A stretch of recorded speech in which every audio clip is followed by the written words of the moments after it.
Hello and welcome everyone to the NACL week number 3, day number 2. We're here, we're ready for more action, we're ready to continue with the season. My name is Eric Desarex Beltran. Joining me, of course, it is the Ethiopian E-Boy. I'm going to keep calling him that every time I introduce him and I get him on the broadcast. Beatdown Boulevard, how you doing, man? Dude, I'm doing great, Eric, and thank you for using what's in my Twitter reprofile. You know, it's really using the resources, at your disposal. Branding, man. It's branding. It is branding, and you know what? I'll own that because that means Raz can't have it. So, like, this is just a win-win for me. Anyways, your question, how am I? I'm great because we have some NACL action to cover today.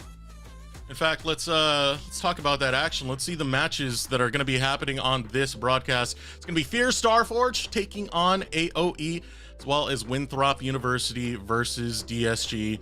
Now, again, it's very, very early into the season, so a lot of these games, a lot of these matches, for some of them, it's their second game. For some of them, it's their third game. As you got to shape up and try and get better into the season, is there any games right now that you're looking forward to a little bit more between these two series, Beatdown? I'm honestly looking forward to the second series, Winthrop versus DSG, particularly because I think Winthrop, didn't get... we didn't see all they could do against FlyQuest. We expect them to be the best team in the league, and they played like the best team in the league. So, they get another chance to show us their stuff. But it's tough because it's a single round robin. You only get one chance at every opponent, and you got to make it to playoffs. So you gotta minimize the losses where you can. Every win really does count. Now, as we get ready for our first match of the day, and that is going to be Fear Starforge versus AOE, I want to start pulling up the rosters to see just what exactly is going to go down on the Rift right now, starting with Fear Starforge. Now, with this squad, we've already gotten a taste of them. XU's the ones that's going to pop out to me. That Elder Steel that he got, some clean stuff, already looking like a star-studded roster. Yeah, 100%. And I think the bot lane has definitely been something we've been keeping our eye on. Instinct and Win Some players, Instinct in particular, has been around for quite a while, has had some pretty good performances outside of Tier 2, and excited to see him continue to look good here on Fear X Starforge and see how far he can really go as well. And also, it's a certain birthday, isn't it? That's right. It's Winsome's birthday. Thank you for reminding me. So, if you're win the series, hopefully we can get Winsome in for an interview. All right, and their opponents across the Rift, that is going to be Area of Effect. But you're going to notice there are some roster changes going on. It will be Barrick slotting in to the top lane.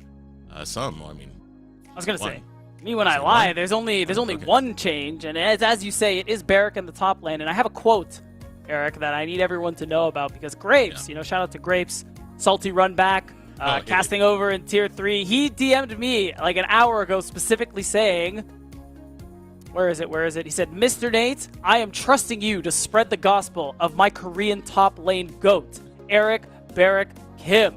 And shout out to him for giving me a bit of a down low on what he's been up to recently. And I remember him back when he played for UCI in 2022. A big carry top lane player. Loved the Camille. And it seems like a lot of that really hasn't changed. And it's good for him that he finally gets this shot at Tier 2, subbing in for Moose Hater, because it's an opportunity he's been waiting for quite a while. And talking a little bit more about Barrick, if you have been watching the qualifiers of NACL, you've probably seen this name a few times. He was on Miracle, Gentle Hearts, most recently on Euphoria, which actually had a pretty good run in the open qualifiers until some of their players left for other teams. But as you said, it'll be interesting to see how he slots in with this group, given that does have that carry-oriented champ pool. And of course, AOE going through their struggles at the moment. Let's see if Barrick can actually improve on this squad. Yeah, 100%. I think overall, Area of Effect are a team where, we had some questions about the roster going in. We know they're friends, and we know a lot of these players have had issues with motivation. And the hope is that now, hopefully with a couple matches under their belts, Eric, they start to able to pick up the pace a little bit. I think we could take a second before we get into draft, talk about the standings a little bit. Most notably, Dragon Steel, who played yesterday, still maintain first place, followed by TLC, and then Fear X Starforge, who we're about to see right now. And who stands out to you when it comes to the standings? For me, I guess it would be Fear Starforge, one of the teams that we're about to see at this very moment. We had high expectations coming into this. They've already started off really, really well with that 2-0. Again, the standings aren't absolute, given that we don't have the same number of games played just yet, but it's still an incredible start. I still want to talk about the other end of the standings, though, because for AoE, they're currently sitting at 9th place, and they have to climb upwards. You don't want to start too badly because it makes the tail end of your season that much more of a struggle. But I believe we are going to be getting ready for draft right now between AoE and your Starforge. Here we go. And you said it, Eric, earlier, every win counts. So it's so important for AoE especially, who have already started off kind of on the back foot at 0-2 right now in terms of their match history. And they have a tough opponent. Like you said, Fear at the top of the standings. They're at 3rd place, pretty much exactly where we expected them to be in that top 3 as the split started looking at the roster. So we know AoE have their work cut out for them. Now, I'm curious how we're going to start drafting, more specifically around the top side. I know you're interested in that bot lane matchup, but it's Philip versus Barrick. We've talked about Barrick's champion pool being a little bit more carry-oriented. If he's going to go for there's more carry champs, or if he's going to stick to something that's a little bit more stable, like the Renekton and Aatrox, for example. There's room for both. I think we aren't really seeing much Aatrox really lately, but, you know, we're seeing a lot of Renekton. We're seeing Camille from time to time, not so much these last few weeks, but it's still a champ that I think is viable. So we'll see how AoE actually wants to use that champion pool. Another thing I want to point out too, I don't usually talk about first rotation bans, but I do want to give that shout out to the Hwei and Lux ban. So far in AoE's matches, it's well known Cupid was, I believe, a rank 1 Lux player, and just overall receives a lot of bans towards his champion pool. We had questions about champ pool, so the fact that teams are recognizing that and immediately going after that makes me wonder how he, as a player with such little comp experience, is going to try to adapt. That's one thing I'm going to be looking out for as well, because Cupid, we know Lux, Seraphine, Zoe. Doesn't get much more after that. We don't know too much of his champion pool beyond that. First pick coming in for AoE is going to be the Rumble B1 easy grab. We have that kind of arms race for marksman that's been going on in this current meta, as now Corki gets locked in for Fear Starforge alongside the Zyra, which most likely will be going in the jungle. Yeah, and I see 2 Katarina hovers. I know we all know XU does it because of his girlfriend, but I'm not sure. Maybe NXI is making fun of him, but already Fear starting off on a pretty strong foot. I mean, you grabbed yourself Corki, you grabbed yourself Zyra. I mean, 2 of the best champions in their role at the moment, and this is Fearless, full Fearless, by the way, so we aren't going to see these champs for the rest of the series. The hope is that you can get a win. What's nice about Fear Starforge so far is you got a lot of, first of all, range you can play with, as well as a lot of space-making tools so far drafted in. And that's why AoE are coming in with the hard engage. They got Leona picked in, as well as some of the skirmishing that can go around, more specifically like ramps, neutral objectives, Leona, Rumble. They down on those spots. Next lock in for AoE is going to be Zeri.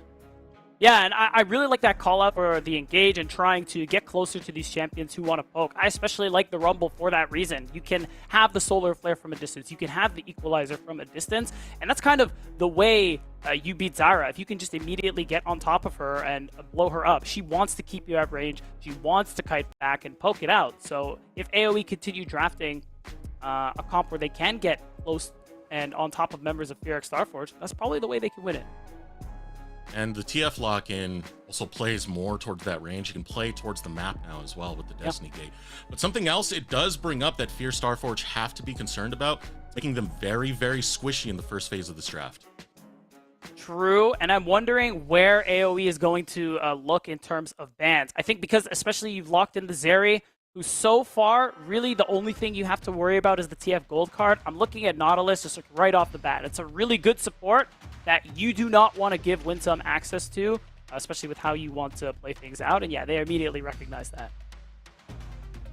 Seraphine banned away, the Nautilus banned away, just going for another, roughly the support pool. Well, and it's also, and I actually do want to correct my point from earlier real quick. Cupid actually hit rank 1 specifically playing Lux and Seraphine. So those are the champions he is most known for, and, you know, the champions that they've banned away because everyone knows. So now I want to ask you, you got a lot of long range coming out of Fear Starforge. What do you want to see in the second phase of the draft for AoE to find an answer to it?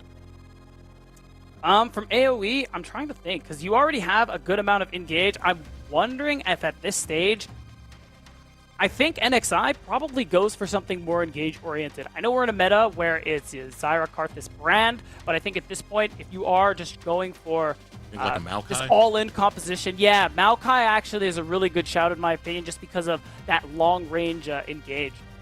So you can get on top of them. And I really want to quickly shout out, I think Alistar is a really good ban, because Fear need space creation tools, and I think Alistar is just really good with that, so I just want to give him a shout out.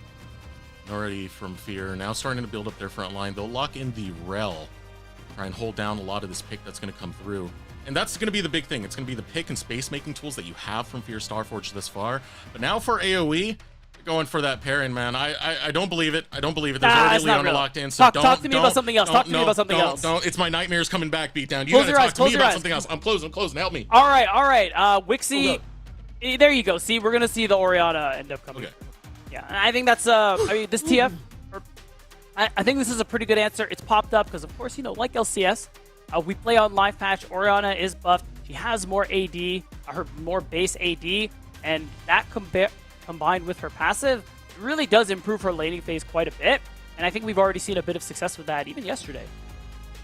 And hey, if you want an engage to go well, if you want your throw in the shockwave, Leona's one way to do it. But I'm looking at something else right now, man. I don't know. I want to be excited. It's Pantheon. Go ahead. Now, that is a Barrack champion. So that means two things. One, Barrack is not playing the Rumble, which means we have Rumble in the jungle, but also Barrack gets a champion that he is very comfortable on. And it can kind of match that global pressure that the TF has with that Grand Starfall. That right there, I mean, you say it's Pantheon, I kind of see Kangas on my screen at the moment. Yeah, true. Recent cosplays going through, but let's see. We'll get our lane assignments in just a second. I do think it's going to be the way you said it with the Pantheon over in the top lane, but it could be flipped on us, so I'm holding my breath at the moment. They haven't switched the champions beat. I think, because I swear Pantheon in the last couple of patches have had his monster damages nerfed, so I'd kind of be surprised if it was Pantheon jungle. But I mean, that is certainly an option, and we only have a few more seconds before this is guaranteed. Yeah, okay, so it's going to end up being Pantheon in the jungle. I mean, all things considered, Rumble is fine into TF. I think TF will be the one to get pushed, but a lot of what I said about this comp is still the case. You can match the global, you can make plays to side just like the TF can with that Grand Starfall, and you have this all-in comp that is meant to get on top of these members on Furic Starforge who want to just keep you at arm's length. And that's going to be big. That's why that Pantheon is such a big deal. That that man drop, that Grand Skyfall, where you can just come in, get onto the back line, and start destroying all these squishy champions that Fear have drafted. Can be pretty impactful on this one against a very, very tough opponent. Fear Starforge. Sure to write in chat who got this one, AoE or FXS. I always got to say that very slow because I will stutter over my words when I say those together. But I see right now the Fear fans are out in Moss. AoE, what's up, man? I know, we need some AoE fans in the house, but give it a sec. We only just got onto the Rift, but there it is, guys. AoE need any win that they can get, having already gone down 0-2 after these first couple of weeks of the split. And Fear playing their second match, but off to a hot start. They would just want to keep that streak going. For AoE, start of the season, it was against TLC, and TLC were able to sweep the floor with them. We had a more competitive match when it came to the Blue Otter game, but even then, Blue Otter is a team that we're still questioning where they lie in the ranks, and they're still putting up pretty good games. So for AoE, you're still waiting to really establish yourself in the league, pretty much in the season, get your first win, and start to try and climb that ladder. Yeah, absolutely. There it is. Now we're getting that bit of action there. It's a little back and forth, but actually, all the AoE fans are in chat, and I think AoE is going to win the series. Eric, do you agree with them? Don't put me on the spot right here, man. What? You do that to me all the time. It's my turn. I mean, you can ask me right back. Okay. I'm just going to say my favorite color is purple, and that's my answer. All right, me when I'm a coward. Absolute coward. Absolute coward. Okay. So yeah, far. I'll own it up, man. Yeah, you'll own it. It's okay. At least you own it, and I appreciate that about you. And now just taking a look at, we have match starts from both junglers, so they're going to end up being on the top side of the map. You see the top laners, they're trying to vie for that push. I think Philip is going to win out in the end. And I like that we're seeing the ward drop from AVO. You got an idea of when NXI is going to go for that top Scuttle Crab. And you got to imagine with this constant push he's going to have, you should move with XU to help him secure it. What about NXI, however? He is on a Pantheon. We don't see jungle Pantheon too often. So what do you think the objective in the early game for NXI? What checklist do you think he needs to go after?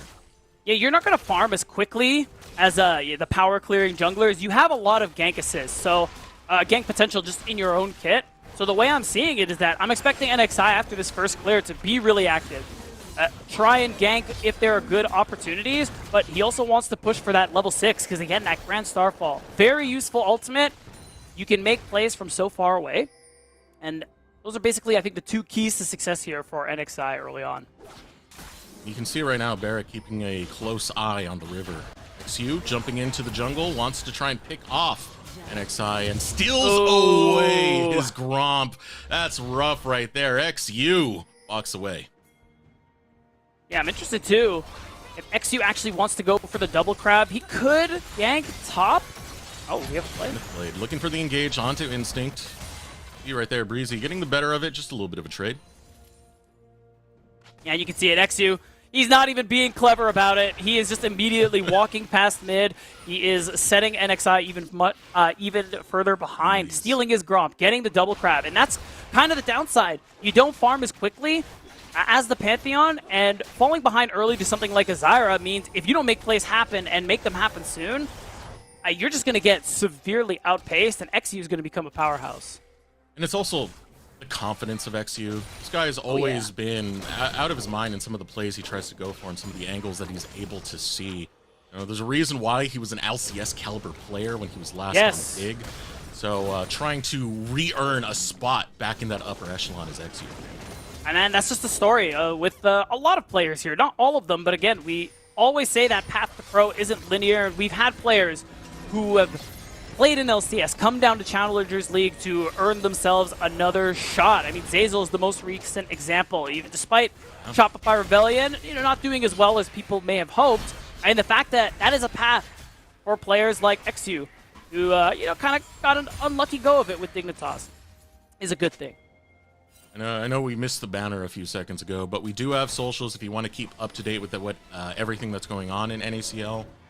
Go ahead and go to Twitter, watch NACL, and also watch what's going on in this top lane, because Barrick is just trying to zone out Philip and be an absolute menace. And respect to Philip for not stepping up, understanding that there was an option there, and waiting for his jungle and support to show up. And that kind of pressure is going to allow Philip to get prio and hopefully get the secure on the grubs. Nice little roam out from Breezy. Always hard to catch a Corki. Both Flash Up and Valkyrie really asking for a lot right there. But look at this. Coming out from both Winsome and XU. They're being very aggressive on these invades and catching out information to see where NXI is. You can see XU already has the Faded Ashes. This is already a big spike for any AP jungler, and we saw what damage he was able to do on NXI before he had it. So this vision, he's about to have his ult. The fact that he is there with Winsome, if they get on top of NXI Breezy, that is a fight, a fear win every time. All right, Barrick does have his flash, so he's still got to play safe. A lot of crowd control between these two champions, but walking up towards Grubs. It should be a pretty easy take. Again, very, very close to 6, and there it is. It's going to pop out. It's a hard fight to take because Grubs is one of the only times Breezy? You can be level 6, man. Stay away, Breezy. Stay away. Don't fight for your Starforge. Yeah, this is just really not yours to take, and AoE, wisely, back away. Breezy doesn't end up getting caught, and he just clears out what aggressive vision was laid out. But this is just a good start to the game there for Fear X Starforge. I think scaling is probably something we haven't gotten a chance to talk about so far this game, Eric. And if you really had to ask me who I'm leaning towards in that late game, I'm just looking I'm favored to Fear, I think. And Kai'Sa late game, Corki, Zyra, they're so very powerful, and as long as they can create that space against AoE, they're going to blow them up in most of these team fights. AoE have their work cut out for them in that Breezy has to find the angle. Barrick, his equalizers have to be perfect for AoE to win these fights. And that's assuming they don't fall behind, which they kind of already have. For the most part, AoE, they got to find the inside track and mid waves if they want to contest towards anything. They got to establish that vision first and make Fear walk into corridors where it's not going to be safe, where AoE's comp can thrive. Again, that's a lot to be asked. Fear are going to be very vigilant about the way they play on the map. They don't want to walk into Shockwave equalizer combos just wrecking their day. That's a bad time. Yeah, it is. Props to Barrick. Gets a little deep vision down. Gets the timer on that red buff spawning soon.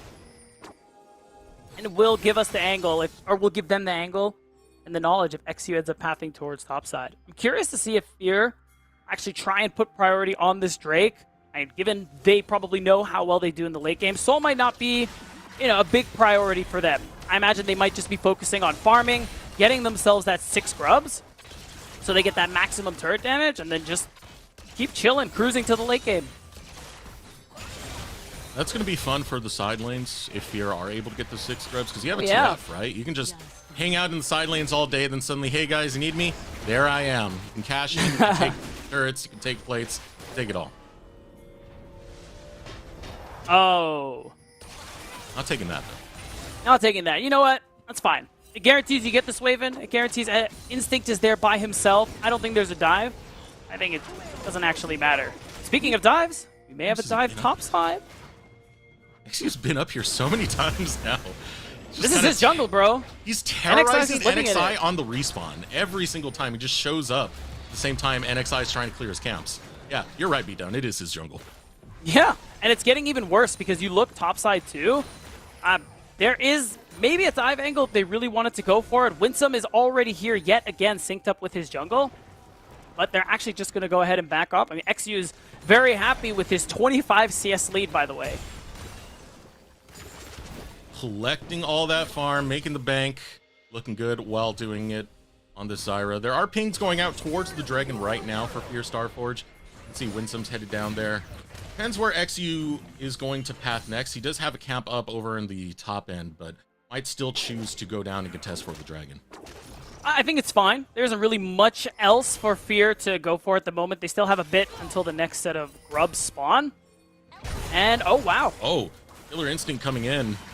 It's going to be an ultimate burnt. Not getting any summoners out of Wixie in the process, but it is going to start a fight nonetheless. Winsome going to hop right on too, and there is that Zyra ultimate. The knockups for days. XU goes for the chase. He will find first blood nonetheless. It was perfectly clean. No mistakes were made. Good job, XU.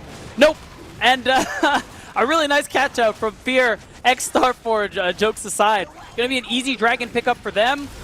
And those kills, I mean, they got to feel good. Oh, Ignite, no, he's fine. Oh! As well as Equalizer. Philip is not fine. He got burnt down, and Barrick, with his debut in the NACL, he's going to get a solo kill. Solo bolo for Eric Barrick Kim. Grapes was hyping him up for a reason. He's got himself some extra gold in his pocket to show for it. Really nicely done. As a fellow Eric, I am proud of you, brother. Keep it up. I know I said my favorite color was purple, but still. I'm sure there's something in that Rumble skin that's purple. He looked really hard. Would that help? It would. It actually would. Okay, there you go. Yeah. Well, Fear are going to be happy because even though their top laner got solo killed, there is the rotation coming through from Instinct. They are still in a perfect position to go ahead and get the Grub-ageddon. All 6 grubs in their back pocket. But I think AoE may have something to say about that. They're sending basically the whole team up. Yeah, and the thing is, they do have a chance to answer. The Zyra ultimate is going to be down this time. Same thing with the Instinct's ultimate. As well as the flash of Philip. So there are some things that can be capitalized for AoE if they want to try and get control here and maybe contest something. That definitely is possible. The only downside, Barrick's ult isn't quite up yet. Yeah. He did use it in the solo kill earlier, and that's a big part of how I think AoE really have a chance in any of these team fights. So at this point, I'm just kind of expecting maybe NXI gets some crazy angle, but I think these grubs are going to XU. It's pretty easy. This is like 1.5 versus 1 in the top lane, because XU has chronically been on this top side repeatedly. Oh, hello. Now here we go. And drop comes in. NXI gets rooted on his entrance in AoE. They're looking to contest the grubs. They'll be able to grab at least one right back, and with 4 members there, it's hard for Steer Farforge to posture up. Philip is here. He's close enough with the ult. Here we go.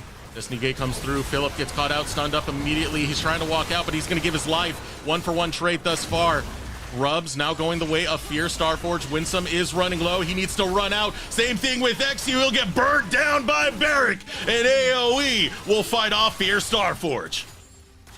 And it's just such a crucial win for them. Fear, the only downside is that Fear managed to get one of the grubs, so they will still have the Void Might spawn, which really will benefit Philip especially, who we know is going to be inside lane, split pushing, trying to take turrets. But still, a good team fight win and really a preview of how AoE are going to be able to win things out here.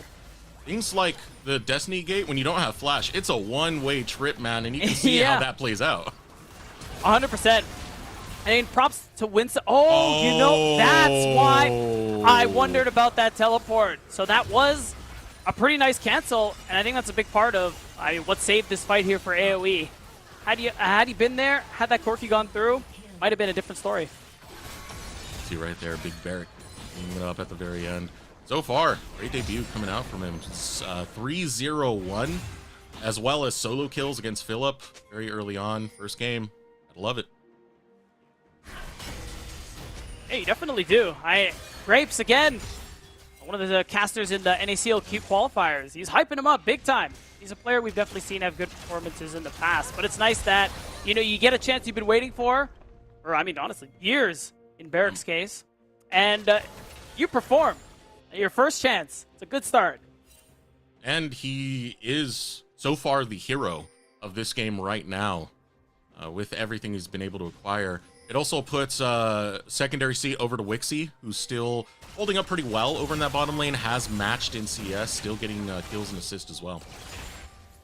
Yeah, so far, even Gold State, not so bad for Fear X Starforge overall, but AoE being able to secure those kills the way they did. Again, basically keep on the lookout for fights like that. That's how they're going to win this game. They certainly still have the chance. So Instinct walking up towards Wixie, putting a line in the sand and daring him to cross it. All the meanwhile, AoE are happy to just grab this Herald. They only got 2 grubs, so at least taking that away from Fear means that it's not going to be as heavy on some of these sieges, and they can get sieges going their way, especially over on this top side where Barrack has been having a grand time. Yeah, I think the one concern I have for AoE right now is just the fact that, I mean, you could see it the way NXI is moving around the map. He's looking for plays, he's looking for angles, and that's really all AoE have to play for. They have secured the Herald, which is nice, but they don't have a Dragon Soul on the horizon just because everyone kind of ignored that first Dragon for a while. We're 15 minutes in, and only 1 has been taken. So all AoE really have to do is fight. And the way Fear are avoiding some of these ganks, avoiding some of the angles that AoE are going for, I think is really important for them because, again, I do favor their scaling as we get to the later stages. And as long as you can keep things even and stable, I think you're really happy as Fear X Starforge. I also like the timing on some of these neutrals. You can see the way they cut the map. They went from red buff, cut right through mid and straight to the dragon. The second dragon of the game going to go over to Fear Starforge.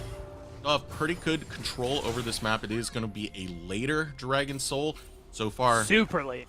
Yeah, so far the stacking going to Fear Starforge. Now Wixie, careful right there. Bush doesn't belong to you. His cleanse wasn't quite up yet too, so it was a little dangerous, but nothing's really going to come of it.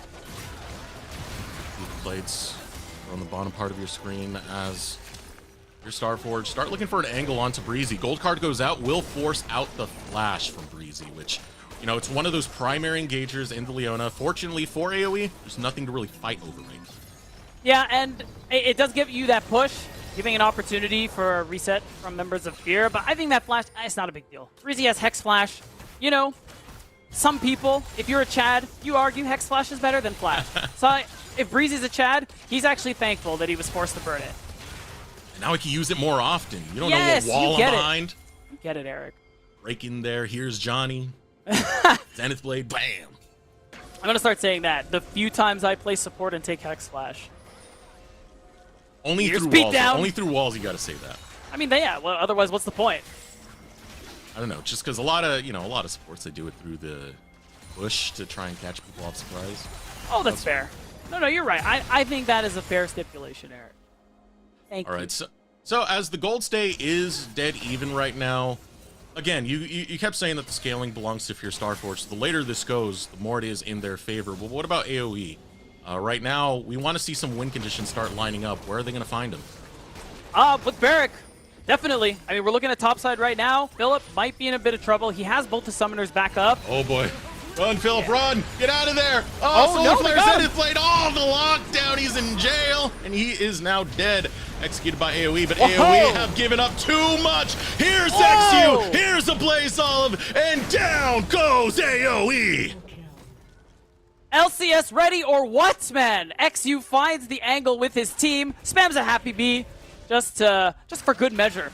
And I think Fear, they find themselves in the lead once again. That was a good angle for AoE and exactly kind of what we wanted to see from them. But Fear, again, this whole game, there's just been that clear recognition of how AoE want to play and this neutralization of it on top of the answers, just like we saw. I mean, Barrick did so well very early on. XU was trying to put a hard stop to that, and they finally find the dive where XU can do that. Replies well, triple kill on top of it.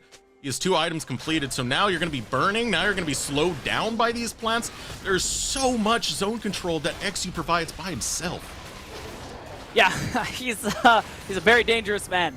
And on top of it, Fear have a Dragon Soul that they can start to play for soon. Even with the first few Drakes going late, I mean, we're getting close to their soul point in less than 2 minutes time. That's why you see them focusing on this bottom side of the map now, Wixie. Okay, you're playing with fire there, bro. Yeah, and for Fear Starforge having a Zyra, getting an earlier setup on Dragon means your passive puts out more of those plants, more of those seedlings, so you can exploit those even more and have just an army of plants. Make this feel like Plants vs. Zombies going on.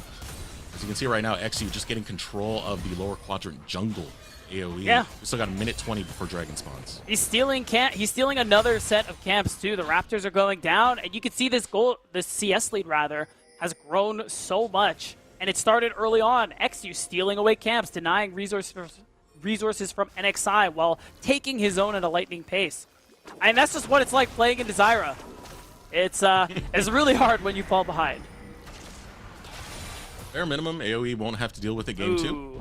Got that. Rift Herald, how you doing? It was about to expire. That's a bit of a shame. Jelly, not able to do her job, will just perish in the mid lane. Unfulfilled. So tragic. I mean, at that point, it's honestly not worth summoning because you just give away golden XP. But you know what? It doesn't matter. Here, still very much in control of the bot side. I will say AoE, I think, even though I think Chemtech Soul is pretty good, I think they rolled a good Soul anyway, because the thing about Chem Map, the empowered Scryer's Orbs, and how easy it is to clear vision, means that it's hard for Fear to actually maintain a dominant vision presence on AoE side of the map. So that's a small thing that AoE have going for them. It will make it a little easier to get some defensive vision, and it will make it easier for them to approach these neutral objectives. Just a little. And you can see they're fighting for that vision to come back because Fear had already put it very, very deep into the jungle of AoE. Rotating towards the bottom lane, they want to grab control of that bot wave and put pressure onto Barrick, but Barrick underneath the tower. Dragon just waiting for the taking. It's just going to be too easy. And it's tough. I think AoE, honestly, have been playing out this comp pretty well, but it feels like a slow bleed out. Is kind of what we're experiencing here by Fear X Starforge. They're just slowly but surely finding these leads, incremental as they are.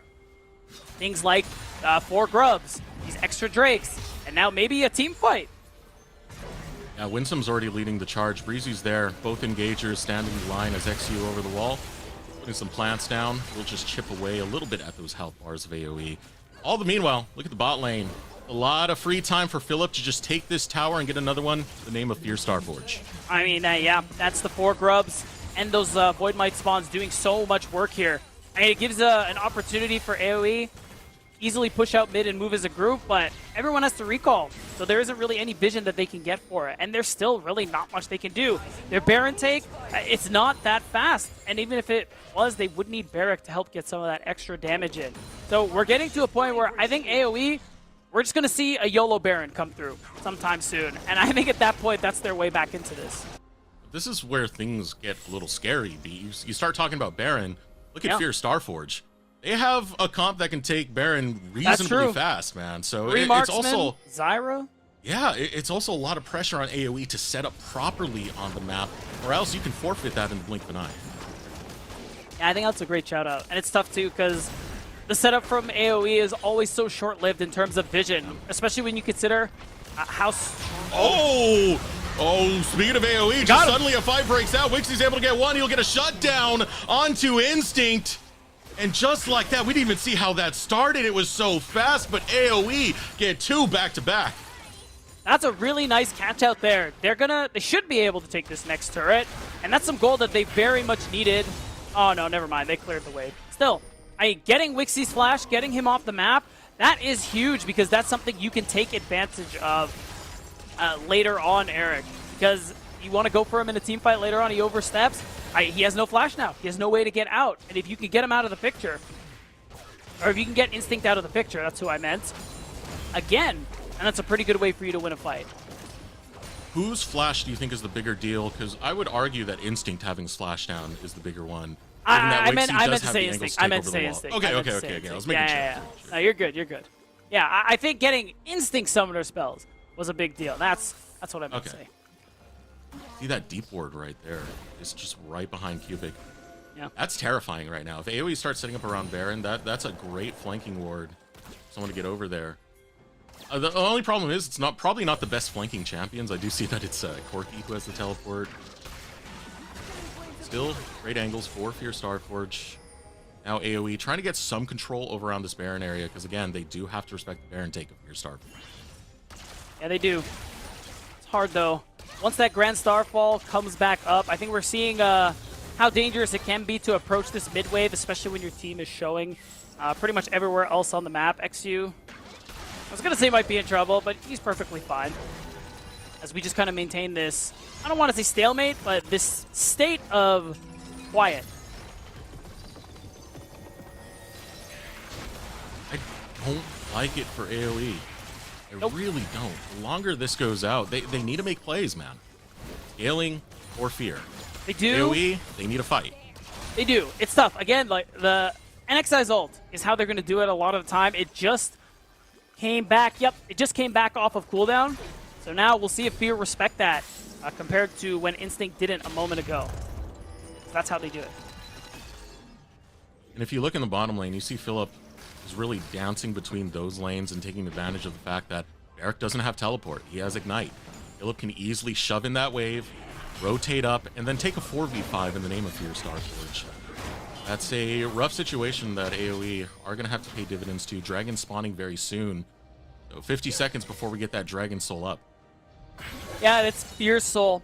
It's not the most powerful soul, but I think when you are as ahead and you scale as well as I think Fear do, the buff is it's not nothing. I believe it's when you're below 50% health, you take 10% less damage and you deal 10% more damage. So when you're behind as AoE are, a buff like that just feels bad. It's salt in the wound. AoE posturing up towards the Dragon area 20 seconds before it comes down. XU is going to be able to grab the Scuttle Crab. So Vision will be in advantage to Fear Starforge. You can tell right now AoE are having a tough time finding their way in, but they do have Barrick. Keep a close eye on him in the Equalizer. Yeah, this is tough too, because AoE, there's really not an option to go for the Baron either. They don't take it fast enough, and the trade is not really worthwhile. So, out of position right now. Barrick can't get there in time. Ultimate's going to be used for Winsome, and AoE are getting dismantled. There's no way they get out of this. NXI, man drops to his demise. He might take XU with them. We'll find one. Barrick gets gold carded, and that's going to be an ace in favor of Fear X Starforge. And that's going to be the Dragon Soul in their back pocket. And basically, almost a guarantee that we're going to see an end to this game soon. Because now they're going to be able to set their sights onto this Baron as well. And that should just be the nail in the coffin. Oh, beat down. The moment we see a replay, I want to talk about timing. Because if you watch the start of that fight, Eric was on a ward. It was when he peeled out that Fear Starforge went for the engage. So it's stuff like that. Heads up on that, not allowing AoE to find a fight on their terms. Now you got Fear Starforge with purple. And this gold lead is shot up to 5,600 as they're sitting on that Rally Cry Baron buff. Like, watch these purchases coming through. Third items are going to be finished. Fear X Starforge are going to be so powerful. We're just going to take another look at this fight, Eric. Yeah, take a look at this. You see the ward right there where Barrick is? Doesn't realize he's on it. He tries to go around, and that's when the engage comes out. Yeah, the flank angle, honestly, it would have been really good if they didn't know it was happening. But I also think part of it is that I do blame AoE a little bit.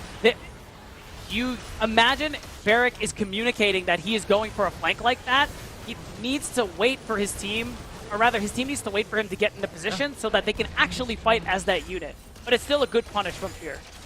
I mean, without hearing the comms, it's hard to know where that blame really does go, but sure, it's an unfortunate setup for AoE because Breezy was either too far forward or Barrick just wasn't communicating that flank. Whatever the case, right now it's Fear having a 6.5k lead. Oh my god! And right now we're looking for the desperate deep flex to get AoE back in. Watch NXI, he's coming in with the ult too. This is gonna get messy. Oh man. If you're gonna have a last stand, this is the way you do it, B. Yes, sir. I mean, we're gonna see. All right, here comes Breezy. Finding the engage. It's on to Instinct, who's on the equalizer. He's going to have to bail. So down a member is going to be AoE, but it doesn't matter. They're still taking him down. Fear Starforge go into the face of NXI, and Instinct pops forward. 2 down. Barrick and Breezy head for the hills, and Fear Starforge head for victory.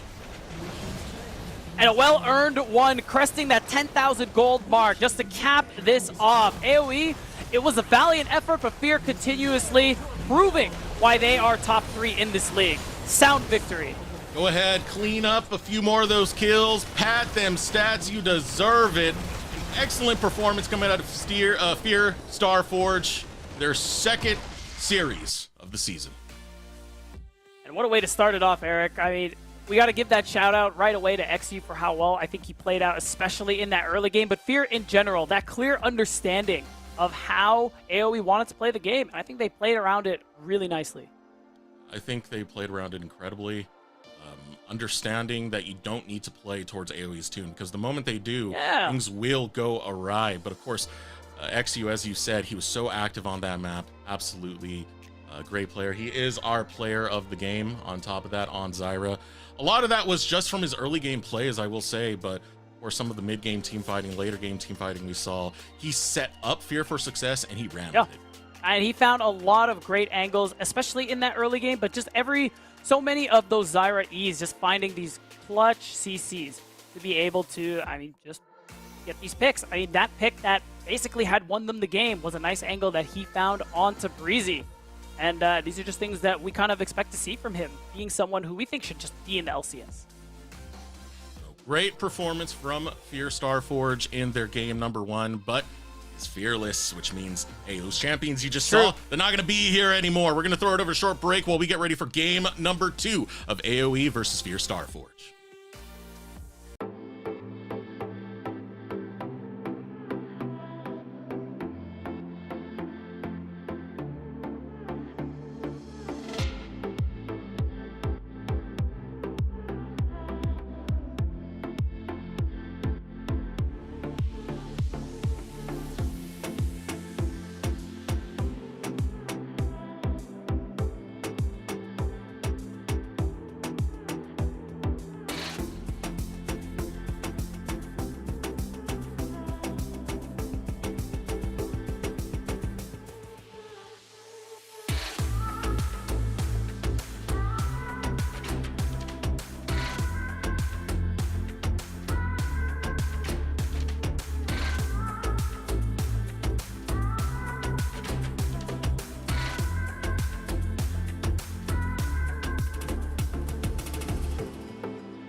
Welcome back, everyone, to the NACL Fear Starforge versus AoE.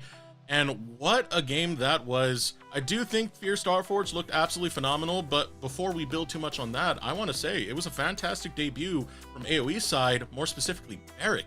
He absorbed a lot of pressure and was able to put on a pretty good performance beat. Yeah, I think he's definitely worth the shout out. Someone must have told him that first impressions matter, because I think he's made a pretty solid one at this point. I did the most damage on his team by a decent margin, and I think overall played out the early lane phase really nicely. Good vision, dodge ganks, pretty much everything you'd love in a top laner, and we'll see how he performs in week 2, because AoE, their backs are up against the wall after that one, and they're on the verge of finishing week 3 at 0-3, and when we stress that every win matters, we really mean it, so that would be a tough spot to be in. 0-3, there's 10 teams in the league, so you get 9 games. That's a third of your games done. That's really intense to really think about. But looking over on Fear Starforge and what they were able to bring, what they drafted was a lot of space making, a lot of long range poke, and they really just ran the map with it. But as we do know, this is Fearless. As we pull up the champions that are going to be banned, they're not going to have it this time around, Beatdown. So what do we got in the wheelhouse left? I'm very curious about that, because the Pantheon was something that was unexpected to me, and that won't be available anymore. So maybe NXI will go, the more traditional, the meta route of maybe we'll see an AP jungler come out from him. But we'll have to see, because Cupic, we know, leans more towards mages. Doesn't really play many of the AD mids for what we have seen. And when you think about how Orianna's not available to him anymore, the fact that he gets banned out a lot, I'm curious how deep we have to go into his champ pool and see what he pulls out. And I do want to state that AoE are choosing to go red side. So they're still going to give that blue side back over to Fear Starforge. Looking at that, there are some potential opportunities for, of course, the R5 counter pick, but the R3 counter pick. So maybe we're looking for something to set up. I know normally it's for the top lane, but try and set up Cupic, because with the champion pool that we have from him, I feel like you do have to pay a little bit more attention in these drafts for AoE to actually get him something he's going to be good with. Yeah, I like that as a shout, Eric. Maybe there is a chance that we see that R3 pick go towards him. Maybe they just grab something that doesn't get banned away like early on immediately. Most worth noting, the Seraphine was banned during the second rotation bans during Game 1 draft phase. So maybe they'll just grab it for him as soon as they're able to. Now, that might be one of the ways to go. And it's something that's going to be need to be figured out soon. That being said, though, I do want to give some credit for the past of what we've seen from AoE. That one game where they were able to pick a win. A lot of that did come from Cupic and his ability to play on these long-range champions. That was the Oh, that was actually the Nivea game. I thought that was a Lux game, so that's even more wild. That was also banned. Regard. I mean, that was also banned. So you know, that's kind of the issue that he's running into. People know what he plays. There so far from what we've seen, there isn't that much to the champ pool, and in a game mode like, in a match mode like full Fearless, that is a tough spot to be in. Very tough one to be in, as we are getting ready for the draft to see what these teams are going to bring next coming into this one. For AoE, they kind of let Fear scaling get a little bit too out of hand.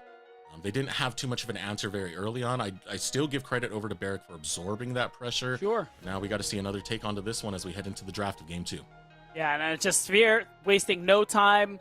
Way, Lux, I bet we see honestly, if they just want to be petty, I bet they just throw the third one right at him. Just to, Good. Yeah, just, you know, Cupid, we don't like you in particular. That's what they're trying to say. A lot of mid lane bans altogether, though, as LeBlanc gets taken away. So I'm curious if they'll actually full commit to it and just like take away the Seraphine. No. Okay, there you go. Take away the Ash instead. So that gets banned away. Hey, Cupid still got some champions there. Seraphine, Zoe are two that really pop out. But again, that Anivia was one of the big ones we saw in a previous series. So we'll keep an eye on that as the draft continues. But now Fear do have their first pick.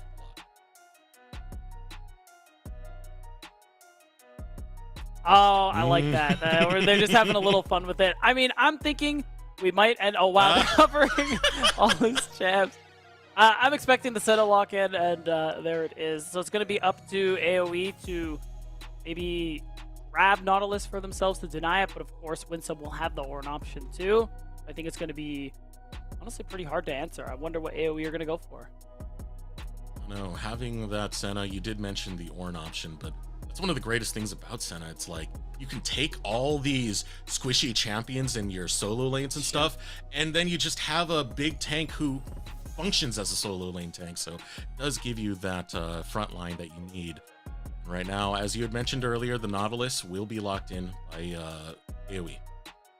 Yeah, and you have the option to pick a bot laner, pick a jungler.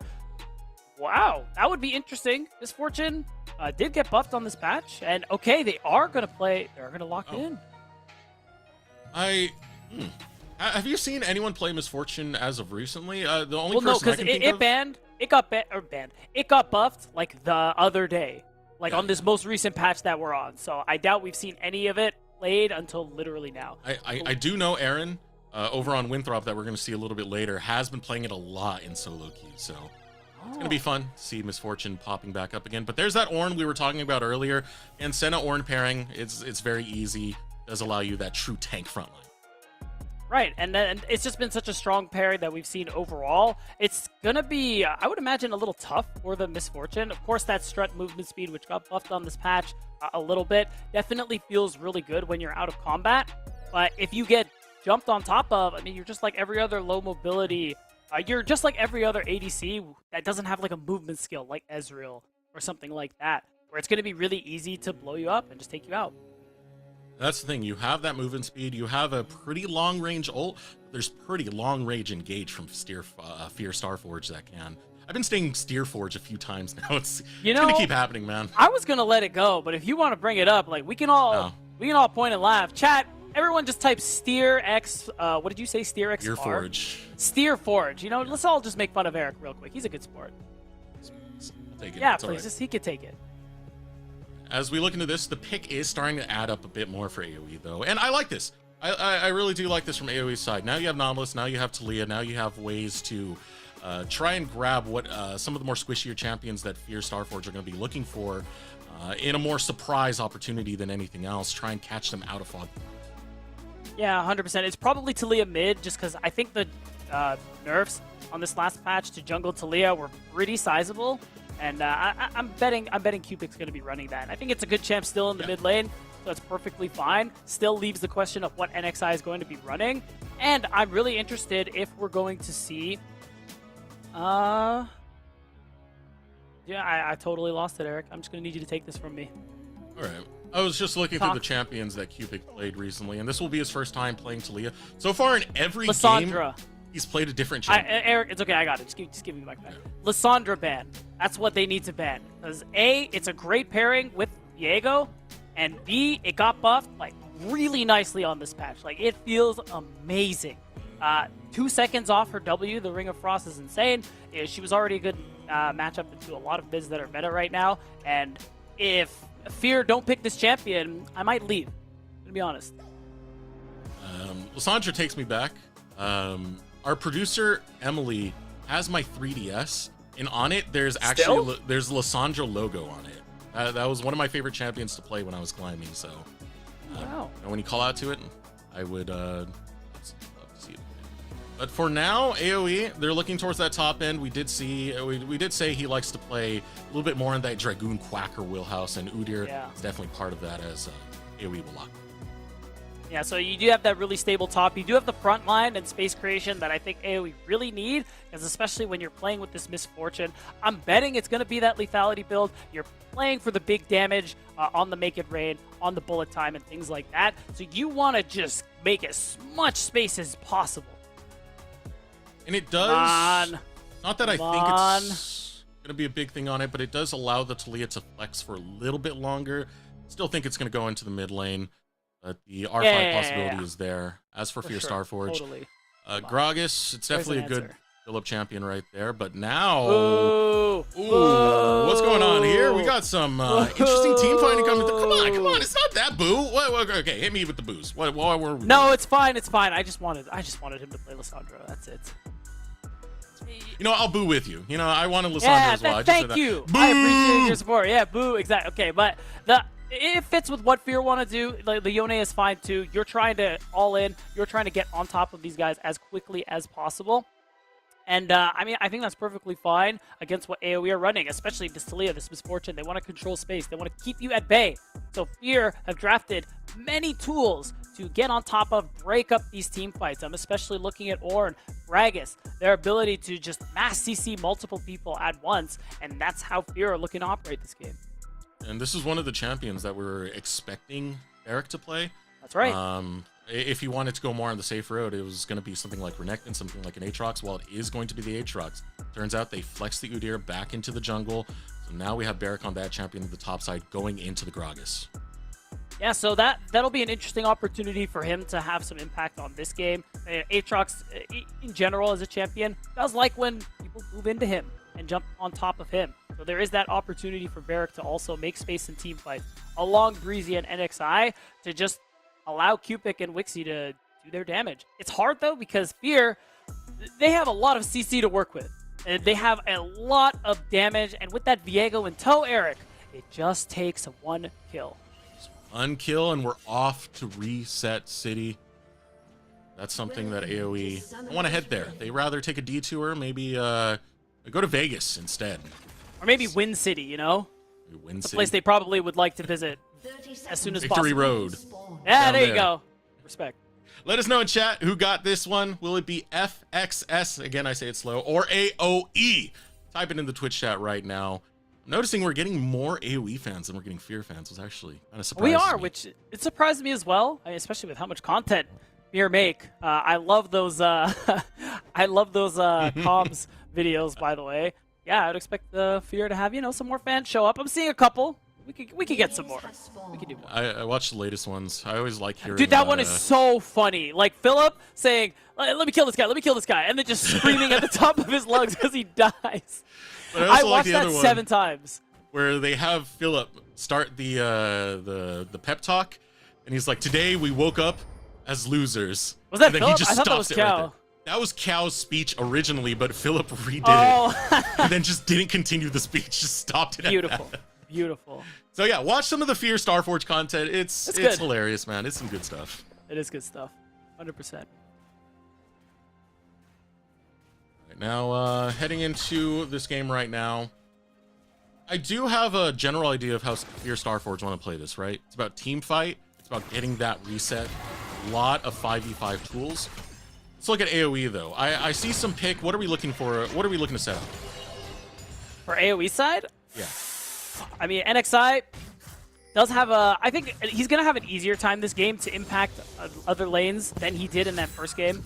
It's on Udyr. He's going to clear fast. He is going to be able to gank and maybe invade when he gets the opportunities onto XU. So that's kind of what I'm expecting him to do. But his primary goal is definitely going to be, just again, making space in team fights, just trying to isolate people, slow people down, you know, Udyr things. Because this is going to be a fasting Senna, it means Winsome does have to step up towards the wave. And you can see that Breezy's capitalizing on that and capitalizing on a lot of this damage that comes out of Misfortune. Yeah, and now I am curious what the build Wixie, what is the build Wixie's going for? I mean, we see press the attack, which makes me wonder if he is going crit. Because usually with you'd go first strike if it was the lethality build. But, you know, jury's still out. We'll see what ends up working best. I think just creating as much distance as possible from Fear's comp is absolutely the way, though. There, Big Phillip, the top lane, going against Barrick. Credit to Barrick, who did get the better of this matchup last time. Not this specific champion matchup, but just going against Phillip. It was a lot of pressure that Barrick did absorb. So now that he's on a champion that he's more known for, I'm very curious to see how he's going to perform in this top side against Phillip. Yeah, I mean, he already played a pretty fine Rumble game, in my opinion, so this will be exciting, too. At this point, we aren't going to have too much action, really. Again, it's this bot lane from AoE that I'm most interested in this game, especially because Wixie and Breezy, I think, are players who, Eric, we've had some pretty high expectations for them. They looked good last year. Wixie especially has had some really nice performances in years past, and we hadn't really seen that in spring. So the hope is that they can kind of return to form.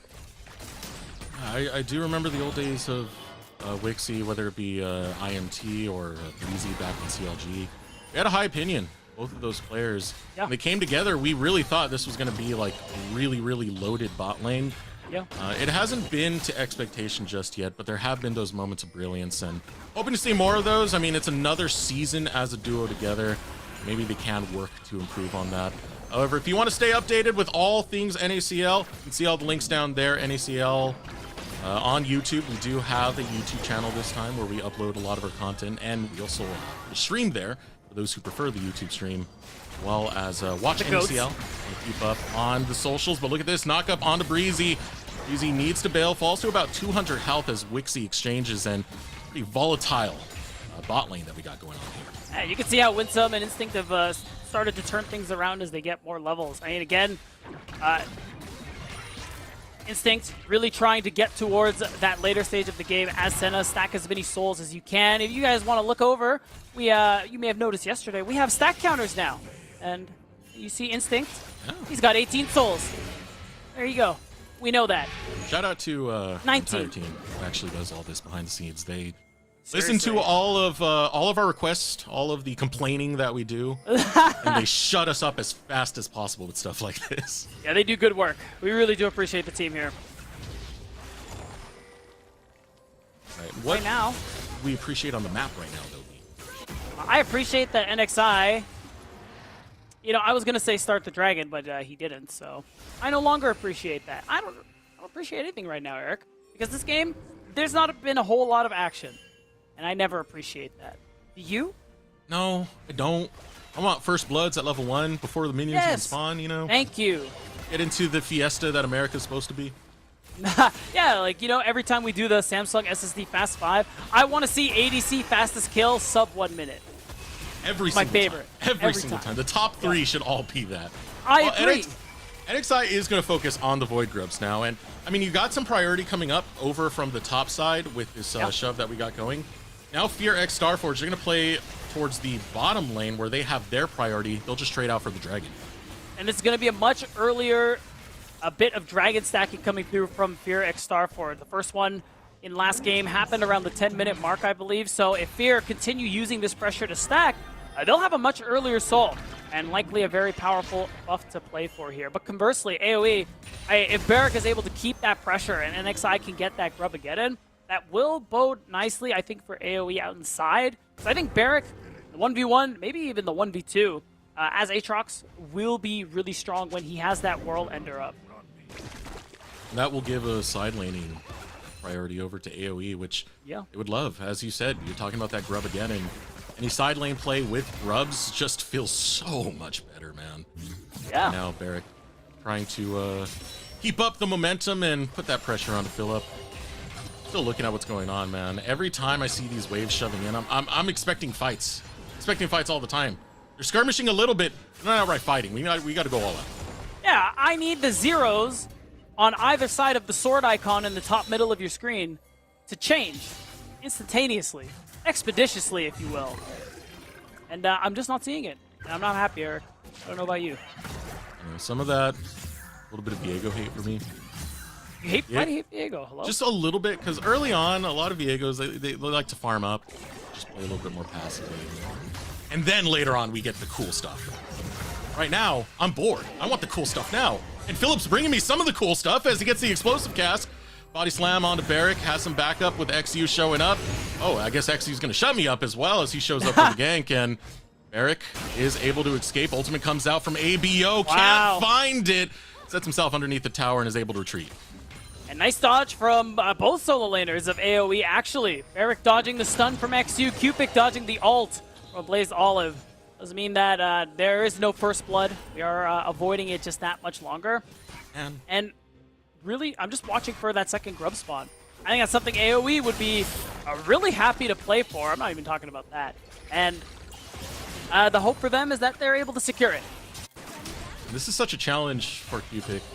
ABO keeps getting in his face, and it's something that Cupid has a hard time replying to, because anytime you start pressing the Q, ABO is just going to retract right back, and he's out of danger. Cupid, right now, taking these recalls. He's still keeping up in farm quite well, but it's up to him to actually set ABO behind, and ABO is just farming like a beast. Yeah, it's just so chill for Fear, and I think we find ourselves in another game where, for the most part, I think Fear are really happy with nothing going on in this early game. So while AoE do have a minor gold lead showing for the moment, it really isn't going to amount to much unless they can increase that vastly. That's what I'm looking for them to do. And really part of that could come from Cupid. You're playing this Talia, you do have the Weaver's Wall. You could make a cross-map play as soon as you're able, kind of like maybe now? Yeah? Barrett canceled his recall, so maybe? He's thinking about it.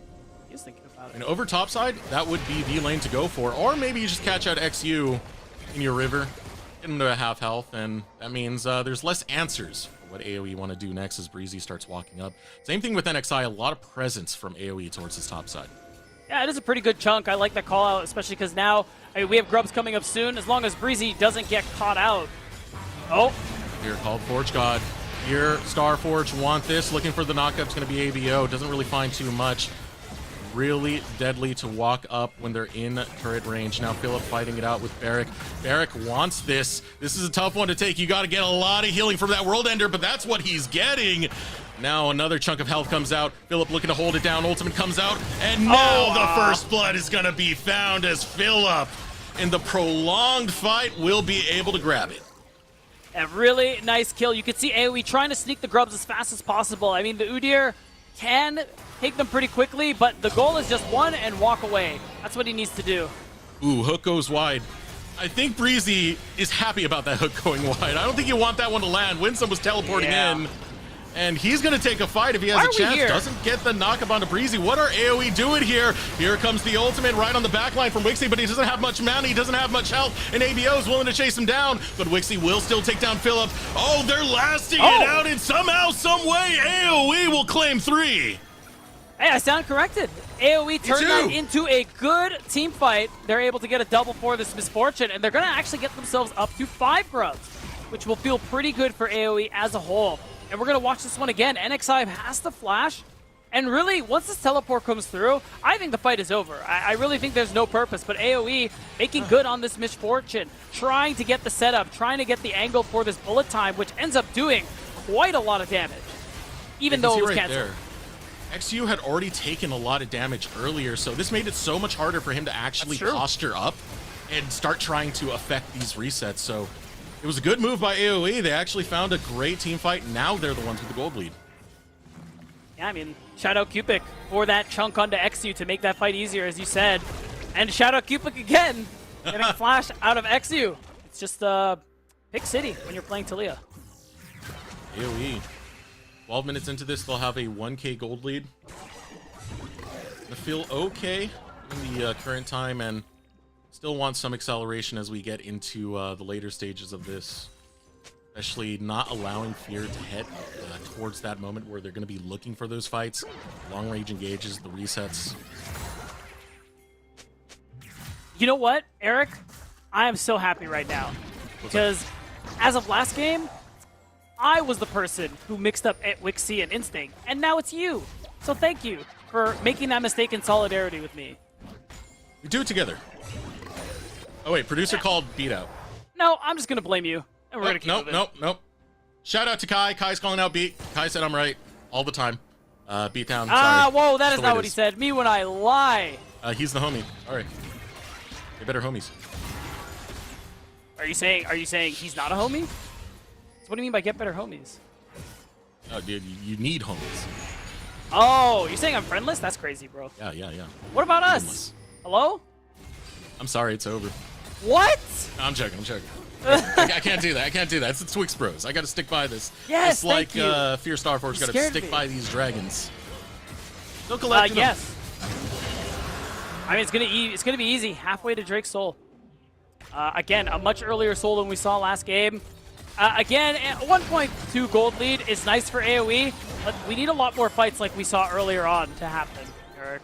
I think this gold lead isn't enough, especially when you're stacking Drakes the way they are. Another thing I'll be watching out for is how careful AoE takes some of these setups. Because right now we have a setup in the bottom lane. A lot of damage goes on to Breezy. Winsome comes in with Paul Forge God. Oh, beautiful! Oh, wow. Fear should be able to clean this up as they grab both Breezy, they grab Wixie, they grab a double kill in the bot lane. And that's brutal. You can see it. That's 2 times in a row now. Wixie's ultimate. It just gets canceled before it can do the full amount of damage. And it's just too easy for Fear to do that. Whether it's the exploding cask, whether it's the call of the Forge God, you have too many long-range CC tools. And that's a lot of where AoE's damage is coming from. So if this continues to consistently happen, we're seeing a 2-0, and we're just going to watch Fear easily pick up their second win of the split. And it's funny because that was the topic I was about to get on. AoE need to be careful on these setups because there's so many ways for Fear to just hop on a Wixie and stop that ultimate. Whether it's called Forge God, ABO's ultimate, gotta pay dividends, man. You gotta pay a lot of respect towards this group, and if Wixie doesn't, we're gonna have more situations like that. And right now, the hook lands. It's right on to ABO. He cannot escape as Breezy will take the kill. Breezy getting it feels a little bad, but it gives you that perfect opportunity to drop Herald. And getting this tier 1 turret, if they're able to do so, that's a nice chunk of change into AoE's pocket. Charge comes in. Tower's not going to go down. What about bot lane? Watch it down there. Let's see. Cubic. Yeah, remember, 5 grubs. Yeah, they're doing work. work. Be able to grab it. 5 grubs, no problem. We'll have a lot of solo time. Osel has the Weaver's Wall if Fear choose to press onto AoE right now. You can see right now AoE still sticking it down into the mid lane. They really want to take this tower or potentially take a fight as they're going to force flashes. Yeah, really nice angle, and it's great because Cubic just gets to entirely take that turret on the bot side. You get first brick, which feels good. And, I mean, sorry, XU, NXI is playing Udyr, so you can't actually kill him. He can at least send him a message, you know? Yeah, what's the message? I can't kill you? Great message, bro. Imagine if you were Wixie. That's the message. Okay. You know what? I'm gonna do this to your back. Yeah. Okay, fair enough. And at least XU will also be able to snag away Krugs in the process. You want to take stock of how the lanes have been going so far. And getting some pretty good CS up against Wixie. It is the fasting Senna. Wixie who has the lead. Both NXI and Cupic might be looking to potentially put up a play onto ABO. Seismic Shove gonna go wide. NXI is here. Guess what? Your stun is not a skill shot, but ABO might be able to get the crowd control to get out of there. Weaver's Wall follows through. ABO's on the other side of the wall, and Cupic's not looking too pretty right now. He will flash over to get away as NXI finds the stun. Shield comes out. Instinct tries to save it in the bot lane, but Wixie cashes in. I mean, ABO, he was able to buy so much time that now look at the mid lane. It's going to be really easy for Fear to be able to just get some damage on that mid-tier 1. Varric is here to save it. And it actually is a pretty big deal, because you do prevent the mid-tier 1 from going down. So many of the struggles coming out for AoE very, very early on into this season. You're trying to remedy them. So far in this game, I mean, you're getting about a 2K lead. This is in the direction we want to see from AoE if they're going to find their first win of the season. And now Dragon spawning in less than a minute's time. That's where everyone is going to have their sights set. It is good for AoE. They get another turret down, which is an extra bit of gold in their back pockets, putting them past 2K. And Fear, they want this next Drake, Eric. They'll be so close to that Cloud Soul, which will be really huge for them in teamfights. It's something AoE don't want to let go of. So now I'm watching for the setup. How are AoE going to stop them from getting this? We see some Vision bot, but not a whole lot. Seems like now the focus is going to be trying to set up the side lanes. Only thing is, Philip does have a teleport to match as Barracks just comes off cooldown, so it's not going to be as direct. Fortunately for Barrack, he did get the solo gold from that tower earlier, just hasn't based to actually benefit from it. But it does help in catching up against Philip, who has been doing well in this top side. Yeah, it's tough though. And now that Barrack has the first item, maybe... Oh, knock up on the win. Somebody has to walk through all the pain. ABO teleports in, but it's to his extinction as a double kill is found by NXI. And that's another successful team fight coming through from Area of Effect. And that's going to earn them their first Drake of the game. They're stymieing that soul stacking from Fear X Starforge, and they're continuing to increase this lead. It keeps growing, it keeps growing, it keeps growing. AoE getting a lot of these fights. You see what Wixie's doing. He's putting down that ultimate, the bullet time. There is enough protection, there is enough time to get that damage to go through. Winsome had to walk through it through like 3 seconds, man. AoE can keep this up and keep doing plays like this, then maybe we have a chance for AoE. Yeah, and I will say though, Fear, those last couple of skirmishes AoE are winning aren't true 5v5s, and that's kind of Fear's saving grace. Because again, if Wixie's bullet time is able to go to completion, that is a lot of that upfront damage in these team fights for AoE. But if Philip can cancel it, if a Blazall of XU Winsome, any one of them can stop that and get on top of this misfortune, then these fights instantly become a lot harder. So the setups are good, but AoE are not out of the woods yet. That's the thing. AoE want to keep playing it without the 5v5 fully coming through. It's all about pick and go, pick and go, pick and go. The last one, it worked really well because of the teleports. It takes time to channel a teleport. If you pick someone and you look and say like, oh, they're joining the fight late, well, that's just another kill for me. That was the story of ABO's last teleport, and definitely rough right there. It's how fast AoE have been on some of these setups. Keep it up. And that you do. You can already see setting up a potential play on the bot side, so Cupid has to back off. But if XU shows himself, there is a potential maybe that they start the Baron. They want to dive. Trying to put some defense onto this tower. Teleports are channeled just to defend ABO. Upic's going to match it. This is on the Baron side of the map. NXI is a little bit too deep. 3 members will be able to cut him off as Instinct. He's not the member that wants to, though. He loses half his health in the process. Ultimate goes out. NXI still has plenty to work with, and Winsome's not in a good spot to be. As the bullet time comes out, 1 kill picked up. ABO is able to find the back line. Is it enough to turn it around for Fear? Cupid says no as he's throwing rocks into their face. And getting rocked is Fear X Starforge as AoE will take the team fight. And Philip, the last man standing, as AoE are going to go for the Baron. Honestly, Wixie is really low health, so there's a chance that Philip could stop this at the cost of his life, but he's not going to bother. AoE find a tremendous gold lead, Eric, after their first successful 5v5. This is big. They're keeping up the momentum. They're keeping up the plays, and now they're rewarded with a 6K gold lead, as well as the purple buff. They got Baron. And I still see some standing gold left on the map, especially over towards that top side. It's time to cash in.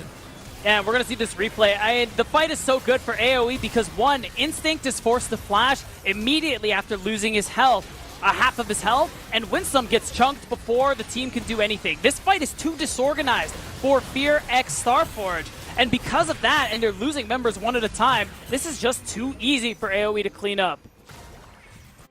All too easy, and now a massive lead. That gold gonna get cashed in on. As right now, Fear Starforge, they're up to Shenanigans beatdown. They're sending a 4-pack in the bot lane. Yeah, they sure are. and they're just trying to see if somebody approaches on their own, trying to capture whoever's on the weak side and get rid of one of the Baron buffs. But it's not going to do anything other than get them an objective bounty. Objective bounty's still nice to try and cut that gold, but you're giving up a tier 2 to trade for it. And now, the AoE are marching on the base. They're looking to contest your inhibitors, but they'll finally back off, seeing that the group of Fierce Starforge has backed off in the bot lane to try and defend the base. Wow, and that is so much gold AoE have gotten for themselves in these last couple of minutes, Eric. They still have half of this Baron buff left to them. They're going to finish some of these third items. And this AoE has become very dangerous. Now, with a gold lead like this, one mistake, your team is just going to get wiped out. And with this dragon coming up in less than a minute, AoE are going to be able to start stacking Cloud Drakes. And I actually think that is a pretty big deal, just because the out-of-combat movement speed, especially with the Misfortune, who has Strut, I think is going to be super valuable for AoE in these team fights. And a Nudir. And a Nudir. Oh, yeah, he loves move speed. Yeah. I don't know if you guys know this. Got a lot of movement speed enjoyers here on AoE right now. I guess every champ's a movement speed enjoyer, but like these guys all extra, you know? Only we had a Heck Room to really round that one. Don't say that. Don't bring that back. I don't want to see that guy anymore. I'm done. 20 seconds before the dragon does spawn, and this is not going to be any Dragon Soul point or stuff like that for Fear, because AoE are holding on with a Death Grip over towards the side of the map to make it very contentious if Fear want to continue stacking those dragons. And that was one of the conditions they were trying to set up. Now it's getting denied from them. Oh, it's denied big time. And AoE with 8k gold up, you don't walk anywhere near that dragon. So, Fear just kind of have to take what they can on the other side of the map, which really isn't much. ABO trying to fight for the Rug Camp and trying to keep this top wave pushed in, but this mid-tier 1 I don't think is actually an option for Fear. Here come AoE clearing out mid lane, sending Fear Starforge for the hills, because Fear Starforge have now realized, yeah, we kind of got to respect AoE when they look to fight us now. And, hey, you absolutely do. This is almost a 3-item Misfortune, man. Yeah, that's what I was about to point out right now. That's 515 on the MF. Yeah, and you can see it. Like, Wixie is just so much further ahead of Instinct, who, I mean, is kind of behind on soul stacking. Usually hoping for more than 100 at this point, getting close to that that really nice range buff. Yeah. Yeah, that third item just got completed. Just wanted to throw that out there. Oh, there you go. And look, it's same thing for Cupid, which makes this even harder. You start focusing down onto these squishies, and suddenly they're a gold statue. Can't finish it off. You got to wait the timer. While you're waiting that timer, Wixie is just gunning you down. Yeah. Lots of defensive tools. It's yeah, looking 100%. good for AoE, man. It is. At this point, they're in a really powerful position, and this is their game to lose, Eric. I'm going to be honest with you. At this point, they have such a commanding gold lead that a lot of the fights they go for should work, and Fear need to really overperform to be able to find these wins. In fact, you can see what they were trying to do before, overloading a side lane, trying to get a pick and pick up gold that way. That's one of the few options they have available to them right now. See right now, Philip's still trying to shove in that wave over in the top side, but so much presence of AoE on this quadrant of the map, Philip can't go that far out to actually establish that side wave control. You look over towards the bottom side, that's where it's really being contested. Barrack versus ABO. Right now, ABO does have 2 items completed. Over at Barrack, currently working on his 3rd item. Right now, we'll catch that wave. Wave state's slowly starting to go towards Fear Starforge in the bottom lane, but it's an uphill climb that they need to get. Yeah, I mean, AoE just took a time to reset, so Fear are not in a position to actually push the waves that far. And you can see now, I mean, Wixie is very confident, just strutting his way around the map, helping lay down vision however possible. And it's Fear who have their work cut out for them. Look, their position is already known by AoE. The trap is set, but not going to be sprung. AoE start getting control of the mid wave and putting some dares out to Fear Starforge. Hey, look, it's just our bot lane by themselves. Fear Starforge looking over at the control ward. Lies, I see NXI right there. Yeah, they're like, you want to push this mid wave so bad, guys, don't you? Don't you? And the answer was definitely no. But Fear, they're going to go ahead and try this one again.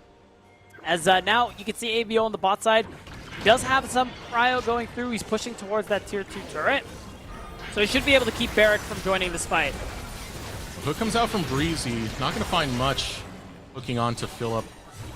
Still, we're missing our solo laners. Both Barrack and ABO are not there, so this is looking into a 4v4. Look at the teleports. They're both available. But look at this inside track that AoE are able to get. They cut off Fear from going towards their base, and they just charge right towards the inhibitor. And that's an easy in-hit pickup. And look at Barrack on the minimap, guys. He is just walking his way towards the back line, and he's very strong.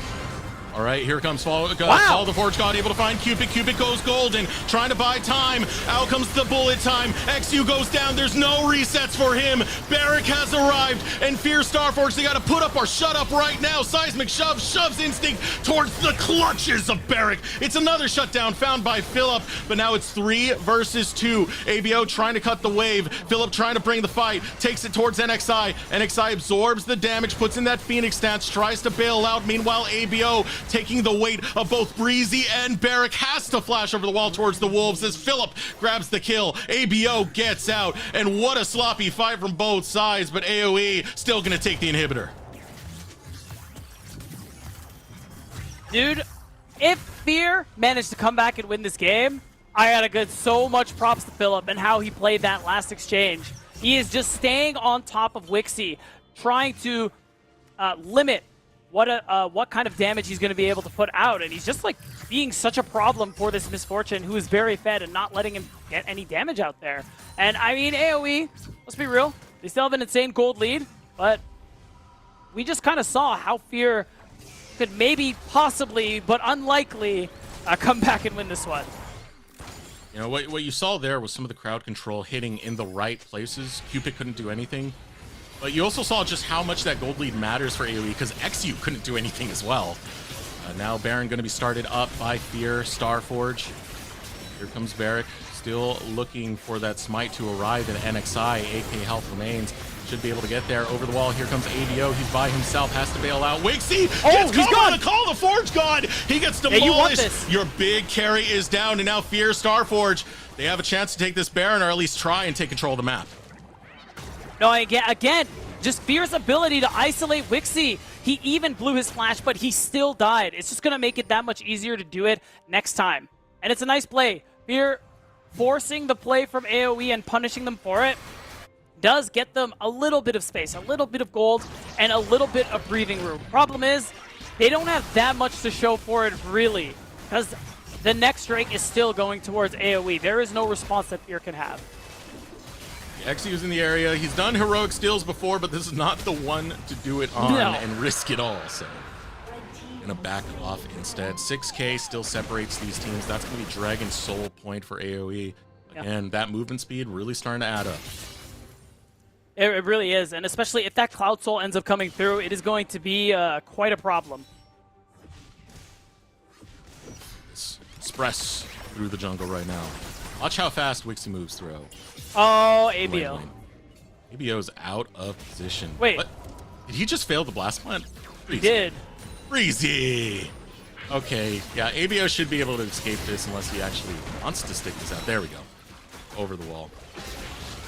Ooh, has to use his ultimate as well. So that's going to be down. At the same time, that Baron is available, so something to keep note of. Still, hey, that attention top, it gave Fear that opening to finally crack open that mid-tier 1 turret. Does open the map for them just a little bit more, even though they're still in a pretty tough position to actually get any aggressive vision. And now AoE, they're going to take this opportunity. They're just going to start this off, and it doesn't even look like they know on the side of Fear. Oh. They have to start figuring it out soon. There's no members on the map. There it goes. There it goes. They know. Philip's in the area. 5K health remains. XU is far away. This belongs to AoE. We got the Baron. Our Fear Starforge going to look for the fight right after. Out comes the explosive pass. Lands it onto Breezy. Call the Forge God being channeled. Are you going to find Wixie? You can't commit to a fight unless you commit to Wixie, and that's why Fear Starforge pull off. Yeah, really nice Baron sneak from AoE. Just again, big injection of gold and this opportunity to knock down another inhibitor. And that mid inhib down for another minute, and I think Fear are about to lose their top one. Get Wixie or lose the game. Fear Starforge. This is what they need to go for AoE. Siege is looking great. 7K in the lead. Now starting to bundle up. Wow. There comes the ultimate from Wixie. Instinct's gone. Instinct's dead. Same might be said for Winston, who gets dragged back into the grasp of the carries of AoE. But ABO still gets the ultimate off. It's not doing enough to stop AoE as they'll continue their momentum forward into the face of Fear Starforge. ABO runs critically low. Cupid looks to rock his world and send a few more towards the respawn. Nexus Tower number 2 falls. And AoE, they're not going to let this be a 2-0. They'll take game number 2 of the series. And what a big win, Eric, against all of our expectations. Fear being a team in the top 3 and AoE having a lot of struggles in the first 3 weeks of play. But they took a game away. I really like the Misfortune pick for Wixie, and I really like what they did with it. Not just Wixie, though. We got to talk about his support, because his support is the one that set up Wixie in those early plays, constantly going for those hooks and getting advantages for AoE. That's going to be Breezy, man. Yeah, and I think Breezy played out a lot of these team fights really nicely. The key difference, really, from winning or losing in this game was, could we make space for Wixie? Could we prevent people from canceling that ultimate? I think Breezy found a lot of great engages to help set that up, and obviously was a big part of that oppression vision setup that AoE started to have as soon as they started to get a little bit of a gold lead. Make space for your misfortune, and all shall fall together afterwards. That is what happened for AoE in that game number 2. Credit to them. They're taking this to a series, which means more full Fearless, more champions banned, and one more banger to come. AoE versus Fear Starforge will continue right after this break. You ready, Toasty? A little bot? Dude, get on these, little bot. Say something a little louder. Toasty, you're a bot. You're a bot. Dude, you're a you're bot. so bad! Cool. Welcome everyone to another episode of NACL's Bot. We have CCG's Esports' Shochi versus Supernova's Toasty. Who is gonna be first in line? It's Toasty! If you miss the first shot, that's a bot-like behavior. I've never seen Toasty and like the biggest bot in the world in the same room. True. Yeah, because me and you haven't been in the same room. Tristana, huh? Oh my god! Oh my made god! it. Gotta use Earnest Elf Tristana. This is the best the one. worst. That's the This is worst the best Tristana one. skin. This is I'm the not best gonna lie, one. it's kind of the worst. You're such a bot! There's no way you are W'd. Okay, you actually. Oh, Okay. he actually did. I'm gonna make it hard, okay? It's time to bomba. You E-flash ult. Go! Ooh, a little bot-like, huh? How should I you cooking dismantle up? you? Let me do some like Pythagorean theorem. Wait. Okay, right here. Oh! Oh my gosh! Oh my my angles God. are off. My angles are off. Let me do a zero, alright? You put the one to the right. Oh my god! What Oh was my God. that? I need the right skin for this one, Grave Lord, because I'm putting you in your grave. You're going down. Was that corny or was that good? That was, It was no, good, that it was was actually good. Okay, here I go. You're so bad! I'm not getting swept. I'm not getting 3-0. swept. I'm not getting 3-0'd. I'm not getting 3-0'd. I'm going back to the Gragas. I have to try. I literally dare you. I literally dare you right now. I locked it in. What are you daring me for? For fun. Are you ready? E flash ult. That's in. Careful, bro. Don't get 3-0'd.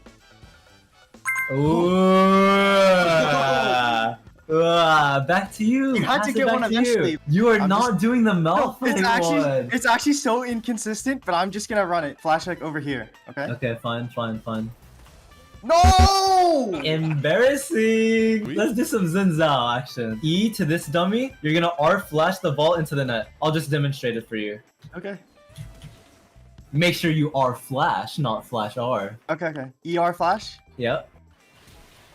Oh, my gosh, you actually- made it. Yes, let's You go! actually first time that? Okay. How should I give you a B? Bro, you're not Let even me- gonna get this one. Like, You made me mad. I wasn't gonna do it to you, but I'm buying the rocket belt. W to this ward, interrupt the W with the Q, proto belt over here, and R flash. if you get this one, you actually deserve it. Yes! You're so bad. You're just gonna Mhm. Q W R flash, okay? Oh, that's Oh it. my That was God, pretty. careful, that wasn't bro. bad. Oh! Oh! I'm not getting swept. I'm not getting swept. I'm not getting 3-0'd. I'm not getting 3-0'd. Yes!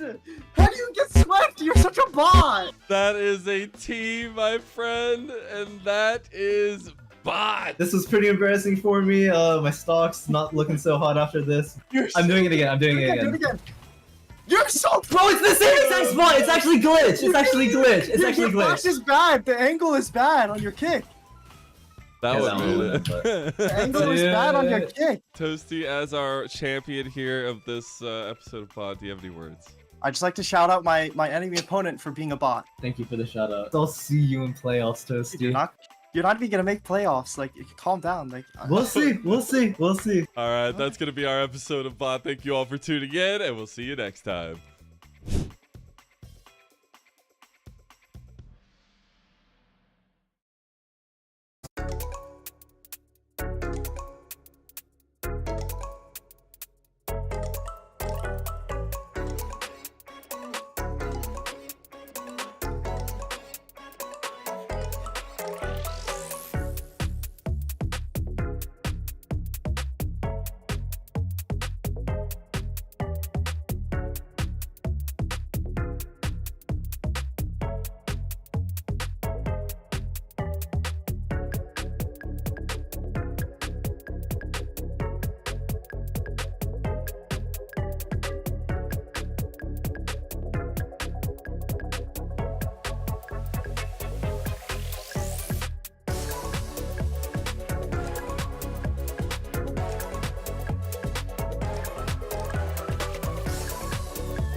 Welcome back, everyone, to NACL Fear Starforge versus AoE Beatdown.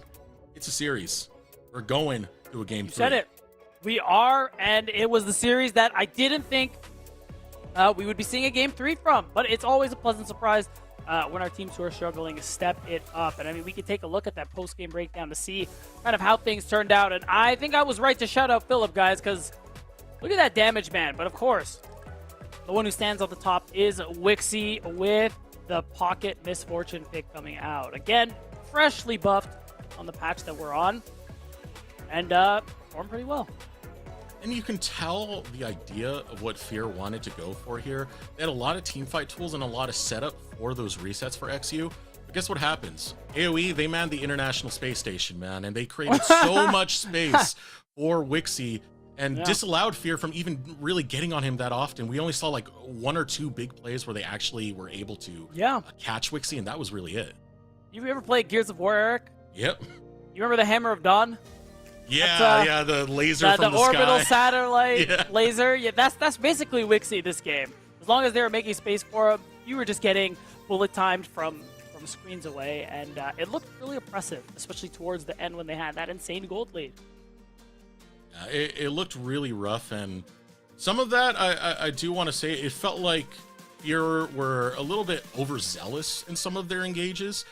They took a lot of them where it was like, okay, we can find the back line with ABO, but no one's there with you, so he just blows up. Or some of the late teleports that we had coming through. Hopefully we see some of that get corrected and we can have this banger game 3 coming in. But let's take a look at some of the champions that are not going to be on the Rift this time around.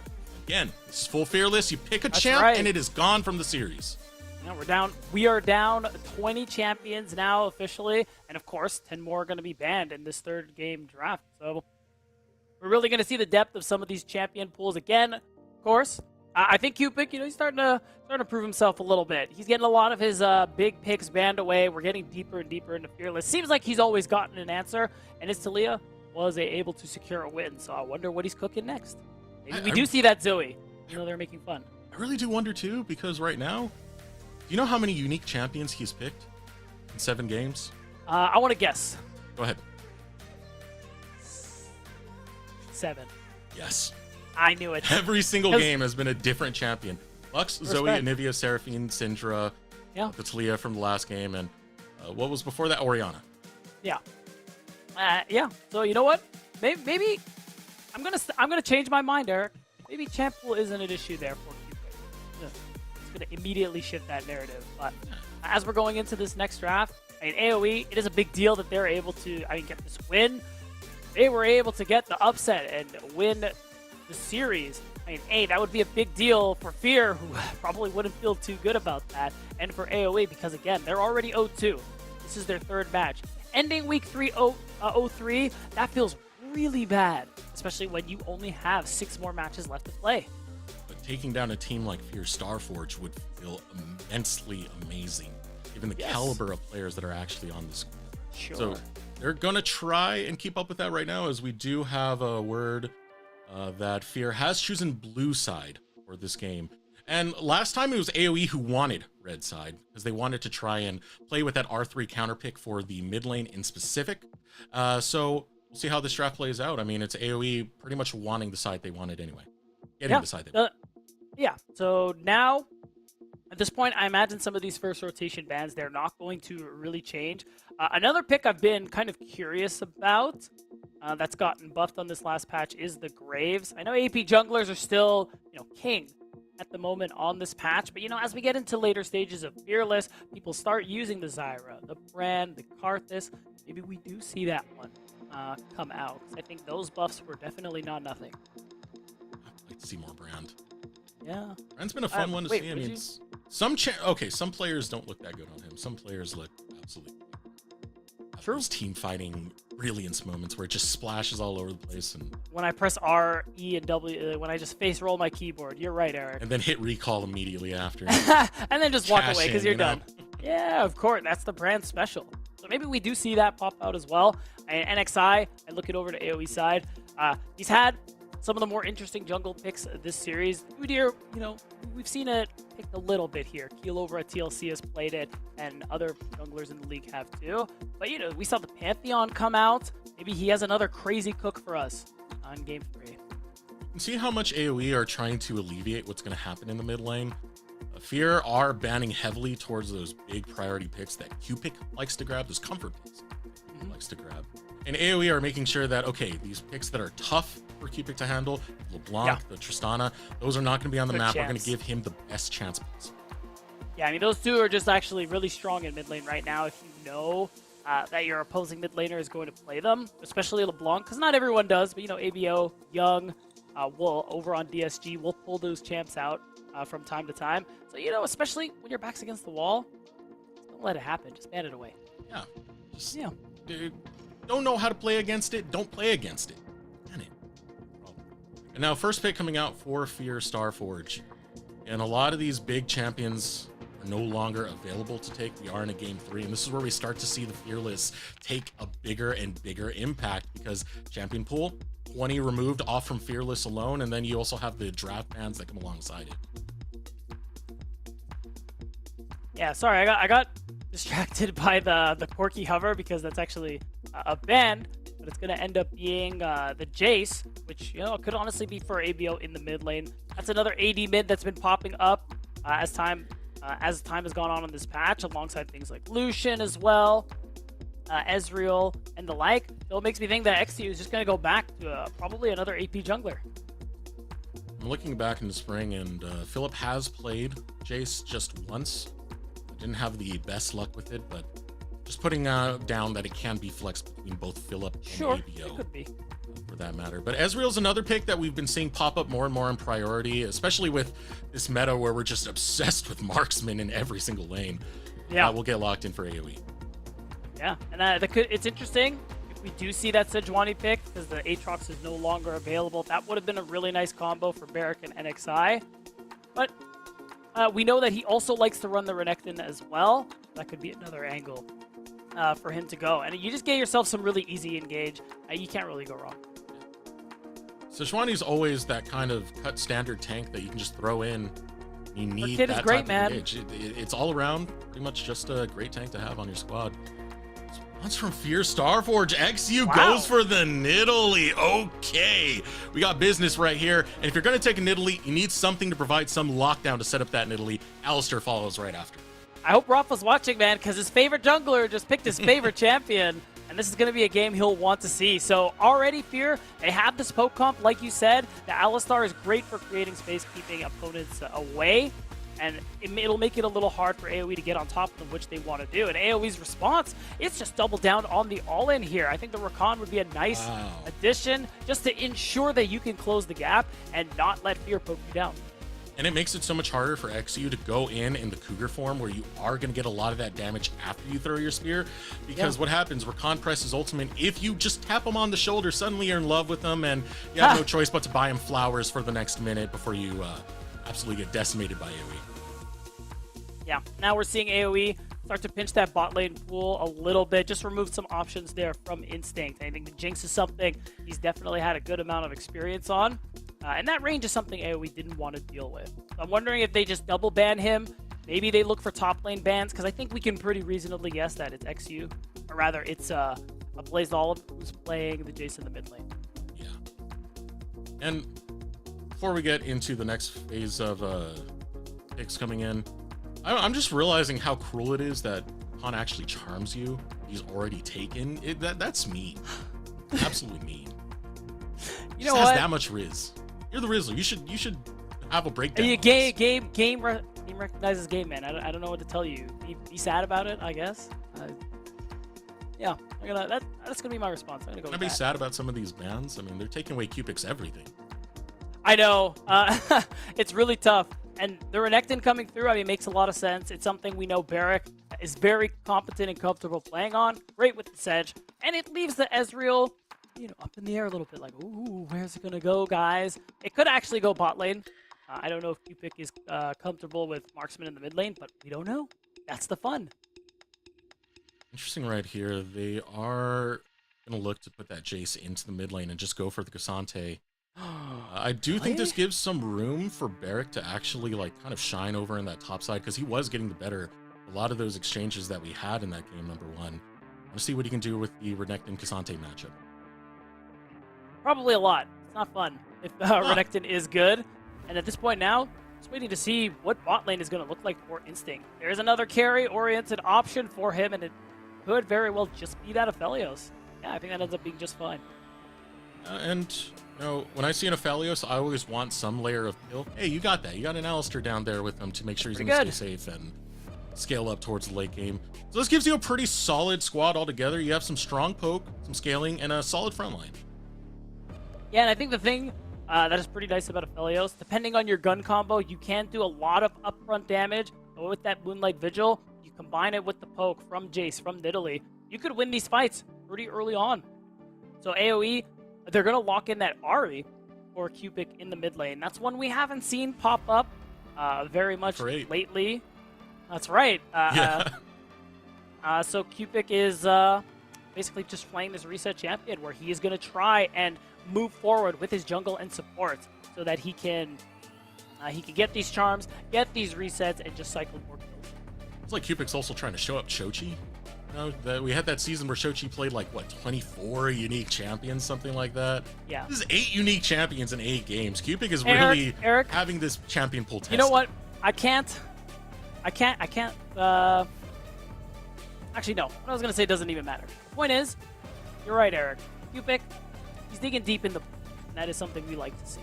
The fact that it is, even though this is full fearless and you're guaranteed to play 3 unique champs every series, if you go to 3 games, it is still pretty cool for a player that has very limited comp experience. He's going to be able to play just this many champions. Play the whole roster. Season's over. Every mid laner you can. As we head on to the Rift, let us know who got this one. Who are you rooting for? It's no longer just Fear X Starforge stomping this 2-0 getting out. AoE, they have hands now, man. So, AoE, I possibly can take this. If you believe in that, type in AoE. If not, Still on the side of the Reaper, FXS, and now look at this, level 1 shenanigans. We wanted this beatdown. Don't say huh. We did. This is what we wanted. Get in there, NXI. Chase him down. Yeah, Breezy. Yeah, the hunt is on, and ABO falls to about 200 health. NXI is taking a lot of damage as well, and finally is going to come to an end after a little bit of a skirmish before the minions even came down. Yeah, the reason I said huh was it looked like XU's spear went right over NXI's head, but considering where they were standing, that's just a Z-axis moment.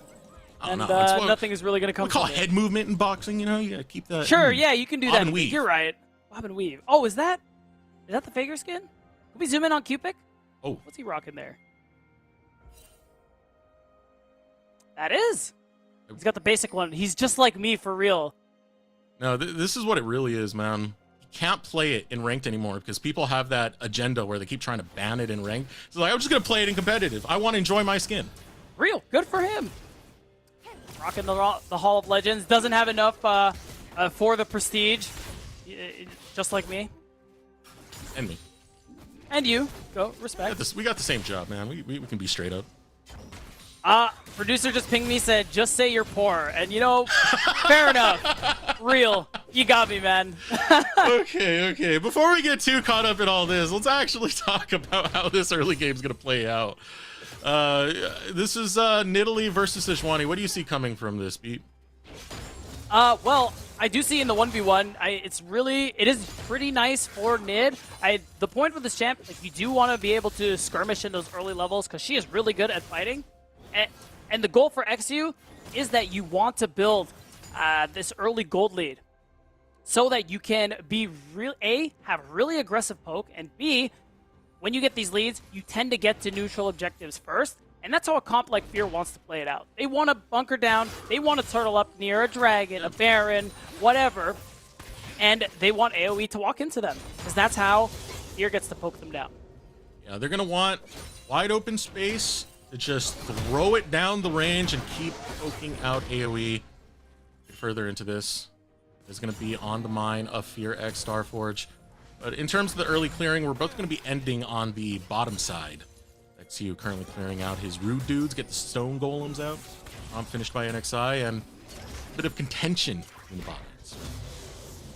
And there's that moment now. XU's finished his clear while NXI is still working towards the tail end of his. So we'll see what he's able to do. Bot lane is pretty even right now.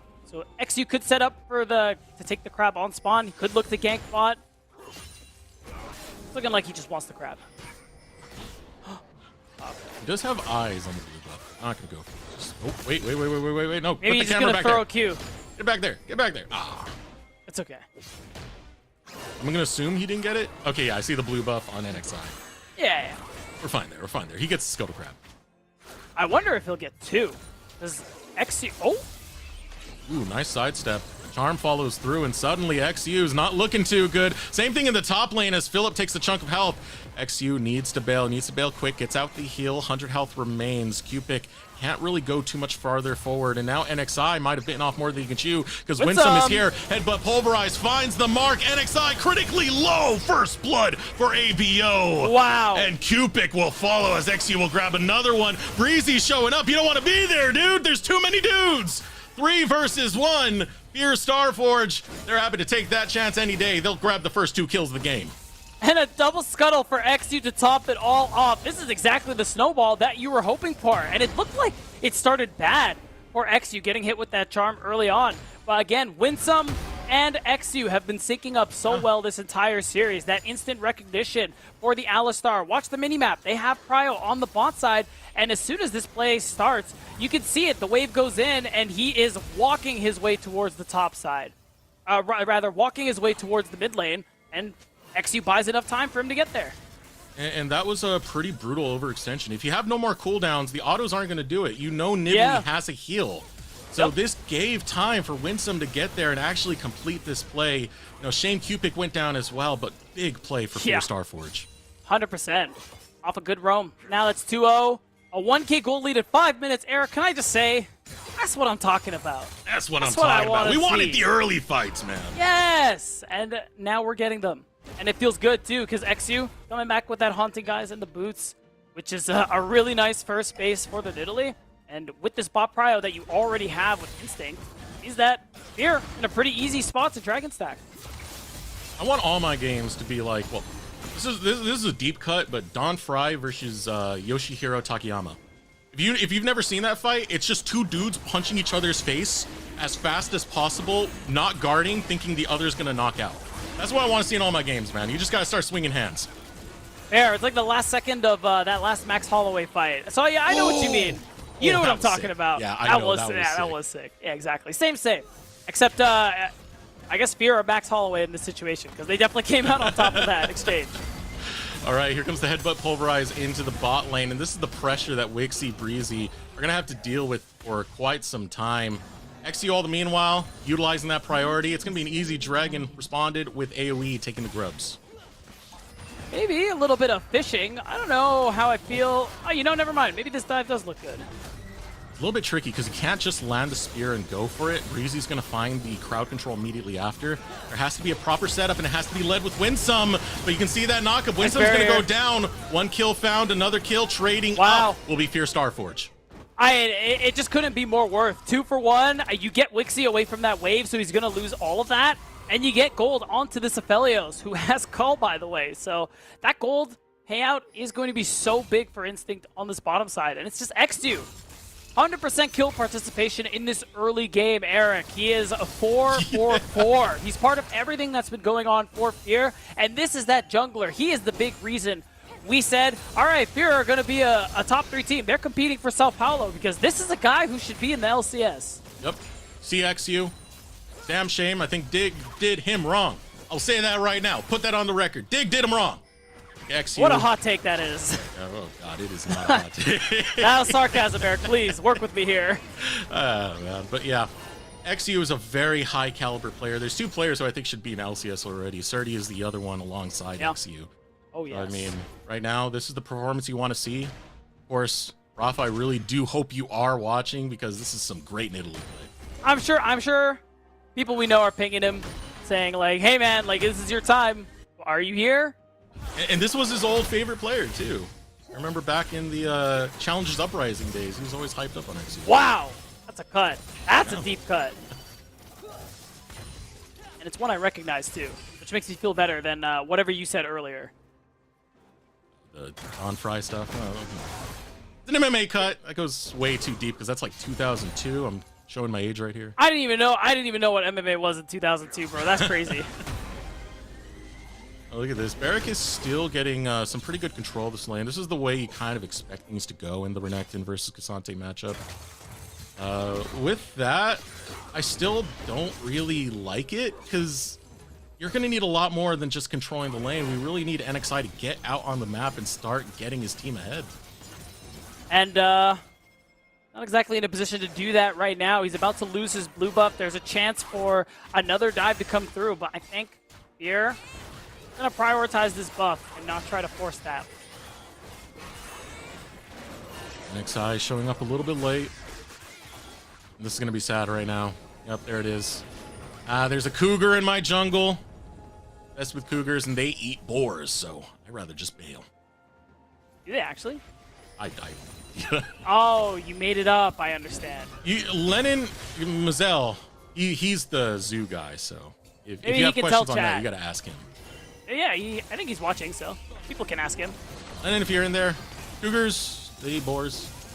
Do they even like live in the same areas? Because you know, in the game they do. Because look at XU. Oh, true. You know what? For the sake of League of Legends, you know we are the experts. So if we say cougars eat boars, I think we're just right. No. Yeah. Eat grumps too? Look at XU. Sure, man. All you can eat. Goes to cream barbecue as well. Let's go. Okay, all right. Fight breaking out. Fear have been really focusing down into this bot lane for quite some time. Now, NXI is tired of it, so he wants to find engages. Cupid comes in on the flank. Winsome gets pulled in. Oh, the Pulverize finds 3. It buys a lot of time for Fear to find their damage back. Cupid's not going to fall. Low health bars all over the place right now, but look who's on the other side. It's Big Phillip, and he's ready to claim some of these kills. Hops on the Breezy, looks for the auto. Pathmaker goes through, and the spear will find one for XU. Still, Phillip will fall. A rather sloppy setup for Fear. Results in a couple of trades. Not just done yet. ABO walks Yeah, up and Wixie. Wixie's left underneath the tower by himself. They're going to be able to burn him down. ABO turns onto NXI, but doesn't have the lives. damage. He's got to wait out the cooldowns once more. Teleport's Oh my coming God. in. This fight is not over. We are still going. Cupid is here to try and save the situation for AoE. Here comes a Blaze Olive. He misses the shock blast. It will cost him his life. And finally, the chaos concludes. I love it. We're just releasing all the tension from these last 2 games in the early game, and we're just fighting nonstop. AoE managing to get some return kills, a big deal, but not winning fights the way that they want to. Cupid, in particular, looking to stay alive and keep resetting on this Ahri, but Blazed Olive did a good job chunking him out, keeping him out of the fight before he could do too much. Oh, that was a wild exchange going on over there. And by the way, we did get some information from our producer. Mountain lions please. have been documented to prey on feral hogs. Wait, read the message above that. Hello? No. Anyway. Okay, well, I'm not going to disrespect her. I'm going to tell so we have gotten confirmation. Adult cougars typically prey on deer, elk, moose, and mountain goats. Also, wild sheep, with deers being preferred and most common prey. Other prey species, especially for younger cougars, include raccoons, coyotes, rabbits, hares, small rodents, and occasionally pets and livestock. Thank you, Emery. We are now that much smarter, and so is Twitch chat. You didn't shoot the Kangas one. Not that it right. I mean, I feel like that's like the deepest cut of all. Because like, how many people know that? That's fair, I didn't even know fair. that until now. In fact, we're going to allow Twitch chat to just be confused by the context of this, because it's funnier that way, you know? Yeah, exactly. The point is they learned about what adult cougars eat. And I feel like that's why we're all here. What about the mid lane? Should ABO be here as he's getting stunned up? The charm should nice follow. charm. That's an easy pick by AoE. Yeah, and that's kind of the pick that you're looking for here with this comp. You have so much CC between NXI and Cupid. They layered it, very nicely. And I think now that we've slowed down and gotten back to this nice and chilled game state for the moment, let's talk win cons, Eric. Fear are halfway to a Dragon Soul. And that, I think, is something easy that we can always talk about and discuss. You can see first items coming through across the board. The IE for Instinct, I think, is really nice because that item is just really good. This thing's going to be doing a lot of damage this game. You're talking about that halfway to Dragon Soul. I'm also looking as the game gets later. When you set up for Dragon Soul with Fear, God, it's going to be such a menace if you're AoE. If you allow them that first setting, that means you have to walk through Fog of War. Guess what? Shock Blast. Guess what? Spear. A lot of those poke tools are going to be on the table and something that AoE have to dodge constantly. Have to make sure they have good vision control for. It's going to be important. I think this last game 1, this was especially good for XU and Winsome when XU was playing the Zyra. They had laid down some incredibly oppressive vision, and you can see Winsome now taking every opportunity to clear the vision that AoE have set up, and just to allow XU to just continue denying resources from NXI, stealing camps. This is just like in that first game, the Zyra vs Pantheon. You can see XU on top of the kills. He's up 20 CS, and as is admittedly, that is exactly how you want the game to go. Yeah, that's what I was about to point out. That CS lead is gnarly. Kills and assist on top. So XU is sitting with so much gold right now, making bank. Now the setup around Rift Herald. Winsome's able to get a combo on Breezy. Right now it's just for control of this inside track and control of the mid wave so you can push over towards that Rift Herald. Blaze Olive trying to defend his jungler at the meanwhile, but here comes the pinch. Breezy has an angle in. Winsome shows up to try and prevent that angle from happening. Here, feeling like they want the Patience bar to run out, and we're just looking for a fight. Here we go, Breezy with the counter engage. You pick We his still late. have the ultimate from Winsome. Philip has arrived on the Cassante. Barrack taking a lot of poke. In the meanwhile, gets rooted up. Half health remains. True Shot Barrage rings through. Now going forward is Q-Pick, wants to find the charm onto Instinct. Shock Blast, able to get the max range 1, gets damage onto 2.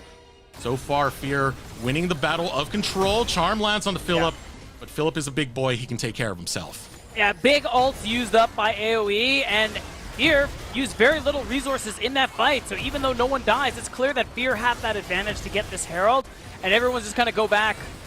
I want to say go back, but NXI Oh, NXI, what are you doing there, man? This event is over. You shouldn't be here anymore. He will fall to ABO, and it's questionable moments like that where you start to wonder what's going on with AoE. I mean, that's just greedy, plain and simple. That Herald was not yours to contest for. The hope must have been to see if they could get a potential steal, and then you just walk away because there's no way you get the eye. Either way, you're punished big time. So you give up gold on top of the Herald you already lost, and with that mid-tier 1 being down, I mean, there's plenty of options for Exute on where he wants to drop this Herald. You can even drop it mid, right before this Drake spawns, as a lot of people usually do. Drop it there for the control as a poke comp. That would be very, very nice to have in the mid lane. Or, you know, drop it top to continue taking out all of those outer towers. Yeah, sure. I would reckon what you were saying. Put it towards the mid. Let's continue the dragon stacking, which is spawning in 30 seconds. Yeah, right. Setup for this Drake is probably the most important thing. With some... Oh. See, you want the Nidalee to be paired with something that holds it down, but you got to be a little bit more patient, XU. I was going to say, I thought you were flaming Winsome, and I'm like, bro, XC threw the spear too early, so, you know... Yeah. we gotta be real. No shade at Winsome.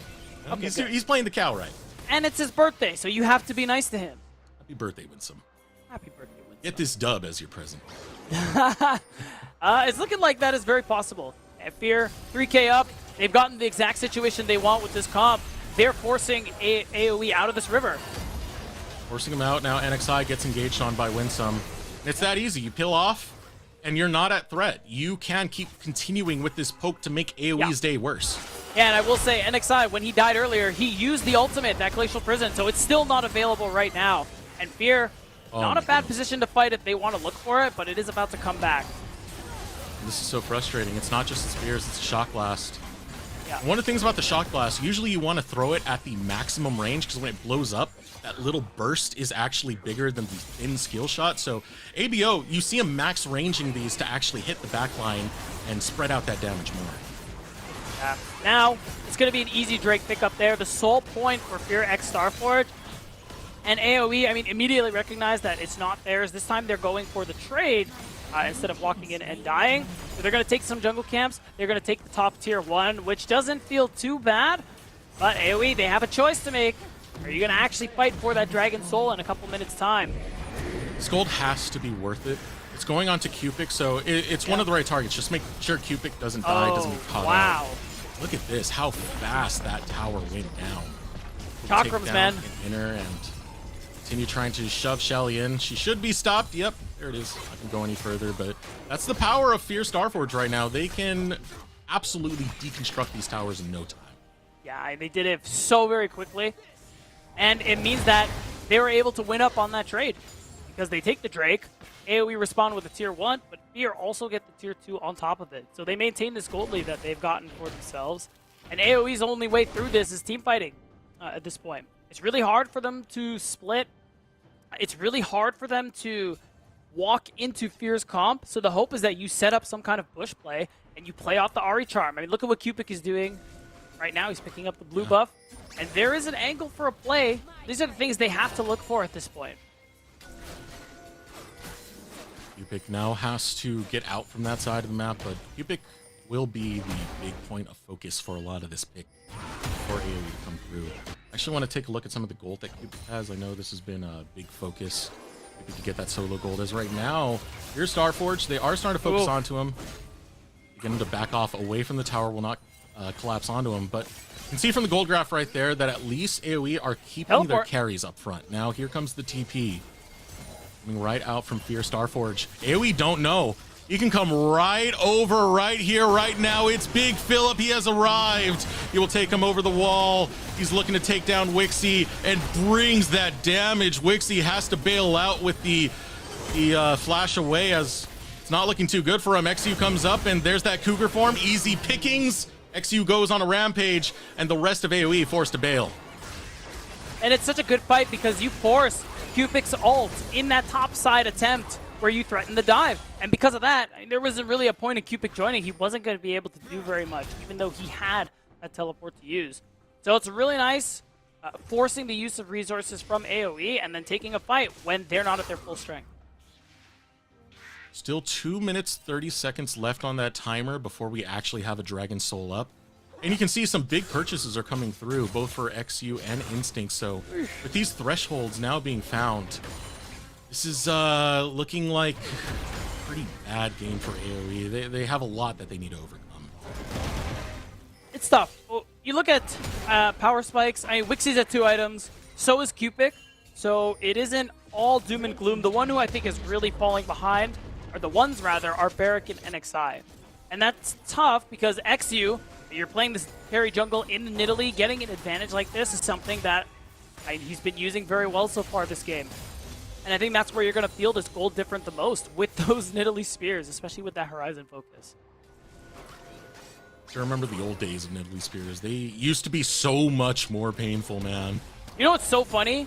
Before I ever played League of Legends, my cousins needed to complain about Nidalee in that form in like season 6 or 7 or whatever year it was. And it was so funny just having him explain it to me because I'm like, I don't know what's going on, but this sounds bad. I feel for you. Here we go. And engage on to Winsome, but you're not going to find too much. Would have been fortunate if you got the ultimate out, but Winsome will stay patient about it. He's going to have no sweat on his brow. All the meanwhile, side lanes really do belong to Fierce Starforge. You can see it right now. ABO in the top lane. Recall from Philip in the bot. Oh, nice flash. Ooh, nice flash from ABO. Oh my Gets God. away from the ultimate. He's still going to get collapsed on, so that's a death nonetheless. 2v4. XU needs to head out of there and just let his support get sacrificed, unless Winsome can find the escape. Here comes Instinct on the side, but Breezy wants to engage onto him. Follow through with the charm, but the turnaround from Instinct will find 3, will find 4. No, Barrack will claim him, but not before the quadra kill from Instinct. And now the cleanup from XU. Fear Starforge looking wonderful in the fight, all thanks to Instinct. Yeah, Instinct goes big time in that fight. 4-4-1 trades his life for Barracks, essentially. And you can just see it. He gets this crazy quadra kill. Again, ABO buys a lot of time when they prioritize him on the side of AoE.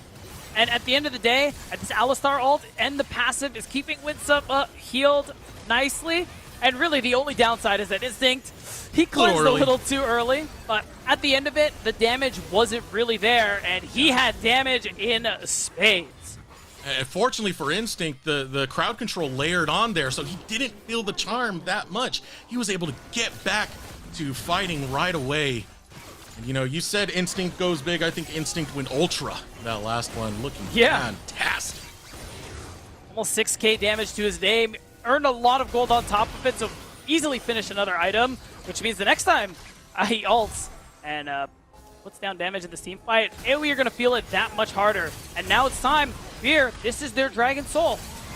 Here it's tough. You feel how quickly AoE need to decide because the poke is coming in. The spears, the shock blast, it keeps landing, it keeps landing. You're going to lose those health bars, and Fear will engage immediately after True Shot Barrage. But right now, Barrack caught down. XU! So going to be secured because XU does not miss these. The fight continues. Barrack the Gator gets chopped up. He tries to go back in, but it's in the face of 3, and they'll take him down in the blink of an eye. Wixie in no man's land. A Blaze Olive chases through, but the spear lands onto the back of Wixie, takes him down. Philip with the chase, wants to get Cupic. It's a long chase for him, but he's got the time. He's got the moves. Breezy, the only one to survive as Fear Starforge come up in a 4-for-1.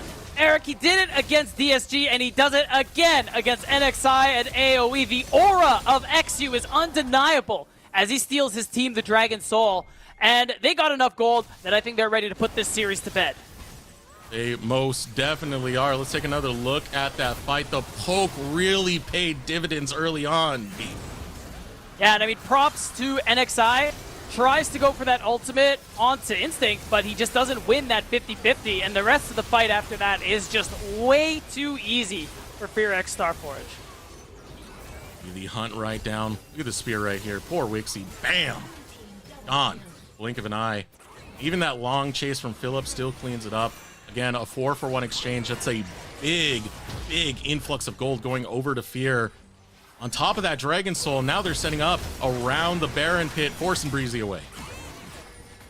And we're in a position as Fear where they could easily just go ahead and start this one. You're really not afraid at all. Instinct is so strong with 3 items. The rest of Fear are also in a strong position where they can 2-man this Baron while the rest of the team keep AoE at bay. Yeah, NXI, he's trying to get in. He wants to make the flip. Cow's going to go down. Baron secured by Fear Starforge. AoE can't do too much. They're happy taking the kill, but man, they feel bad watching that purple buff go over to Fear. I win some for Baron buff, even on his birthday. We call that worth in this business, Eric. Oh, what's going on here? They're able to get the root onto Cupid. I suppose. Cupid starts to run low, but the chase is not going to be found. Spirit Rush from Cupid will provide him some protection. You can see AoE are still looking to fight. Yeah, and now Fear, they just want it back. XU is going to stay a little longer to do some camps, maybe deny any chance for NXI to steal away some jungle camps and get any gold back into his pocket. But wow, Fear have a lot of gold to spend after everything they've done these last couple of minutes. And this gold lead is staggering. Take a look at the chart to see how it's shaped up so far. I mean, Fear have been in the driver's seat throughout most of this game. Yeah, except that one little red dot. You see that? One little red dot. One little. Yeah. Ignore Hey, that. credit where credit's due, man. Come on. But yeah, I mean, all the credit in the world over to Fear more than anything else, who have just been very calculated in the way that they played this game out. I mean, score lines on so many different members of the squad. Yeah, and while XU doesn't have that 100% kill participation he had before, it's still very high up there. Part of 15 out of the 17 kills. Really shows how much he's been a part of this team's success. Run, Barrick. You gotta get out. He's got his flash. He should be fine. Should be. Never know, man. Fear, Starforge. They are a terrifying unit as they march towards the base of AoE. Look how fast that tower went down, man. He's gone. Baby. And the Baron. Now you can just focus right onto that inhibitor tower. Turn that over towards the mid wave. Everything belongs to Fear, including Wixie's health. That's right, and at this point, this mid-inhib is going to follow very shortly. There isn't much AoE can actually do. This gold lead is astronomical. And Fear in a position that any fight they go for, it should just be a win. Winsome goes for these very, very cheeky, interesting plays. I mean, I put a hard emphasis on interesting, but they work out nonetheless as look at AoE get melted from the rift. Fear throw caution to the wind and say, hey, we're just gonna go. And they throw hands, and now they're looking to close out this series B. That's right. Oh, we're going to a fight, Eric. Oh, I don't think there's much of a fight to be had right now. This is just plain bullying, man. Fear, Starforge. Fear us for we forge Fear. This was a 2-1 victory. Fear X Star. And even though Game 2 was good from AoE, Game 1 and 3 were very convincing showings from Fear X Starforge and exactly what we expect from this roster that we had really high expectations for. I mean, we can look at the post-game breakdown right now and just see how bad I feel for Wixie, actually. Looking at the damage he was able to put out, but you look at the rest of the team and it just really wasn't there. I mean, Wixie did a good job. All of Fear just beasting. Did a great job. More specifically, I really do want to point out XU, who you were keeping count of his kill participation for the first half of the game. He kept 100% for a long time, B. He did, and he was really high up there even at the end. And again, he was a part of pretty much every early game play that took place. Yeah. And that is kind of what we'd expected from a player like him joining Challengers League, and he has lived up to them. He just really shouldn't be here, man. Promote this guy. Well, off that note, we are going to throw it over a short break. When we return, you'll have Beatdown Boulevard on the other side with one of our winners for an interview, so we'll be right back.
Welcome, everybody, to the Rally Cry post-game interview. I have the birthday boy, Winsome, here to join us. And Winsome, first of all, congratulations on your win.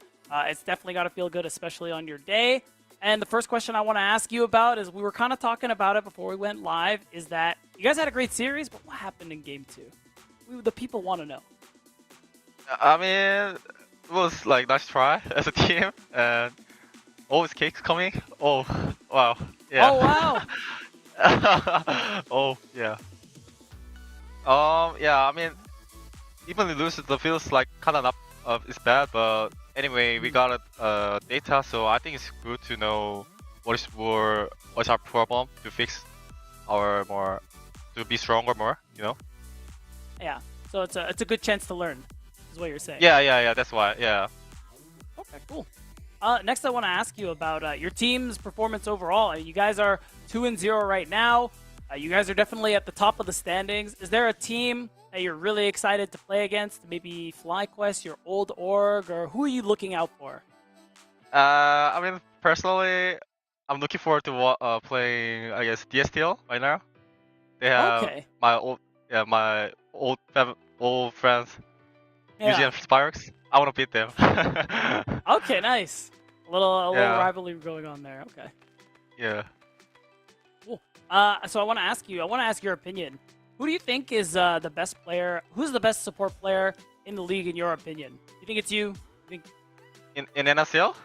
NACL, specifically. Not sure. Probably me. Yeah? All right, hey, fair enough. It's your birthday. You get to be excited about it, which is totally fine.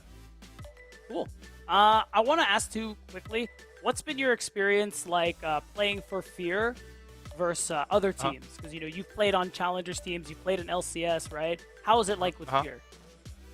I mean, I really like the environment with this team. Everyone is kind of really kind and then really funny, especially Philip. Yeah, so I'm glad to play with them, the Fear. Good. And then I think in my feeling, I improved a lot as a team, doing the game together. So yeah, it's kind of positive for me. Nice. Quick, before we start to close, I want to ask, what are your goals as a player going into this split? What are you trying to achieve? I mean, for me, I want to make final for sure, and then play in stage game. It's gonna be really exciting for me. Yeah, and then just wanna, I can do really well in the league. Just wanna prove it again. So yeah, that's gonna be most goal for me right now. Okay, cool. Hey, fair enough. Yep. Win NACL, get to the stage games, and hopefully promote. I think that's perfectly fine. Player goals. Probably, yeah. So, yeah. So then I want to ask quickly before we close. Do you have shout-outs? Anything you want to say before we stop the interview? Shout out to my Korean friends to celebrating my birthday, and then my family, and then my teammates. All right, I love that. Thank you so much, Winsome. And once again, I want to wish you a happy birthday. We're going to be done. This interview is done now. We're going to throw it to a short break, and I'll come back with Eric while we set up our next series. We'll be right back.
birthday, dear Winsome. Happy birthday to you. Welcome back, everyone, to NACL. First series of the day done. Of course, a big happy birthday to Winsome. I can't give him enough of them. I'm always happy when we have birthdays on the same days as broadcast days. Especially when we get to interview them at the same time, B-Down. Yeah, I mean, it's definitely a great feeling. I hope Winsome enjoys his day and his cake, and we get to enjoy the rest of our day at NACL, Eric. We have our next series coming up. What flavor cake do we got coming up? What's coming up? Sure, man. Flavor of Winthrop University. I don't even know what that means, but Winthrop is the first team that we're looking at. They're facing off against DSG. This is the majority of this year's CLOL champions with Denethor. Eric, come on. Denethor. That was your song. I'm sorry. I was reading our prod chat, and you hate me. Emily's getting mad at us right now. We got to say Winthrop. Winthrop. Oh, Winthrop. Excuse me. And Denethor. Okay, yeah, there we go. But yeah. This has been an interesting squad. You've been talking a lot about Aaron, how you think he's one of the more, who was one of your candidates for the most improved last split. That was my vote. Yeah. He was my vote. He's definitely a player I am still very excited about, and I think we just need to say right off the bat, yeah, they got dumped on by FlyQuest and ZXT. No one can dispute that. I don't know if, probably the best team in the league smoking another team is completely indicative of everything they're capable of. And they're not playing the best team in the league this time around. They're playing Disguised, Eric. Hey. Okay, I can't set it up anymore because we're switching Disguised. So yeah, get on, buddy. Yeah, facing off against Disguised, I want to give credit and criticism to the squad so far as we've been seeing them. A lot of credit over to Young as well as Tomo. Tomo has had some pretty standout plays where he's willing to just dive into that back line and really make things work for Disguised. Where I do find the criticism, I do want to see a little bit more out of Yukino. He's got to be careful where he places himself. He's been picked out a few times. I know he's trying to expand his champion pool and show more. I think he's very capable and can show that off, but you got to take it one step at a time. Yeah, I think we got to really think about the fact that Yukino is an interesting case. When he first started playing early on last year, Eric, what was the meta like in the jungle? It's honestly pretty similar to what it was spring of this year. It was Sejuani, it was Vi, it was Poppy, it was Xin Zhao, and that was what he was playing most of. This time around on the AP junglers, it's a little tougher for him, but he's still a young player. Still gets a lot of praise for being good to work with from teams in the past. I know the coach of 100 Thieves Challengers at the time, rest in peace, Dan would say that, great attitude, and I feel like, and I'm pretty sure anyone who works with him would agree. If you've ever seen interviews of Yukino, he's just a delightful person. You almost sound like you're saying RIP for Dan for a second. No. I know it's for 100 Thieves Challengers. If you know, then why did you say it, huh? Just to put you on the spot, this is the way we work, man. Yeah, you're right. We gotta bully each other every now and then, It's true. I'm still winning. It's about the competition, love of the game and all that. I slither, okay? All right. You're not supposed to agree. You're supposed to shoot back. Come on, man. My bad. As we start looking into the draft right now, taking away a lot of those big priority picks that we've been seeing on the regular so far. For Winthrop University, I mean, they want to pick something powerful up over towards that top side, but I also do want to see just what exactly is going to get locked in the matchup versus Tenacity. Denethor, again, that was against Surdy, man. That was very, very for him. I want to see him get a good champion pick because we know what he's capable of when we saw him in the promotions last time. Yeah, and I really just do want to say, I don't know if that's like the fairest of comparisons. Denethor, when Winthrop was trying to get through the promotion tournament this last year and change, Denethor's a player who we think was competent, could play well in NACL overall. Surdy's a player who just needs to be in the LCS. Of course, that's going to play out the way it does. But now Denethor gets to play against another. Yeah, that's exactly it. I just realized mid-sentence. That's a little tough. I mean, I'm sorry, Tenacity's no Surdy, so it's fine. The first two matchups you have to go against what was considered LCS caliber players. I mean, get it out of the way. That's rough, man. Hey, but front load your season. Let's go. DSG, they're looking to respond to the Tristana pick that we saw earlier. Again, that Senna does enable you to grab more of those squishier marksmen and get that tank towards the bottom side so you can find engage. So, first setup coming out for DSG, Porky Senna. Yeah, and I'm wondering if Winthrop are going to go for a Nautilus pick of their own. Again, we said in the previous series that No, Senna Ornn is a fine combo, but like Senna Nautilus is just so good, Eric, and especially when you're playing against mobile champs like Tristana. That point and click CC is just too valuable. You cannot undervalue it. I also think this is a pretty scary duo to have for Winthrop. I'm focusing more on the so Emily doesn't get mad at us, but yeah, Of course, Tristana of course. as well as Karthus has some deadly scaling, some deadly presence on the map. I'll be real. I hope Winnie's been practicing because I didn't like his Karthus last week, and we'll see if he's worked on that going into this one. The duo itself, very powerful. Big fan of that overall. You also have should be a pretty solid top lane matchup because Renekton, just kind of auto pushes in most of the lanes that he's in, and that will give the space for Winnie to be able to do what he wants a bit on the map. That's what. Whether it's here or LCS, something I don't see as often as I'd like with AP junglers rising in priority. Not a whole lot of thought and draft is given over to priority.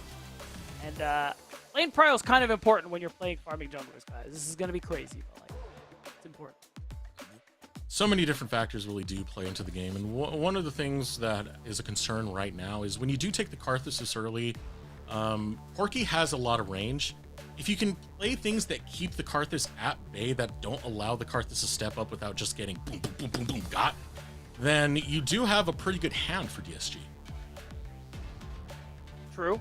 And I like that DSG are also banning away things like the Smolder. I think that would end up being really good for Aaron, especially because they did leave the Nautilus up.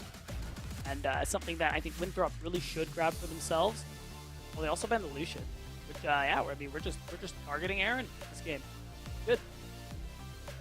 Definitely a valid game plan to go after his pool, because I feel like Aaron does play very specifically towards theme, champions that assist the team as a whole more than anything else. So trying to take away some of the other champions that Aaron can play, definitely a game plan to go for DSG, but they will have first pick of the litter in the second phase of the draft. They're going to continue with that long range engage, taking them out. Yeah, and that is more of what we've seen from Yukino in the past year, that facilitator style jungle. You definitely have a lot of setup between that and the Ornn, and you have plenty of damage with Senna and Corki. So at this point, it's just about getting a mat. You could go opt into another tank for Tenacity. You actually have a lot of options here, though, for what you want to run. I can't imagine it's going to be anything too crazy, though. Oh! You and I lie? You and I lie? You and I lie? Oh, that's cool. You know what? Eric, they're getting you again. Again, that was you last time. Don't put that on me. All you, man. You just say something, man. I'm sick of... Doesn't fit my narrative. Hey, okay. Oh, Jude. Wally Bear. I'm not going to lie. I've been watching this tear up the last couple of days, and I forgot about it. But this champ is great. That build is disgusting. And Tenacity should feel ashamed of himself for abusing powerful things to try and win games. I want to ask you about this, though. What? We have a Jhin that's locked in, and that's a lot of tanky beefiness that you have to get through. Jhin is not usually the best at really trying to take down those champions. It puts a... Okay, Tristana is. Yeah, Tristana is, but is that going to be enough? If Volibear wasn't in the game, probably. But I actually think the team fight from DSG is really good. The scaling from DSG is also really good. And they have Volibear, so I'm inclined to kind of lean their way. I'm going to be honest. Winthrop, though, to be fair, they have a lot of pretty solid lane power. When you think of like Jhin Leona, very aggressive lane. Tristana, Renekton, all aggressive. So Winthrop really have the possibility and agency in this early game to get an early lead in Snowball. If they don't, though, GG. It's not looking too good, yeah. No, I'm just going to say GG. I will say, I do like the draft of DSG coming into this one, but, we'll see how it actually does play out on the Rift. I know it'd make Toast happy hearing that.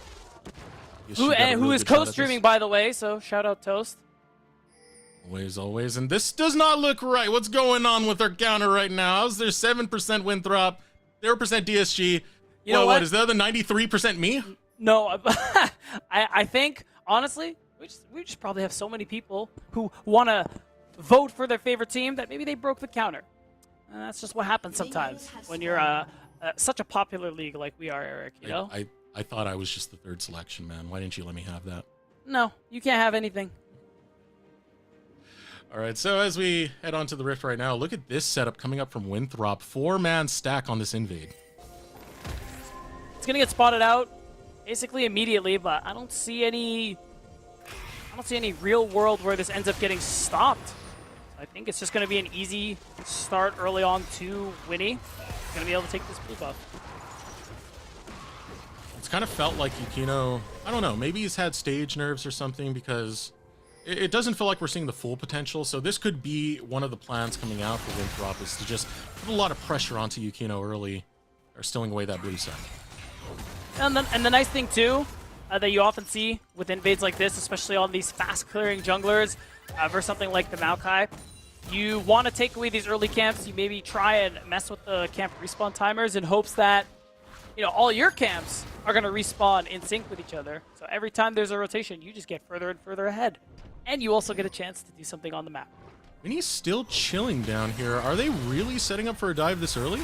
No, surely he's taking the grub. Oh! No, they're going for a dive beat. What in the world? Level 1, they get the first blood. Executed perfectly. Even Winnie's still alive. Wow.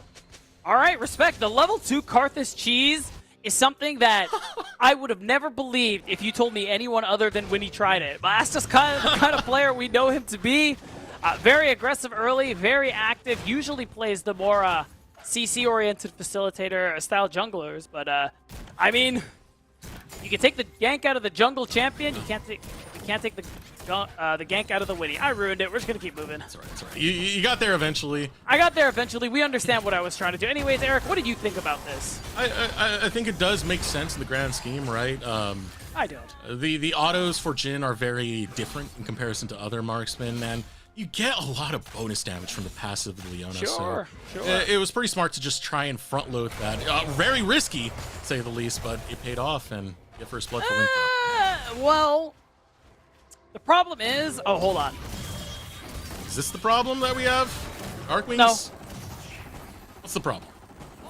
The problem I have is in draft, you talked about Jhin not being able to kill tanks, and is that okay? I said yes because Darkwings was in the game, but also Winnie on Karthus is in the game. See, that's conditional on Karthus clearing, you know, the way you're supposed to, aka, you know, finishing your first clear with 24 or 28 CS. I'm looking at Winnie. He's down 2 camps to Yukino, which is just like, on paper, insanity. So if Winnie falls behind because of that early play, which makes things a little harder for him, that's not good for Winthrop. And to add to that a little bit, the unfortunate part is Skytech was the one who was the recipient of the kill. Sure, yeah. We'll jump onto Poom, and this gives Poom a long way to walk from home. At the same time, Yukino's showing up, but Poom doesn't have much health left. When he grabs the kill, the focus from Winthrop has been towards this bot side, and even Yukino can't help out. Another kill for Winthrop. All right, I guess I just don't see the vision because they just keep diving bot over and over again. It's like you said, Yukino isn't actually really able to have much of an impact. So now, Winnie gets a kill for himself too, and he's just going to be able to farm those respawn camps on the bot side. That's one way to vertical jungle. You know, you clear out your camps, clear out their camps, clear out their bot lane, clear out their camps, clear out their bot lane. Yes, the legendary bot camp. He's putting up a tent down there, and so far it's working out. This time it was Winnie who was able to pick up the kill onto that. And with all that time committed, it's not time wasted because they're actually accomplishing something. Oh no, he's fine. Yeah, He's chilling. So, true. So, now Winnie, albeit unorthodox, has recalled and come back with Faded Ashes, which is, in a way, exactly how you want to get your first back off as Karthus. So good on him for doing it the way he did. And it's gotten Winthrop a 1k gold lead so far. We already said Winthrop need that gold lead going for themselves because they have the agency. They have the champions who can play well early. So they need to use that before they get outscaled. It feels like we're seeing Winnie, his identity, just turned up to 11. Because remember what we used to always say about Winnie? He sees a fight, he takes it. There's no fight he doesn't like. Yeah, Winnie doesn't see a fight he doesn't like. Now look at this fight breaking out in the mid lane. A little bit of traded. Damage coming in as Skytech finds the Zenith Blade onto Poom, but it's not the target you want. You want to keep chunking away at Young. Now the contest for Grubs. Yukino's the first foot there, but Winthrop are looking to contest. It's tough. Dominus means that everyone from DSG are going to back off. Maybe the re-engage comes through, but it's hard when Yukino's not level 6. One Grub gonna get taken, one apiece. Zenith Blade over the wall, finds it on Yukino, but he's deep by himself. They need to burn down Leona quickly. Young looking to bail out of this one, gets caught by down. Darkwings, and now the resets for Darkwings. Tries to find the auto on Tenacity, but the shield is there, so he has to flash out to survive. Yukino, however, is deep behind the lines in no man's land. Will burn his flash to survive. Wow. I mean, right off the bat in the second series, we are getting an insane scrap, Eric, which I know you're really happy about. But overall, this is what we expect from this Winthrop roster. This is how they tend to operate. Skytech looking for these angles, and this team is just ready to fight at any given moment. And honestly, I like it, because when you pick these comps where you need to make things happen early, I mean, you have to fight. You have to force these issues. And the fact that Darkwings was able to get some of this extra damage on, finish it off with the satchel, a big part of how this worked out for them. That shield that came up for Tenacity just at the right time. That would have been another reset for Darkwings. Forces Darkwings to have to burn his flash, so little things here and there that you can try and pick up from it in the back half, but ultimately it still belongs to Winthrop. It does, and worth noticing, nobody has actually gone for any Drakes early on yet. There's an angle for sure for Winthrop, just given the push they have mid and bot lane. Try and start that one off. Okay, I was waiting to see if Yukino was also going to hit level 6, because now that Nature's Grasp really going to make it a little harder for Winthrop to go in those team fights like we saw around the Grubs. That ability to lock people down, especially from a distance, is a huge thing. Ooh, nice Zenith Blade will prolong the recall from Tomo, so staggered out a little bit. This does give Winthrop an opportunity to attempt this dragon, and there's not a response that DSG have when he should have this. That's a nice catch out there. And it's cool too, because Winthrop getting the advantage on a lot of these early neutrals. They got 2 Grubs, so there's a chance they could get 5 when the next one spawned. Now they've started some, decently early Drake stacking. As long as Winnie, he's just going to be able to secure that one. It's a nice pickup there for Winthrop. First Drake of the game, Chemtech. Belongs to Winthrop. Next one will be an Infernal. The focus so far, a lot of it has been in the bot lane for Winnie. What about Yukino? Where do we want to see his focus put towards? Oh, I think bot lane is fine. He can gank any lane just with his ult. I mean, look at this. Look how easy Hard this focused on bot. Everyone, party in the bot lane. Here comes the ultimate from Yukino. This is enough to isolate Skytech, so guaranteed kill coming in here. But Aaron will open up the curtains, and there's the Requiem as well. They cannot protect him. That's another fall as Poom goes down 1-for-1 trade. Yeah, nice for Winnie to be able to help secure that one. It looked like it would have been 1-for-0. So now this Karthus, it just continues to get accelerated. You know, my concerns about that early clear, it doesn't matter anymore. I mean, look at this. It's Darkwings and Winnie at the top of the charts here so far in this early game. The rest of Winthrop trying to catch up. And Darkwings, in that last series that we had against FlyQuest, I know that was pretty much just steamrolled, but I do think Darkwings was one of the highlights, and from time to time has been a highlight on a lot of the squads he's been on. Keep in mind, like, 4 members of the squad are CLOL champions. Darkwings was a pretty big part of that. Right, and Tristana, I think, is a champ that has just been always so good for him. I remember last year at NACL, even when he was struggling, when he played for, I believe it was AoE, even Wildcard at Spring. But he, unless he was playing Tristana, he honestly wasn't looking very good. So it's nice to see that in 2024, he's kind of, I don't want to say returned to form necessarily, but he's showing that improvement once again. Now a big push coming out from DSG as they're able to grab at least a plate going to the bottom lane. Rotate out, a lot of vision control over towards the dragon side of the map, but no dragon. Yeah, 3 minutes before that does come up. Yeah, so really what matters, you're seeing the TPs come through as well from Darkwings. It's that second Grub spawn. Hey, DSG, you don't want to let that go too easily, and Winthrop, they are chomping at the bit. Ooh, Darkwing's nice sidestep will not get caught out by the snare of Poom, but there's the Zenith Blade. Tomo's locked down, and he's taking a lot of hurt, a lot of damage. The rest able to show up in time to defend against Winthrop. While the Forge God goes out, gets one knockup, but doesn't find anyone in the back half to take down. Now Tomo uses his flash to try and hit that second proc of that ultimate sooner. Looked like they might have been able to find something, but they don't. And with that ult out of the picture, it's really hard to actually contest this next grubs. Yukino used his ult too. So you just gotta let this one go, which feels really bad as DSG. Those are the big teamfight tools that you should be thinking about around these neutral objectives. You were mentioning it, Beatdown. This is a big one for Winthrop to get. Being able to get 5 of these grubs. If you were just a little bit more patient for DSG, that's something you take into a fight for those grubs. But now, nothing they can really do. No, and there it is. Winthrop, not quite the Grub-ageddon, but Denethor gets a chance to hit some turrets. He will have the Void Mites to assist in that tower taking. And same with Darkwings on the Tristana, who we know is great at demolition. No time whatsoever. You get Tristana, you get a Ziggs. Got half of the demolition duo, so hey, that's all you need. Melts towers. We're not talking about Corki right now, producer. No. It's Corgi, the skin. Like Yeah, come on, Eric. Okay, my bad. Corgi? All right, this time I get the hate. Right? Yeah, I'm willing to take it. You know, I respect that. Corgi. Even Aaron respects that too with the thumbs up. Congratulations. It is one of the cutest skins. And you know, another cute skin. It's the Pug Kog'Maw. The only reason I bring that up is because Aaron's on our screen right now, and he played it. Yeah, he did play Kog'Maw. I was wondering, I'm like, where is he taking this? But no, you're right. Right now, Dragon gonna be up in 40 seconds. Next thing to play for Winthrop. Again, trying to continue their early advantages. A great way to continue that would be securing your second Drake of the game. Here we go. Dominus going to be used. He's after Tenacity. Tenacity takes some big bites back, but this is a hard survival mode to get out of. Here comes the Requiem. Tenacity has to flash out, and Denethor will get the better.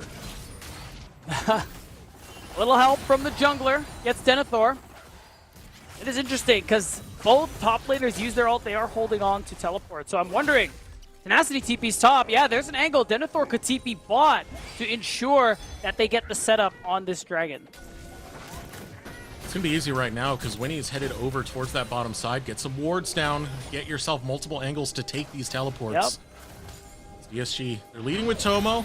Tomo still has that big engage. Same thing with Yukino. They're going to throw it out to try and catch out Winthrop. There it Going is. after the Karthus. The Karthus will still stay in this, though, even if he does fall. Aaron's able to bail. Skytech critically low. Here comes the curtain call. Lands onto Tomo. 1-for-1 trade. Darkwing's looking to pull back. It's caught by the Arcane Smash, and he will fall. Poom, unchecked thus far. A kill return. That's a shutdown picked up by Young. And Winthrop chasing DSG, but the flank of Poom finds out Aaron. Unfortunately, this is a fasting Senna. He doesn't got the damage to bring too much hurt. Denethor does, however, flashes onto Poom. Gets returned with the flash being met by Poom, and no one's taking this dragon just yet, Beatdown. But someone's taking a teleport as Tomo has arrived to the fight once again in the name of DSG. That's an unfortunately sloppy fight coming through from Winthrop. I think Denethor's TP took too long. He might have been waiting for that first item to complete just so he can have enough gold, but I think that ended up being very costly. I hope we see it in the replay. And because of that, Winthrop, they lose a lot of the gold lead they got. They don't get to Drake stack as easily as they did before. This is DSG's first step back into this game. And a well thought out fight. They knew the angle they needed to take, and they know that they have all these long range engage tools. When you utilize them right, and find those moments to pick out. And of course, Tomo with that late teleport. That was just... And when you're on the gray screen for so long and the fight's not over. All right, here we go. Solar Flare lands. That's a good pick onto Young. There's no way for him to escape. He doesn't even have flash available, so Winnie will grab this. That's nice and easy. You can even get some pressure onto Yukino, but he's leaving. We know that he is. So it's nice to get something back there, and it is that opportunity for Winthrop to take the mid-tier one. We're going to see this again. Look at Renekton. He hasn't TP'd. This fight's been going on for a couple of seconds, and he only just started the channel. So I think he's waiting to spend his gold and get the Black Cleaver, but I think this was just a mistake. At the very least, you need to TP onto that bottom wave so that you can get to this fight sooner. Only just now did he finally have an impact on the fight, so that numbers advantage ended up being meaningless. Even with that pick, I'm looking at the death timer. There's 10 seconds left on Tomo. He shows up to the tail half of this fight. Yeah. Ended up having the more valuable teleport, turns out. At least Denethor will still be able to make use of the 5 grubs. He's going to be able to knock down a turret between mid and bot. You can see Winthrop, they've gotten themselves up to this 2,000 gold lead. And they've gotten themselves back control of this game. And for DSG, it's good to make sure that Winthrop aren't going to get this Rift Herald in particular. Still 5 Void Grubs, which can take a tower in no time whatsoever. So DSG, they're going to play towards this top side. They'll look to take some of that standing gold off of the map, and it's like they're going to channel it onto Young. So while they're doing that, Denethor, it's a pretty big wave in. I'm wondering, Nasty probably doesn't want that 1v1 till he gets that second item, the Navori Flicker Blade. Eric, have you seen this build? Surely you've seen this build on the Volibear. The Flicker Blade into Roa, you know it? I'm not going to lie, I haven't seen much of Volibear. Wow, okay, well, you're in for a treat. It's very funny. Just a reminder. Oh, nope, no time. Oh, we're after Aaron, and that's an easy combo. Crowd controlled for days. Poom grabs the kill. Yeah, I think that's just disrespectful pathing. And good punish from DSG as a result. Easy Herald, tier 1's probably going to go down. You know what? They put the air in, and now Yukino has to bail out. Gets healed up by Poom. That's enough to save Poom, but the Requiem gets sung, and he will go down. Yukino cannot escape. Now DSG trying to fight back, as they do have the Rockets of Young to kind of poke out members of Winthrop. They will not continue with the fight. Still, nice catch out for Winthrop, making it that nice 1-for-1. Getting rid of the jungler of DSG.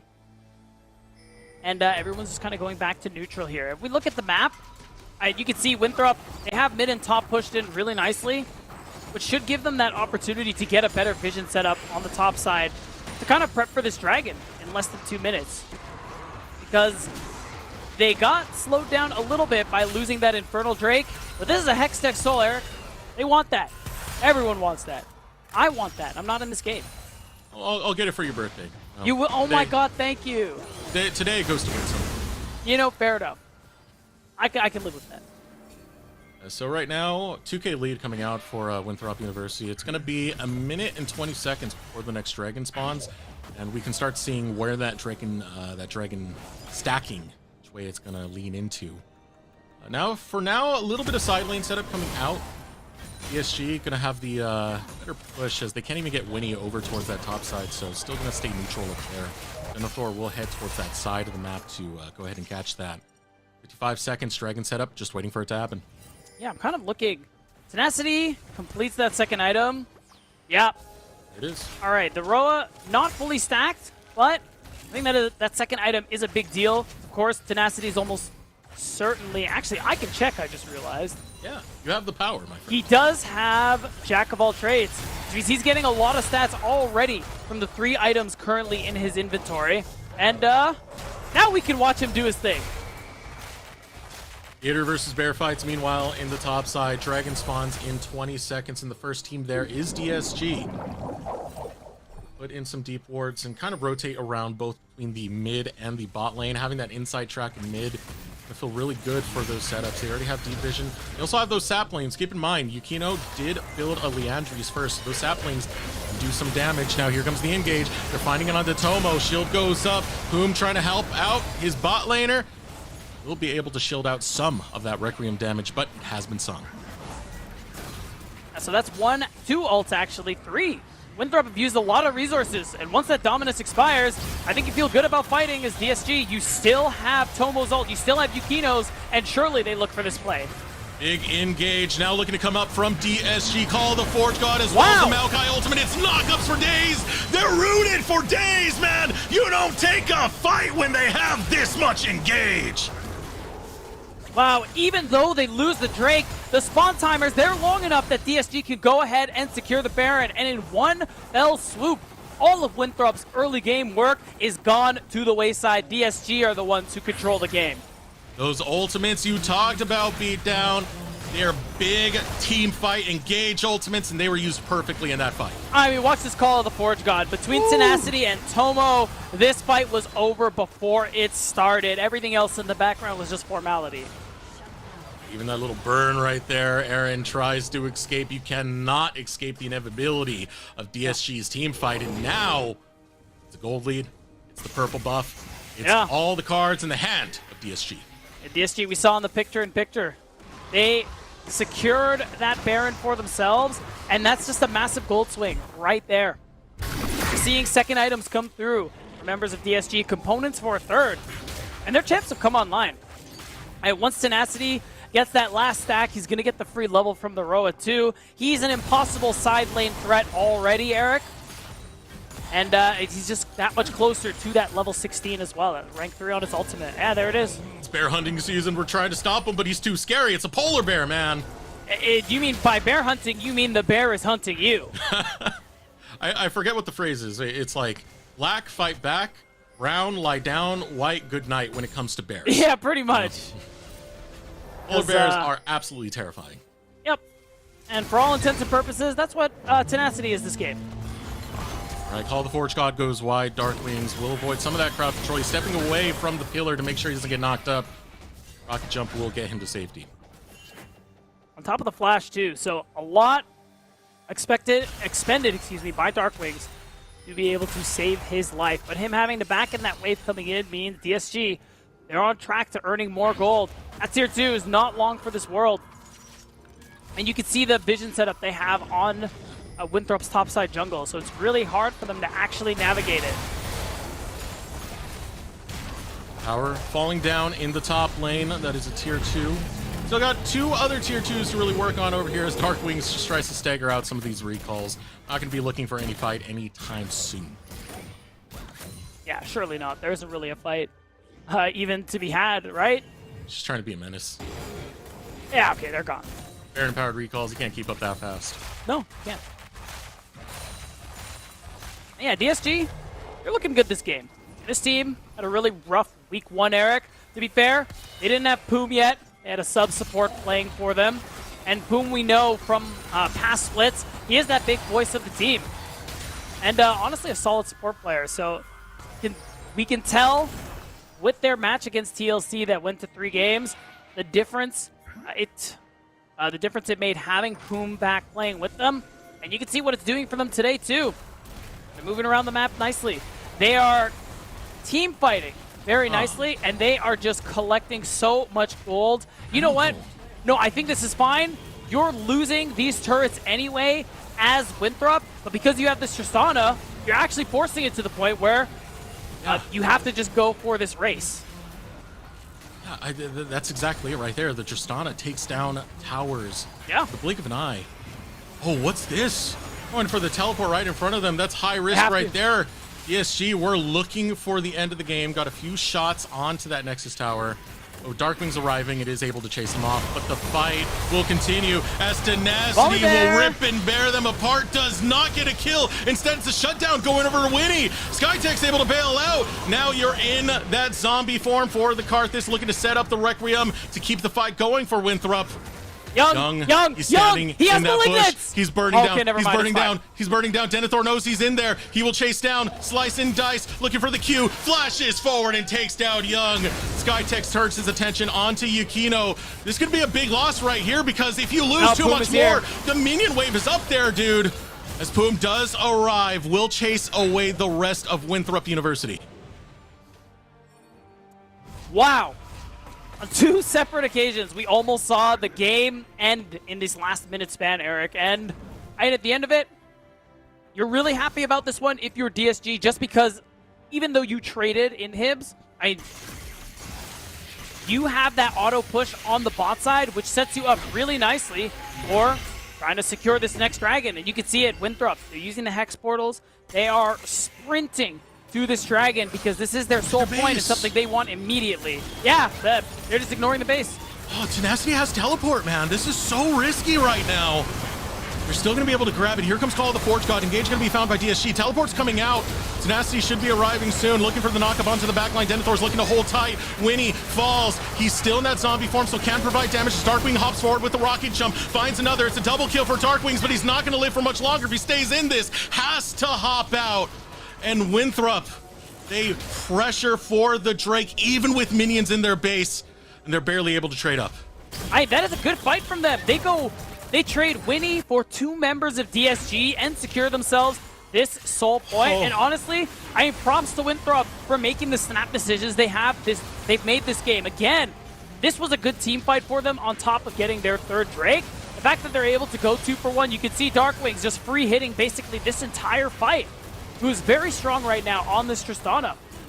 It means that it was enough for Winthrop to be able to walk away with a net gain. If that rocket hit, Darkwings was dead.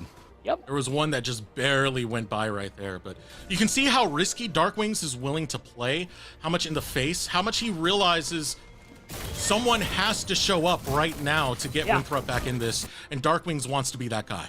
Yeah, and I really want to quickly call back to the play to trade Inhib's top side. It's just another example of what we love to see from teams with Winnie on it. That decisiveness in the past, when we talk about NACL in the last year, has won them games that, I mean, we definitely don't think they should have won. Being able to make these snap decisions when you're under an insane amount of pressure is something we give Winnie a lot of praise for.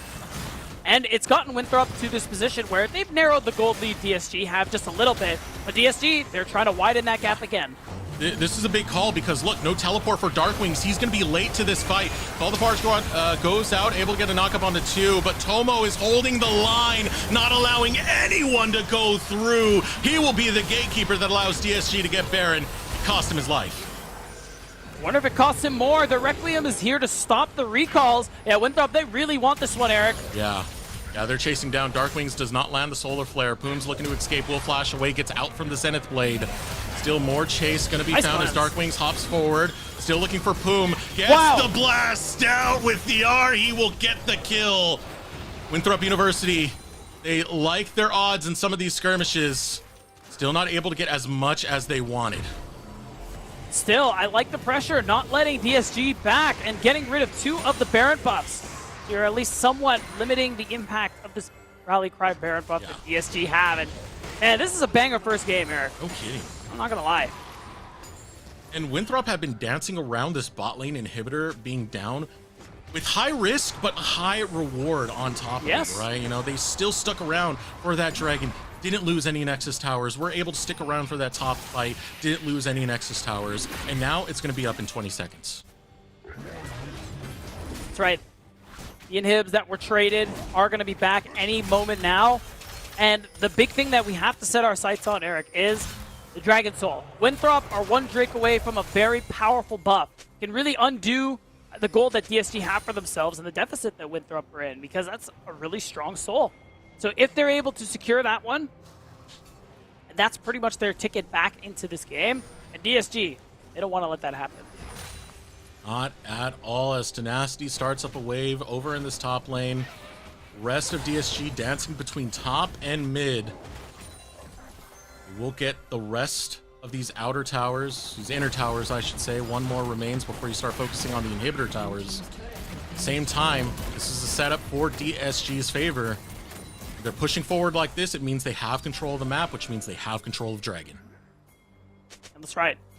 They can't make that mistake again of letting Winthrop get there first, because Winthrop is more than willing to, throw away some of their members to secure these Drakes. That's how they got 2 of them.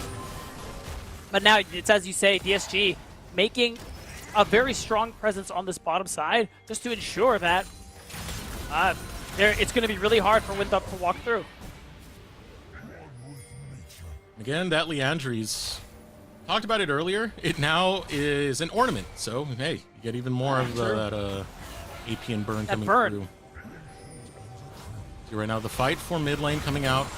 Big ultimates are coming from DSG. They want an engage, and right now they've split up Winthrop University.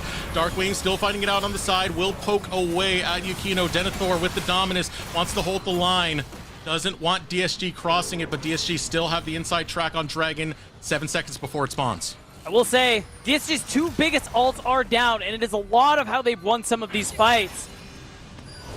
Winthrop, wow, that's a big chunk. Yeah, Requiem being used ahead of time to soften them up before they take the fight. And the curtain call as well onto the back line. They're chasing down Tenacity. Tenacity gets popped up. Darkwings will chase through. But there, right there, Dragon secured by DSG. The fight looks to be secured by Winthrop, however, as they'll chase down the remaining members of DSG. Young will get one back, but gets taken down by the Karthus. It's 3 fallen by DSG, but they stop the Dragon Soul. Oh, they're going to lose another one. This could be enough. These are really long spawn timers. Yeah. They might be. Okay, no, they're inner turrets. I don't think they can end the game off this, but they can do some real damage to DSG's base. This is still a massive stagger for Yukino to die right here and right now. He needs to escape, and he's flashing out to try and get out of there using the Hex Gate. He will find his way back home. But look who's on the front door right now, beat down. Darkwings and Denethor, they're knocking at the door. I mean, Tenacity and Tomo, they're almost up. Yukino's healing back up with the Warmogs as well, so that stall was actually crucial. So now, DSG, they're going to have their members back. They do lose their middle inhibitor, though, and Winthrop have closed the gold gap. So this is still a big fight win for Winthrop, even though DSG prevented the soul. We've got a minute 20 before Baron is up, so let's take a moment. Let's breathe together. Woo. This was an intense game, man. It is. 32 minutes in, and the gold is almost even. Both of these teams are bringing it. It really feels like anyone's game. I think the big thing to highlight, Winnie. Oh, hold on. Yeah, Winnie is out of place completely. This is going to be a free kill with the damage going through. DSG take this anytime. You're down a jungler. It's tough. It would be really nice for DSG if Dragon was up, Baron was up, something that required a smite was up to really take full advantage of that pick onto Winnie. But the thing I actually wanted to highlight is that he's finished the death cap. He is incredibly strong, Eric. Those Requiems are going to hurt the squishy members of DSG. And this is anyone's fight. This is anyone's game. One good team fight will decide it all. And he has the Void Staff as well, which means when he's in the middle of those fights, that Defile will burn away those tanks. That is the perfect place you want to fight if you're Winthrop in these next coming fights. Especially if it's around Baron. Get them to stay in that Defile. It's a big, big win condition for Winthrop's team fights in particular. Right now, DSG, it's about utilizing those ultimates in the correct way. We see what happens when they're burnt out, when they don't have them, when they're on cooldown. Yukino and Tomo, both of those ultimates. It gives Winthrop University angles back in. 100%. Those two ults, they need to find value. They need to find kills if DSG want to win these fights and the game. And for Winthrop, I mean, a lot of this, Darkwings, he's putting out a lot of damage out right alongside Winnie. And as long as he's able to navigate these team fights, as long as he's not a point of focus for DSG, that's Winthrop's way into this one. Because this Tristana, level 17, must be close to, if not already full build by now, is dangerous. Ooh, a lot of damage going off on Aaron from both a rocket as well as a sapling. Darkwing's gonna look to bail, but here are the ultimates. Call the Forge Con, go through. Darkwing is knocked up! Tenacity gets him! And Winthrop are getting fed to the wolves, even with the Requiem going down. It is a funeral sang to Winthrop University. DSG is still fighting through. Tenacity gets one on the back line. Skytech and Denethor are the only one that remains, but DSG have brought the damage. It is a fight in favor of DSG. Winthrop have bought just enough to stop them from going after Baron right after. Yeah, even though DSG managed to get the pick that they wanted, it still wasn't enough. But you're seeing double teleports come through. They're just going to go ahead and start the Baron. There's a chance maybe Winthrop just try to end the game, but they don't go for it. Oh, they're not going for it. They're going straight over towards that Baron. There's no way you get any other members here. Death timers are too long. There's no teleport. I could have gone for the end right here, right now, but instead they're still dancing around this Baron. Health remains. That was a waste of time. I can't believe it for Winthrop, who have been so decisive all game, and that being part of what keeps them in it, to not just push mid and end the game is kind of crazy with those spawn timers. Yeah. I really think there was an angle to make it happen. You had the super minions that we saw in the picture-in-picture, and if Winthrop loses game, they're going to be kicking themselves for that decision later. And think about it, right? Even if you don't end the game, you at least pull them off Baron. So this is a big misstep for Winthrop, but they want to atone for that sin right now as they start setting up a round dragon. 10 seconds before it spawns, can they get Dragon Soul this time? Well, now they're the ones who have that first move. They're the ones who need to be engaged onto by DSG. It is tough. They're taking this one nice and slow, and Winthrop are setting up this push play. But Darkwings, he's secretly doing the dragon. All right, here we go again. Call of the Forge God does not go up. It's secured by Winthrop. They're able to get the Dragon Soul. Tenacity is looking to bail out. He's critically low. Denthor goes with the chase, but he is low as well. Here comes Tenacity on the back end. Darkwing still positioning well, still keeping himself safe, still free firing as the Requiem gets sung. Young's gonna burn down to it. Winthrop University, they'll come out ahead with the Dragon Soul and the quadra kill for Winnie.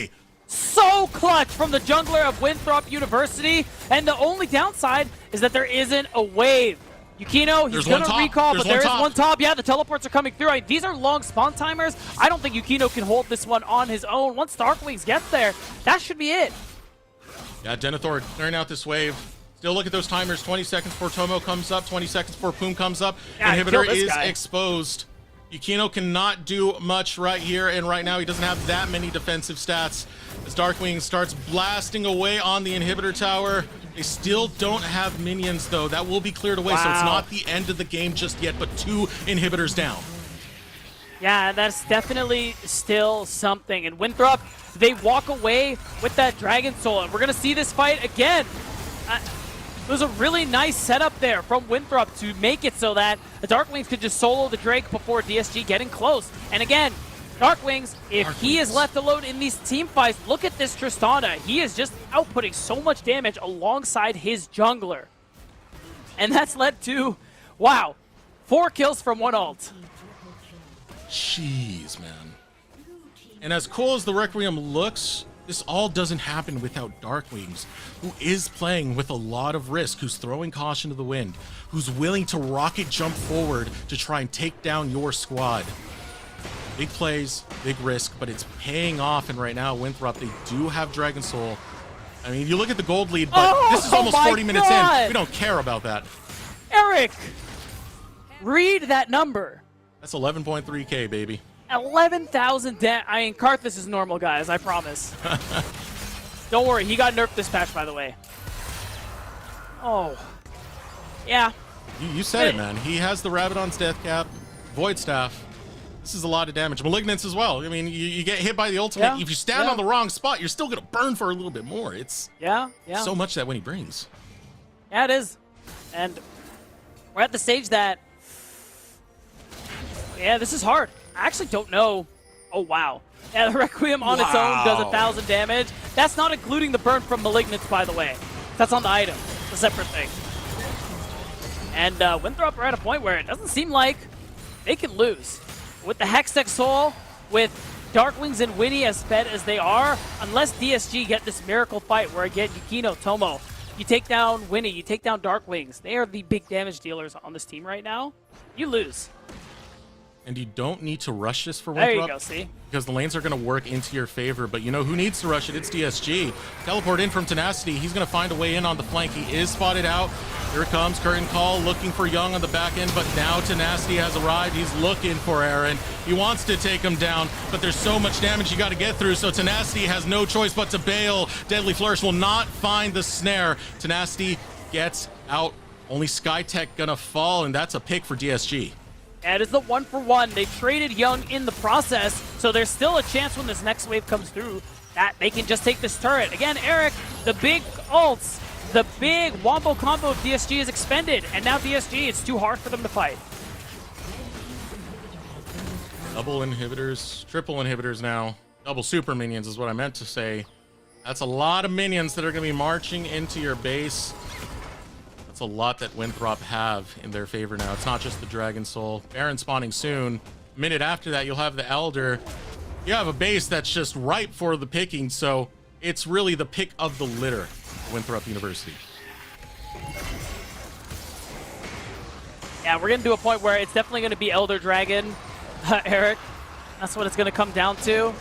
And I feel like I've already said what these guys need to do to win this game. It's just going to be now getting what extra gold you can for these two teams to be able to just finish items, buy your elixirs, set up whatever cheese plays you want, kind of like this. Here we go. Tenacity, your ultimate does that. I could do that too. Tenacity hops into the ground, tries to slam jam. Thank you, ma'am. But Dark Wings ain't having any of it. Top laner dead for DSG. And with Tenacity going down the way he did, I think we just start to end the game, to be honest. Yep. You don't got to add much more to it, Beatdown. This is about to get closed out right here, right now. SkyTech takes a lot of damage. He might fall in the process, but here comes Darkwings. Chases down Yukino. Oh, he's getting in there. Thus far. Darkwings over on the side. Tomo can't get away from the grasp of the Gator. Denethor grabs the kill. Requiem sung. Nexus Towers under fire. And Winthrop University, they shake off what happened with FlyQuest, and they're ready to bring it in game 1 of this series against DSG.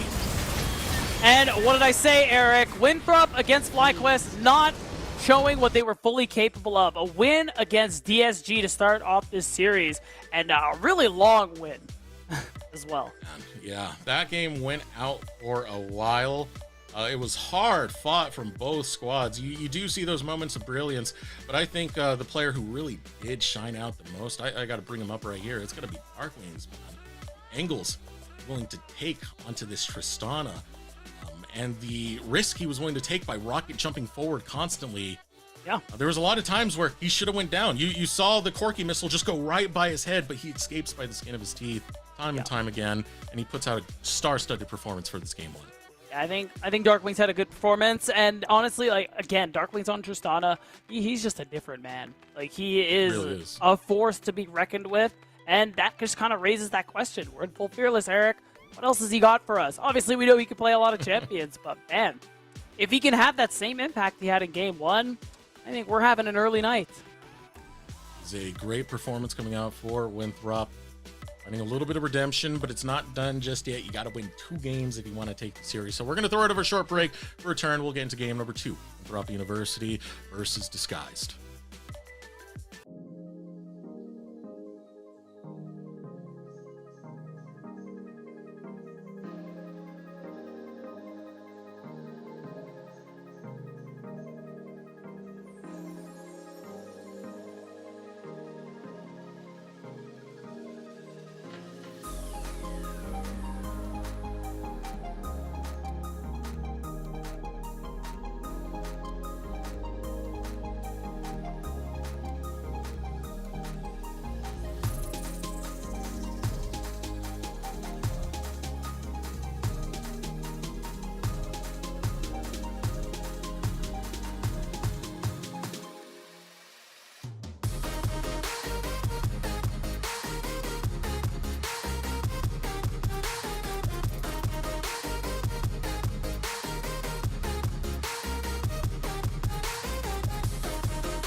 Welcome back, everyone, to the NACL game number 1 done between Winthrop and Disguised. And, woo, that went the distance, man. I didn't actually see the game time. Did you catch it, Beat?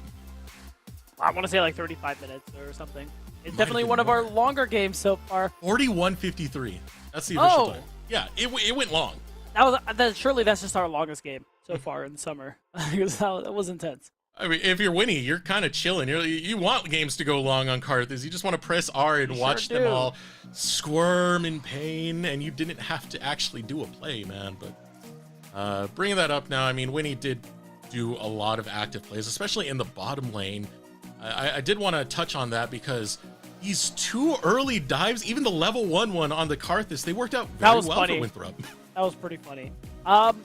I think the thing I liked the most was a lot of Winthrop's decision-making later on into the game, especially trading a top for bot inhibitor the way that they did. It actually seemed like it tripped up DSG a little bit, which was really smart from them. And I mean, you have Tristana. It's not quite a Baron buff, but it's pretty damn close. So it's just those snap decisions like that I think kept them in the game and allowed them to win, even though it could have ended the game mid earlier. And I maintain that. They won nonetheless, Beat down. You gotta cut them a touch of slack. Just a touch. I mean, I'm sure they're coach mode, so you know. But yeah, I really did like the way they played around that bot lane inhibitor, because in moments like that, it is scary, right? Someone could teleport in your base, no problem, and just start taking Nexus towers, or you could just start losing Nexus towers to the minions themselves. But they dance back and forth at the right intervals to make that all come together and actually defend that your Nexus pretty well. But off of that note, let's pull up the Fearless bands as game number 1 just completed, which means the champions picked in that game not be in the next. That's right. Volibear lost the game. That makes me very happy.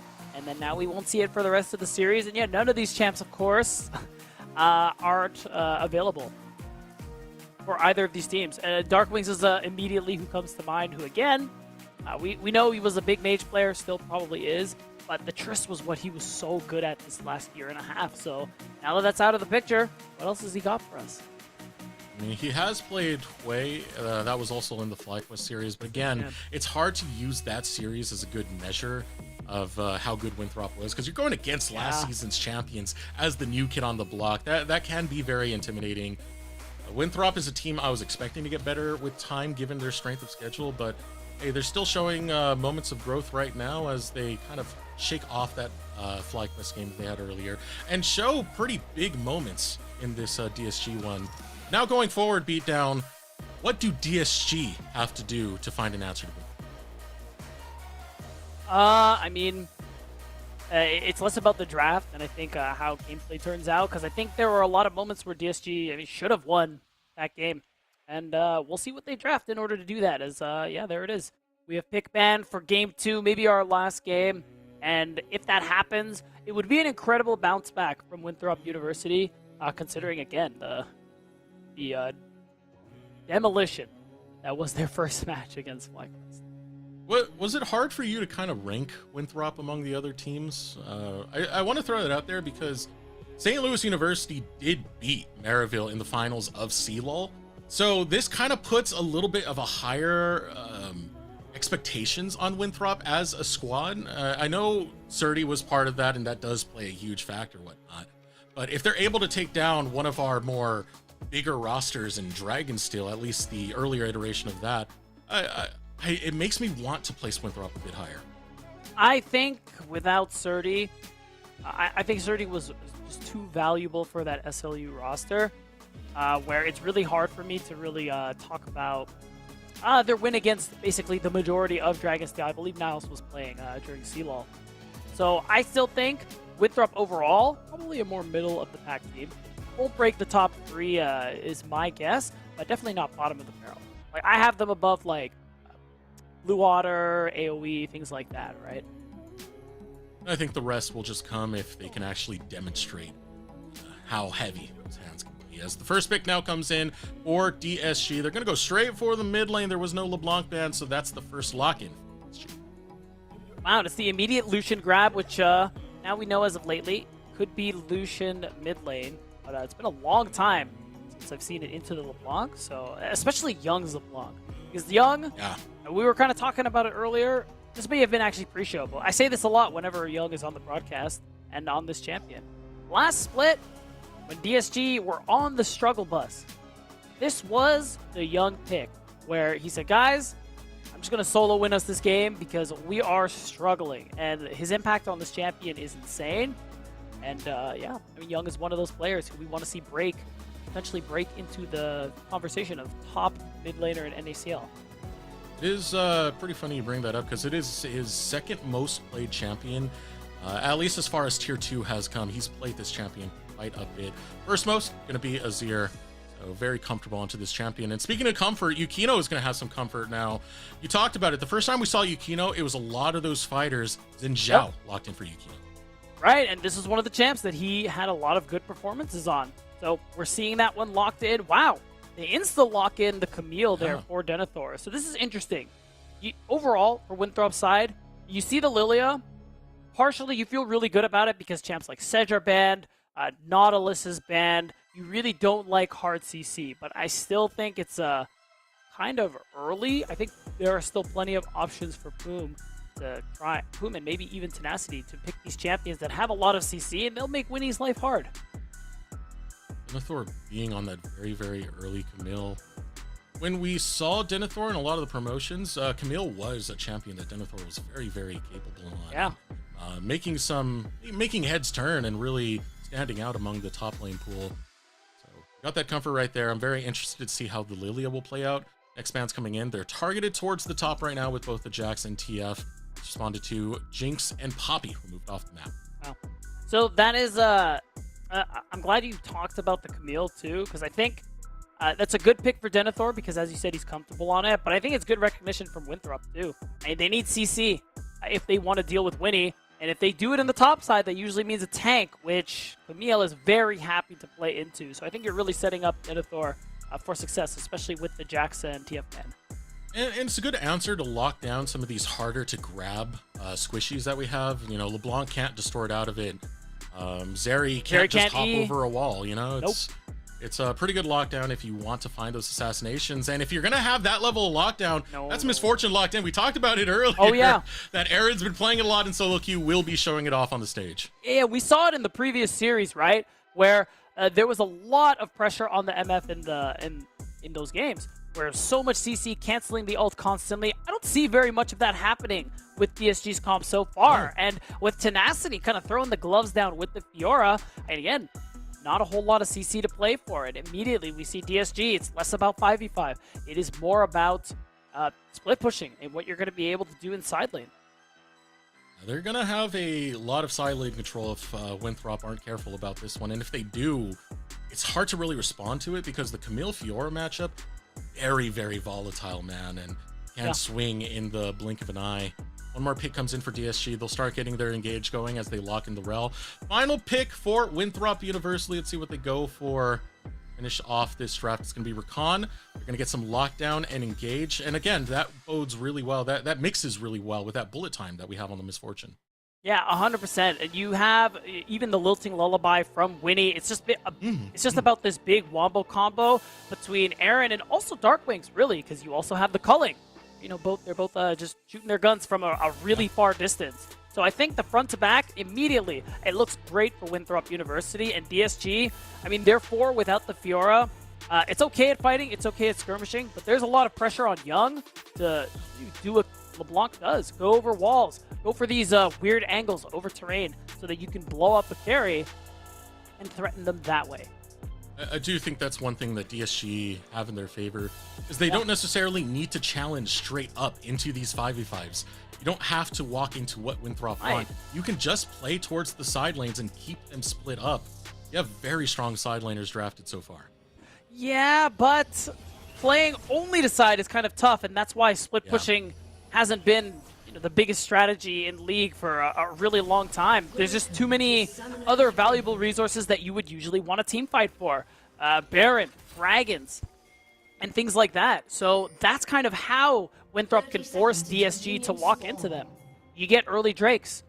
You get priority over major objectives. And by doing that, you put DSG in a very difficult position. I do think this puts more emphasis on the grubs more than anything else, though. Just because Winthrop, again, you want to give as little tools as possible for DSG to get this side laning going. And if you get Grubageddon on DSG's comp, that's very scary. They can get all that global gold pretty quickly, right? Yeah, that's one of the other things, too. DSG, you don't want to fall behind in Drake's early, but I don't actually know if they're going to be able to stack any early in terms of preventing that Dragon Soul from coming early on for Winthrop, right? On top of that, you also really want the grubs.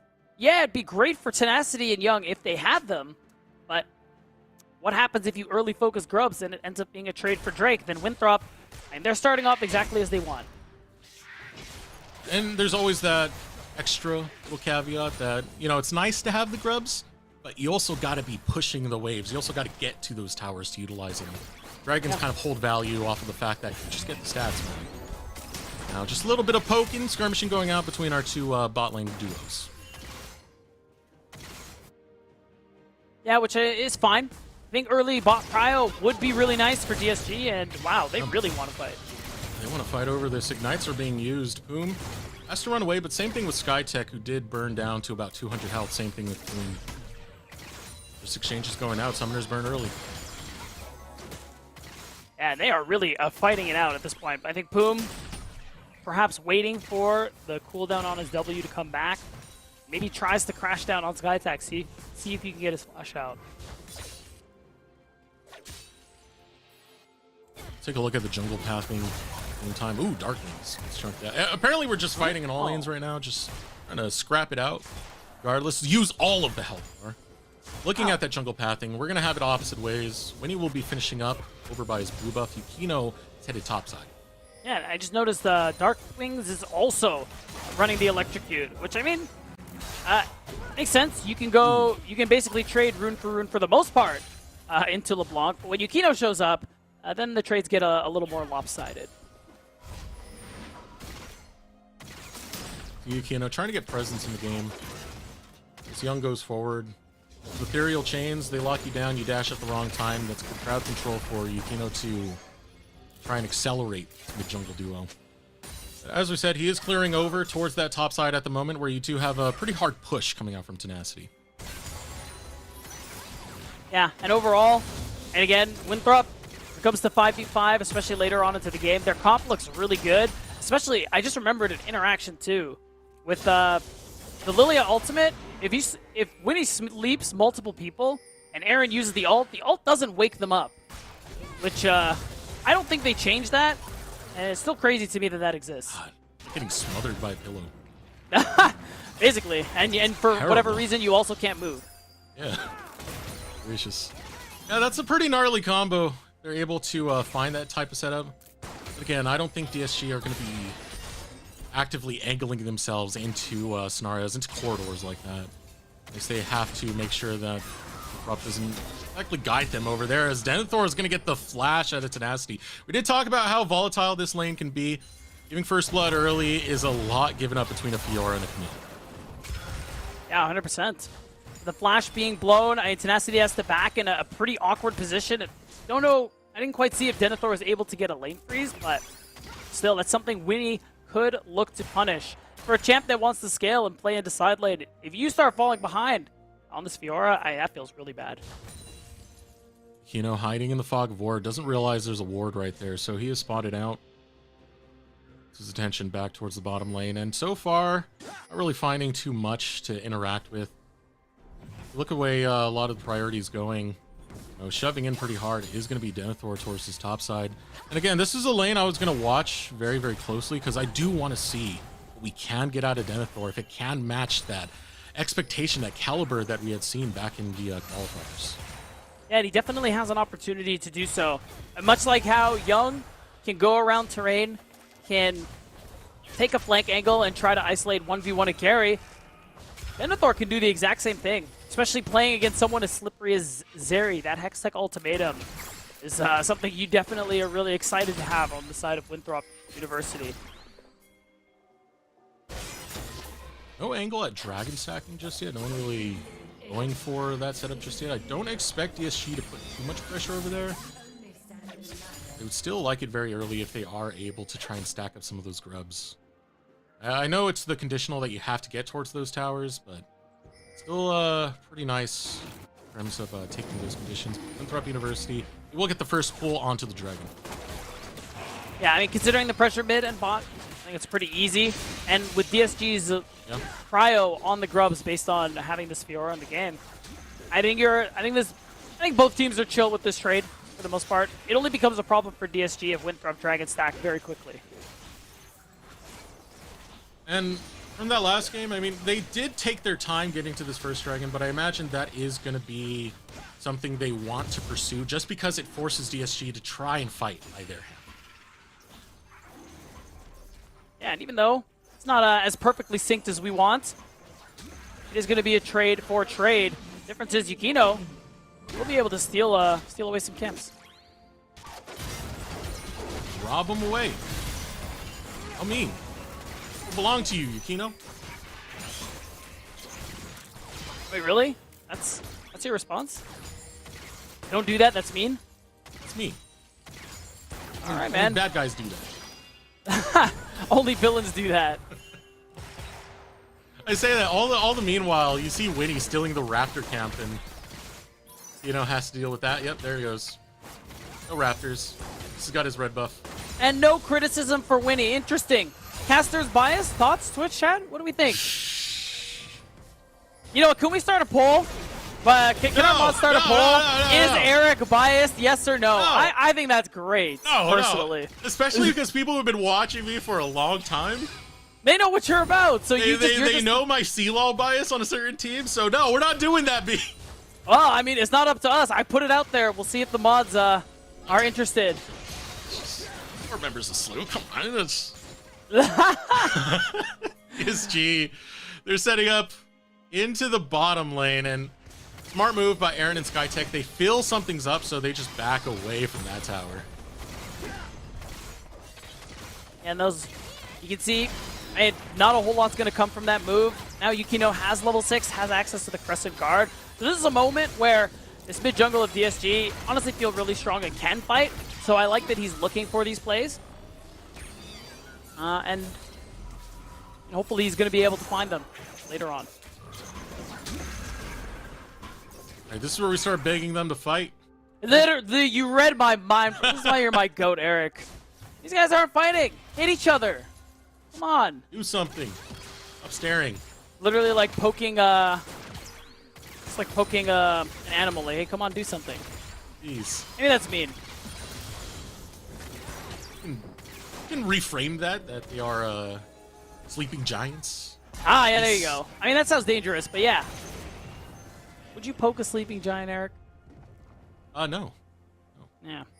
Interesting. Run the other way. Interesting. There. And right now, not a whole lot to play for. First thoughts in my mind, again, are the second grub spawns. Would be nice for Tenacity and Young. ESG were able to secure that one, but we're still a few minutes away from that.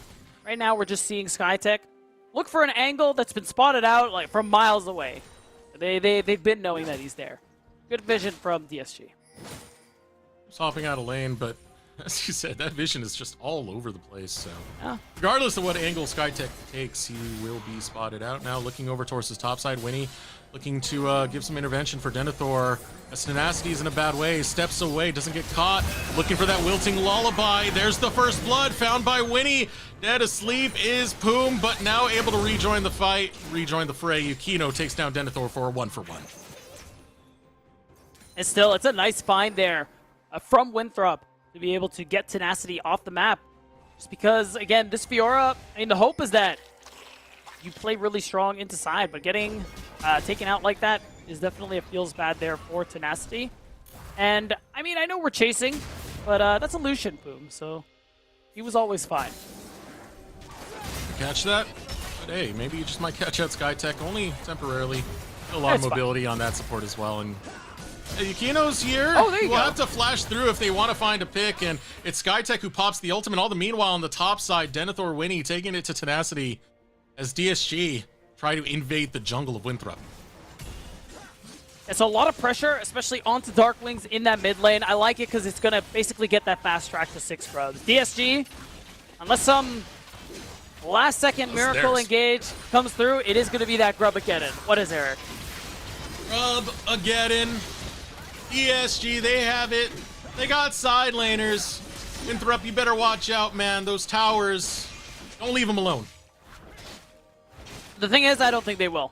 I think Denethor, he's been having a pretty good time. You can see in the 1v1, he's trading really nicely into Tenacity. Again, this is a champ Denethor has been honestly really comfortable, competent on for a long time. As long as I've seen him, this has been a staple pick for him.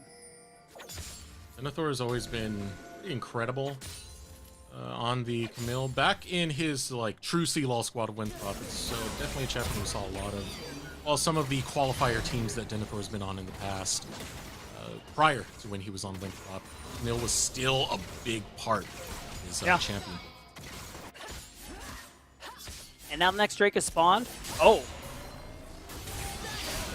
Don't want to die on it though, as the grand challenge goes up by Tenacity. Denethor does make some distance. Now DSG starting up the dragon. Winthrop want to get there. Ultimate gonna be used by Puma. Big engage found by DSG. Winnie's too low to fight this one out. It's Dark Wings versus the world now. Skytech still trying to hold the ground for his ADC to walk on, but it is just not enough, man. DSG will bully away Winthrop. And that is just an unreal angle from Boom, getting DSG their first Drake of the game. And you wanted to slow down the Drake stacking, and this is perfect for them. And I love this. Yeah. You get 3 people in the W, and you get all 4 of Winthrop on the ultimate. So that pull set you up perfectly. It cost you some ults, and you got to kill back, but that's still a huge win for Disguised. Not only did you get the grub again, and you're stopping the dragon stacking. Yeah. And that's pretty significant right now for Winthrop's win conditions, slowing this game down. I feel good for DSG. Yeah, 100%. And that's something Winthrop definitely keeping their eye on. Boom, when it comes to scrapping and skirmishing, Boom is really, he's the guy for DSG. He is basically this entire team CC, and unless he gets big wombo combos like that, fighting will be really hard for Disguised. So you imagine Winthrop going to be spreading themselves out a little more in future exchanges. Again, leaning on Aaron's range with that Make It Rain and with that bullet time. This misfortune. I'm glad you bring that up, because it is far from over. There's still so many windows of opportunity for Winthrop. I mean, you look at the gold alone, we are dead even. It's just DSG slowing down that dragon stacking, but Winthrop, if they get it the way they want it to be, you're talking about the Wilting Lullaby, Ultimatum, followed up with the bullet time. That is a wombo combo you have to respect, and you will. Yeah, you have no choice. In fact. Now both no say in the teams, matter. Huh. Yeah, no, none. Well, once you get hit by Camille ult, I mean, your say in a lot of things kind of goes out the window. This is how she works. Goodbye. Have a sick one. Later. You know, this doesn't really add to any point or whatnot, but did you notice Aaron is going by Aaron this time? I believe that's his true name spelling. He used to go by It is, and you're right, like AIRREN.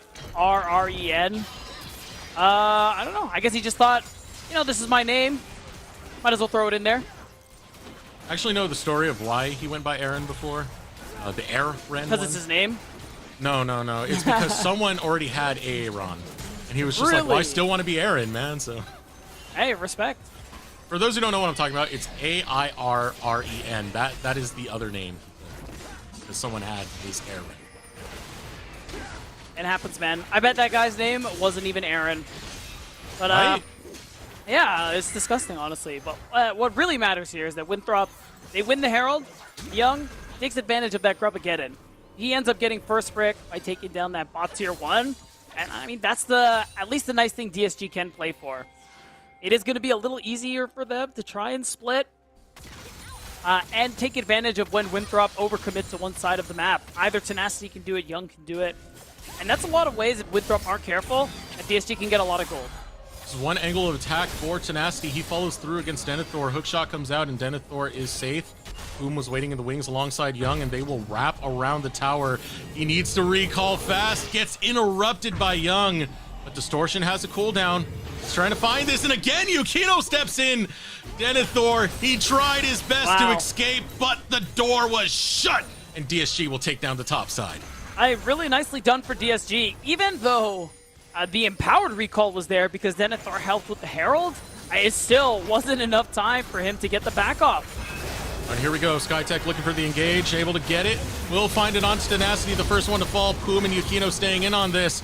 Yukino holding line, wants to find Darkwings. Here comes Tomo over from the side. Darkwings gets destroyed, but Winnie's able to get it back with a double kill. Aaron over on the side wants to find Yukino and will just rain in those shots with Yukino stepping forward. There's no more protection for him. Winthrop University are able to take down 4. And Aaron walking melee range into a fighter jungler. You love to see that confidence, and it's a big dub across the board because Winthrop are also going to take this bot tier 1. Denethor, he's just doing so much damage here.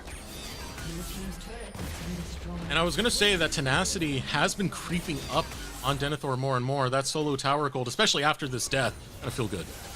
Yeah, but it's a nice response too. You can see it on the minimap. Winnie is already in the area waiting for his jungler so that they can show up and make this play happen. And I mean, right now, Winnie's already in a spot where he's got pretty good wave clear. So he is confident in his ability to get the wave, set up the sleep, and it allows the tower before it goes down to do a little extra work in this exchange. By the time Poom gets here, I mean, it wasn't enough. Young was stuck being a spectator in this fight for a hot minute, man, and that's got to feel bad when that wilting lullaby hits you. You can see right here, Aaron stepping up. He needs to. He wants the kill, man. He can't get the kill if he can't get past the guard. Let me tell you, like, a big part of the reason why I voted for him as most improved player, he was an AD carry who wouldn't walk forward, and yeah. I'm telling you, when he played for CLG Faith, it was hard to watch. So the fact that he just, you know, it's just growth, man. Watching him walk into a jungler's face like that. Okay, let me just enjoy it. No, enjoy it all you want. I think Aaron has demonstrated an amazing amount of growth. I mean, he was with Doxa last split. That was a lot of fun to watch. Those two kind of dance around with champion pools. Now that he's not with Doxa, it means he can't do as many of the quirky things. But Skytech has different things he enables, right? I've seen Skytech and Aaron run something like Caitlyn Lux in the past and try and do like long-range duos. So it allows Aaron to kind of expand this playstyle and try out new things, you know? I do. And so far, the last few minutes of success Winthrop have allowed them to pick up this second Drake. So even though that what could have been their second Drake was taken from them by DSG, now they're halfway to that soul. And it's a Cloud Soul, which we agreed, movement speed, pretty much every champion likes. So if they're able to secure that, that would still be a nice buff, especially for champs like, honestly, all of these champs. I don't need to go down the list. Skytech posturing behind Young, but Poom will scout it out. All that being said, it's still going to be a tower taken as Young looks for the double distortion damage just to chip some right back in onto Winthrop, but the tower will still get taken. And that is still a nice amount of gold in Winthrop's pockets. You can see the gold lead has shot up quite a bit. Tenacity, he's trying to trade on the other side of the map, and this is basically what this pick is all about. The hope that Tenacity can win the 1v1, but so far, he hasn't been able to do so without help. Denethor has been matching him pretty well, and as long as he can continue to do that, Denethor also has the added benefit of being more useful in teamfights. Again, that Hextech Ultimatum, very powerful ultimate. That's the nice thing about Camille, as she's the best of both. We get a bit of a lull in the action. This is our time to let you know we got a YouTube channel. We stream over there as well if you prefer that. Well, as a Twitter. X now. I gotta call it by that name. Go to Watch NACL if you want updates or the NACL. Now looking back at this match, state of the game, we're heading towards 20 minutes. Which means we got 20 seconds before Baron comes up. 2 dragons going over to Winthrop. Dragon stacking was delayed thanks to DSG's plays earlier, but Winthrop finding some of these team fights in later stages. It's giving them a gold lead now. We're looking to play with it. There it is. You know, it had been a while since we zoomed in on some Baron hands, so it's not a Kai broadcast without the Baron hand. Yeah. And you know, I appreciate it. I really do. You tell me more. I think it's funny, especially because it makes Cubby uncomfortable when Kai does that. That's it. That's all you got to say. You sold me. Hey, look, man. You know what I mean? I hope Cubby's watching right now. Zoom into jump scare. Zoom into jump scare Cubby. All right, DSG getting control of the mid wave right now. will allow them to just basically dance with where they want to apply the vision. Problem is, there's not really any neutral you can take. As now, looking for the knockup is going to be Skytech. Tomo gets out of there, no issue. For the most part, Young now getting a little poke down himself, but these delayed backs, I mean, makes it a little harder for DSG to sync up and try and clear up this vision. Because if you look on that top side, we saw it earlier, Winthrop, they have a lot of control in and around that Baron pit. And as long as they maintain that, nothing really happens. They're going to set themselves up pretty nicely for their Dragon Soul point in less than 2 minutes time. That's why you see Yukino and Boom. They're syncing up, trying to get whatever deep vision they can, and they're making sure Darkwings, it knows its place. It isn't too pushed up on the top side. Otherwise, put him in his place. Yeah, Darkwings has exactly. been, he's willing to get in your face, man. That's all it comes down to. Minute 30 before Dragon spawns. ESG are still playing towards these side lanes. You can see Yukino as well as Young up there in the top end, sending Tenacity towards the bottom lane to try and match with Denethor. All that being said, even though Denethor is doing a good job, Tenacity is sneaking slowly ahead in some of the CS and farm. As you said, it's the bigger impact if you have Denethor at a fight. And things are slowing back down, basically to a crawl. And it's Winthrop again, doing their due diligence, setting up topside. Yukino wants to try and make it harder, but you know, he's actually going to succeed. The threat of the rest of his team showing up means that Winthrop don't set up a vision as deeply as they may hope. They actually want to recall topside. Do they see Skytech? Yeah, they do. They canceled his back. Denethor has to walk out. I believe it was Tenacity who was able to grab that. Now Young shows up. Ultimatum going to be used to try and block out some of the damage and finding escape immediately after. Slide laners now looking for those picks. Didn't find it on Denethor. Denethor was also able to keep his flash. That's the thing about that ultimatum. There is some invulnerability frame, so you can block out damage. Yeah, the big thing, though, is that Denethor used the ult, got nothing for it, and this Drake is up in 10 seconds. That's a big team fight tool that Winthrop don't have anymore, so it'll be a little harder for them to win things out. Winnie, there's going to be a lot of eyes on him to see if he can get a big sleep or a big engage comes through with Skytech to get this Drake. Wilting Lullaby on Tomo, followed by the bullet time, and Tomo can't even respond to it unless someone actually hits him. That is a lot of stress for Marksman, man. As Young shows up, boom, a little bit too early. The culling will take him down. And Winthrop, they're prime for their Dragon Soul point. They are. I mean, even without Denethor's ult, they secure a kill and they get their third Drake. Now, oh, this is a lot of high risk right now. 3v4. They're taking the opportunity, and now they see Winthrop split. Young does not fall, barely survives, and Dragon goes to Winthrop. And that's just an absolute win if you're a Winthrop University. They're almost at 3K up, and it's just been a good series from this team. A great bounce back after their loss against FlyQuest NZXT, Eric. And this kind of answers at least some of the questions about where we think this team is at, because they've been handing DSG their own behind. Even though that last game was 41 minutes, still a good showing from Winthrop. Yeah, it's so far a good display. There are a lot of parts of Winthrop that are impressing me the more I start to see this team. Yeah, which parts? I already said Darkwings. That is a big part of it. Interesting. But, go on. But I also want to go off on Winnie, who's been doing very well for these early setups for his squad. Showed it on the Karthus last game, 303 in this current. Yeah, that Karthus game was... it's not all Darkwings, man. No, I was bringing us back to the Twitch poll that definitely happened, and your love for SLU, that's all. Slew Woo? Slew Woo, if you will. Yes, exactly. Setup coming out from DSG towards his top side. They're going to lead a wave in, while also dancing some of the other members of DSG around here. Fortunately for Winthrop, it is hard for DSG to get a proper setup because there's a lot of deep vision now coming out. Tenacity goes forward onto Darkwings. Darkwings doesn't have an issue, will be able to dash back, but that's the ultimate going to be burnt away, and Skytech wants to punish that. Looking for an ultimate of his own, able to find the knockup thanks to the Wilting Lullaby. Yukino critically low, will find the sidestep, but Winnie is on the hunt, and he's getting the damage through. Denethor hops in, brings in the ultimatum with the bullet time to fall. Winthrop come out ahead. And mid-jungle down means it's a Baron buff for Winthrop University, and they are well on track to a 2-0 victory. Now you can see it. The objective bounties are up.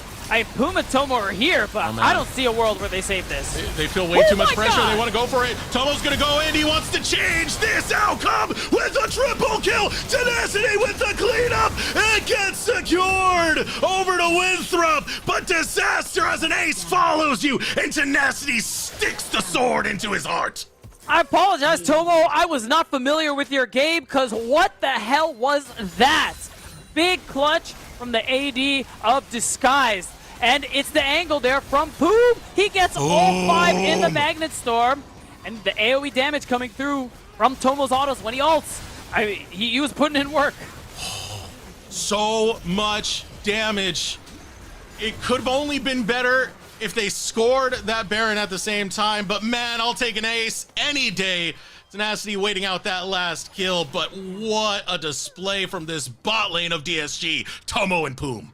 And Poom, once again, the sole engage for Disguise proved what this team can do in this match if he's able to find the angle. And that one feels bad if you are Winthrop University. They're definitely kicking themselves after that one. And you can see it. 8k damage in the couple of seconds that Tomo was alive. Goodness gracious. That was only seconds, man. That was like 2 or 3 seconds. That was it. That's all it took for him to do that much damage. Again, Tomo's a very experienced player. We hyped up XU in the last series, but Tomo's another one that came down from Dignitas and is looking to prove himself here in the Tier 2 system. Right. And Path to Pro isn't linear. Is not. And yeah, and he's had some pretty high highs. I mean, granted, some lows, but still is trying to win his way back up, like you were saying. And a play like that has gotten DSG back into this game. What was almost a 5k gold lead, and it's down to basically nothing. And looking for the catch out onto Tomo. Darkwings has to bail though. Wants none of Poom, wants none of this bot lane anymore. Poom still wants to go for the hunt. Darkwings tries to turn it around. High risk, no reward. Tomo will go on a killing spree. And the timing is just so brutal. Darkwings, he does have teleport, but he's 5 seconds behind the next dragon spawn. So Winthrop, once again, in a tough spot going into the Drake. They clutched it out last time, but will DSG allow that to happen again? Because this is Winthrop's Dragon Soul, a big buff coming through, and it would not be ideal if DSG were able to not pick it up. I do want to give all the credit in the world to Tomo for the play we've been seeing him from lately, because it's not just games like the series we have right now. He had one mean Kaisa play that we saw last time for watching Tomo, where he just dived into the backline by himself and cleaned up, dude. So Tomo, he's putting his name out there big time, and DSG are looking to hold control of the dragon. Drop looking to contest.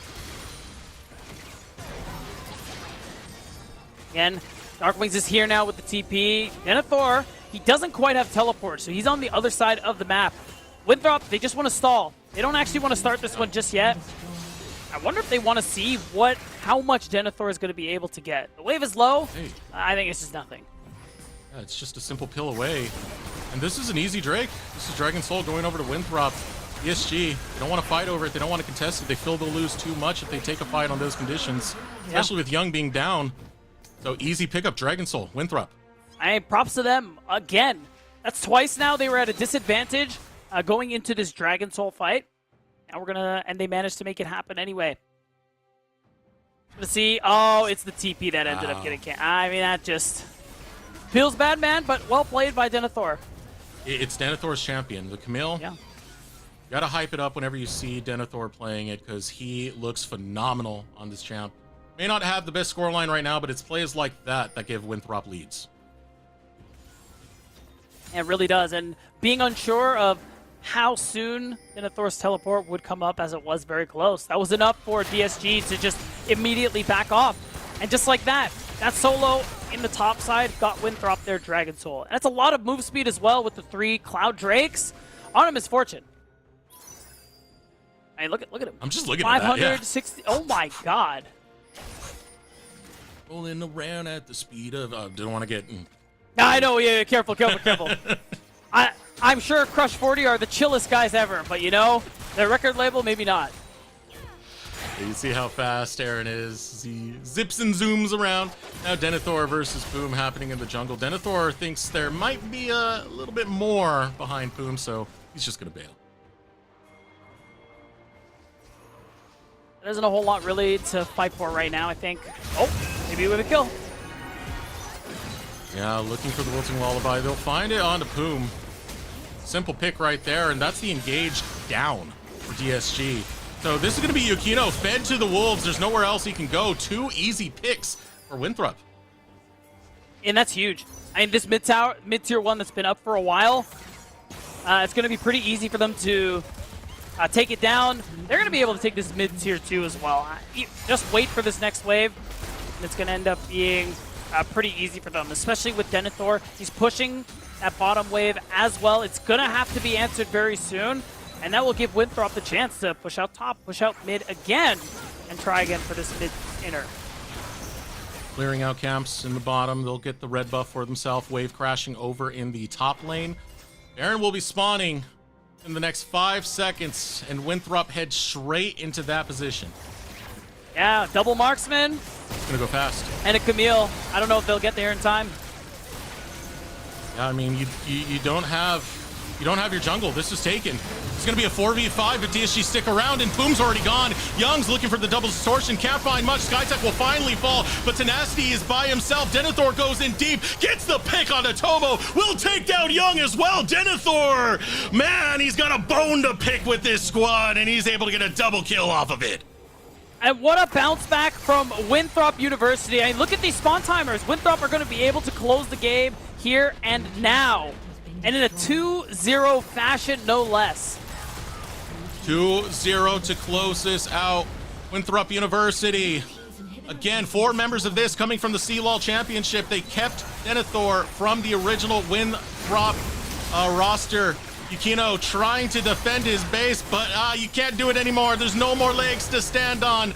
Who's the next challenger? Poom, you'll get cut down too. This is Winthrop's game. This is Winthrop's territory, and they'll take this series 2-0. Wow, back-to-back impressive games, and again, a great bounce back from Winthrop University. After getting decimated by FlyQuest and ZXT, they show us a little more of what they're capable with. What an incredible performance coming out of Winthrop. And, you know, they didn't let the fact that, you know, you had DSG grabbing those 6 scrubs, going for the side lanings, really bug them too much. They said, we'll pull DSG to us and take them down in those team fights, and boy, did they. I mean, they did. It was just that easy for them, Eric. Because, again, that's, you know, that's the tough part about picking Fiora. Side laning, it's really hard. It's going to end up always being about the 5v5, and that is what Winthrop's comp was all about. Look at this. Yukino is so far from the fight. This was not one that DSG should be looking to win out on, and Aaron was already secured. This was just cleanup for Winthrop. Yeah, it was nice and easy. And it ended up being a nice play, a setup off a great map state from Winthrop, and they made it happen. Hashtag SlewWoo, guys, as they take a pretty sick victory. Yeah, while we throw it over to a short break to get ready for our post-game interview, I want to see that in the chat. Type in the SlewWoos. Let them know your support after this 2-0 victory. We'll be right back, and we'll get back at you with that interview.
Welcome back, everyone, to NACL. I'm joined by Dark Wings from the victorious Winthrop University. Dark Wings, how you feeling, man?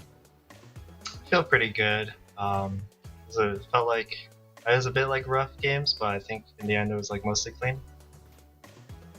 So one thing I want to ask you about is what goes into some of the decision making for some of the riskier plays you take? Because in games like where you were playing the Tristana, you were rocket jumping into their face a lot and barely getting away with these. Do you feel like a need to be the one to step up for the squad, or what's going on there?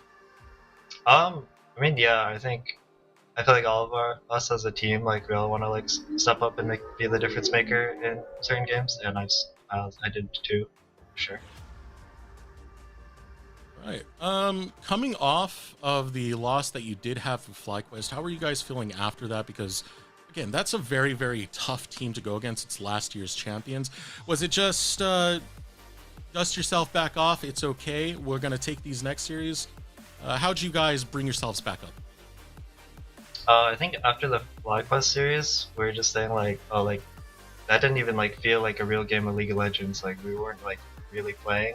Like we're just kind of rolling over. Didn't really play the game. So I think we're all like, yeah, let's like actually try to play the game for this, like for future games. All right, so we're just gonna brush that one off. It didn't happen. That doesn't count on the regular season score, you know? Yeah, pretty much. All right. Next thing I want to get on to is how did this team kind of come together? I know from last year this used to be what, like Quacker plus Slew in Wildcard. Now suddenly it's a new team with the Winthrop label being over, and now Denethor. So what was some of the talkings of you guys forming as a team? I think we're all pretty unsure about what we're doing, but after we won CLOT together, we like really wanted to play together again, and then I think we just like happened to have like Winthrop was looking for like some players, and yeah, we just like managed to like get together again, and yeah, we're really lucky. I do want to give you a quick congratulations for that CLOL, because that was a fantastic series. Thank you. Definitely put you guys on the spotlight. So next question, I want to ask, what personal goals do you have coming into this season? Are there certain things that you're working on? Do you want to get into LCS? What's the big push for you? Yeah, I mean, I still have eyes on LCS. I think this split, I feel like I can become like the best mid laner. So yeah, I just really want to prove that. Awesome, man. And what about stuff that you're looking to improve on in specific that you've taken from last split, now you're looking to apply now? It's like general like team fighting. I want to be really good at like my laning. I want to make it better, and yeah, just like side laning, understanding the map. I think that's what makes a good mid laner. All right, you said you want to be the top mid laner in this season. So who, in your mind, do you have to beat to take that role? I think right now it's hard to say on everyone's skill level, but I think Romer and Bradley are probably like quote unquote like the favorites to be the top, and I want to like beat them. All right, and when are you going to lane swap to a marksman, because you're playing nothing but ADCs now? No, that's a joke. The final question is, do you have any shout outs that you want to give, of course, to coach, staff, teammates, family, friends? Yeah, just shout out to my teammates, just everyone in the house that I'm in. It's like, just yeah, a shout out to Coach Deos for not being here. Is he still doing any of those like Lee Sin kicks? I remember there used to be a lot of social posts about him doing like kicking Really? punching bags and I actually don't showing know. off his Muay Thai skills. I'm not sure, to be honest.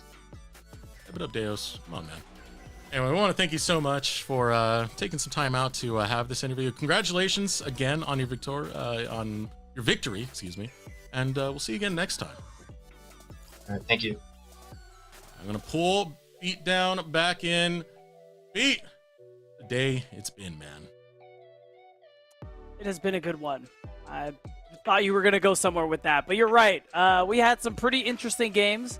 That last series was probably the most interesting because, you know, there are people out there. They know who they are. They didn't believe in Winthrop University and whether or not they'd win that series, and they did. Eric, I know you're not one of those people because you love hashtag SLUWoo, but anyways, Eric, what time is it? Tell me what time is it. It's time for the Samsung SSD Fast 5. Woo! Samsung SSD Fast 5, Samsung SSD Fast 5. And you know what? I'm already disappointed. I see no ADC fastest kill below a minute. Oh. I don't even want to talk about this anymore. Hey. I'm kidding. Obviously, we will Credit talk to about Levitate. this. Yes, I'll give credit. I mean, I guess for 3 minutes, whatever. Seen better. I've watched that series. That was a good one. Okay. All right, man. Okay. All right. You Was that gotta- kill good though? You're dealing with the two greatest jawlines in the bot lane when it comes to Blue Otter. So What does damn that right have it to was do good. with anything? Damn right it was a good kill. All right, whatever. Tell me about a different stat. Let's see. What other stat really pops out to me here? UG fastest level 6. That's kind of cool. Yeah, goats. That's a nice one. The Skytech getting up there as well with the last series that we saw. Sure, that's right. Two stand out right here. We're not having the every so often. Boom some of these as well. weeks, there's one person who just like boom above all the others. I think Levitate's the only one for this week, so we can't Sure. get as hype. No. Unlucky. Guys, smash better. Smash better. Hey, fair enough, man. Again, I mean, shout out to Skytech and Boom. They literally made the list just now. So that was cool. Yeah. Very cool.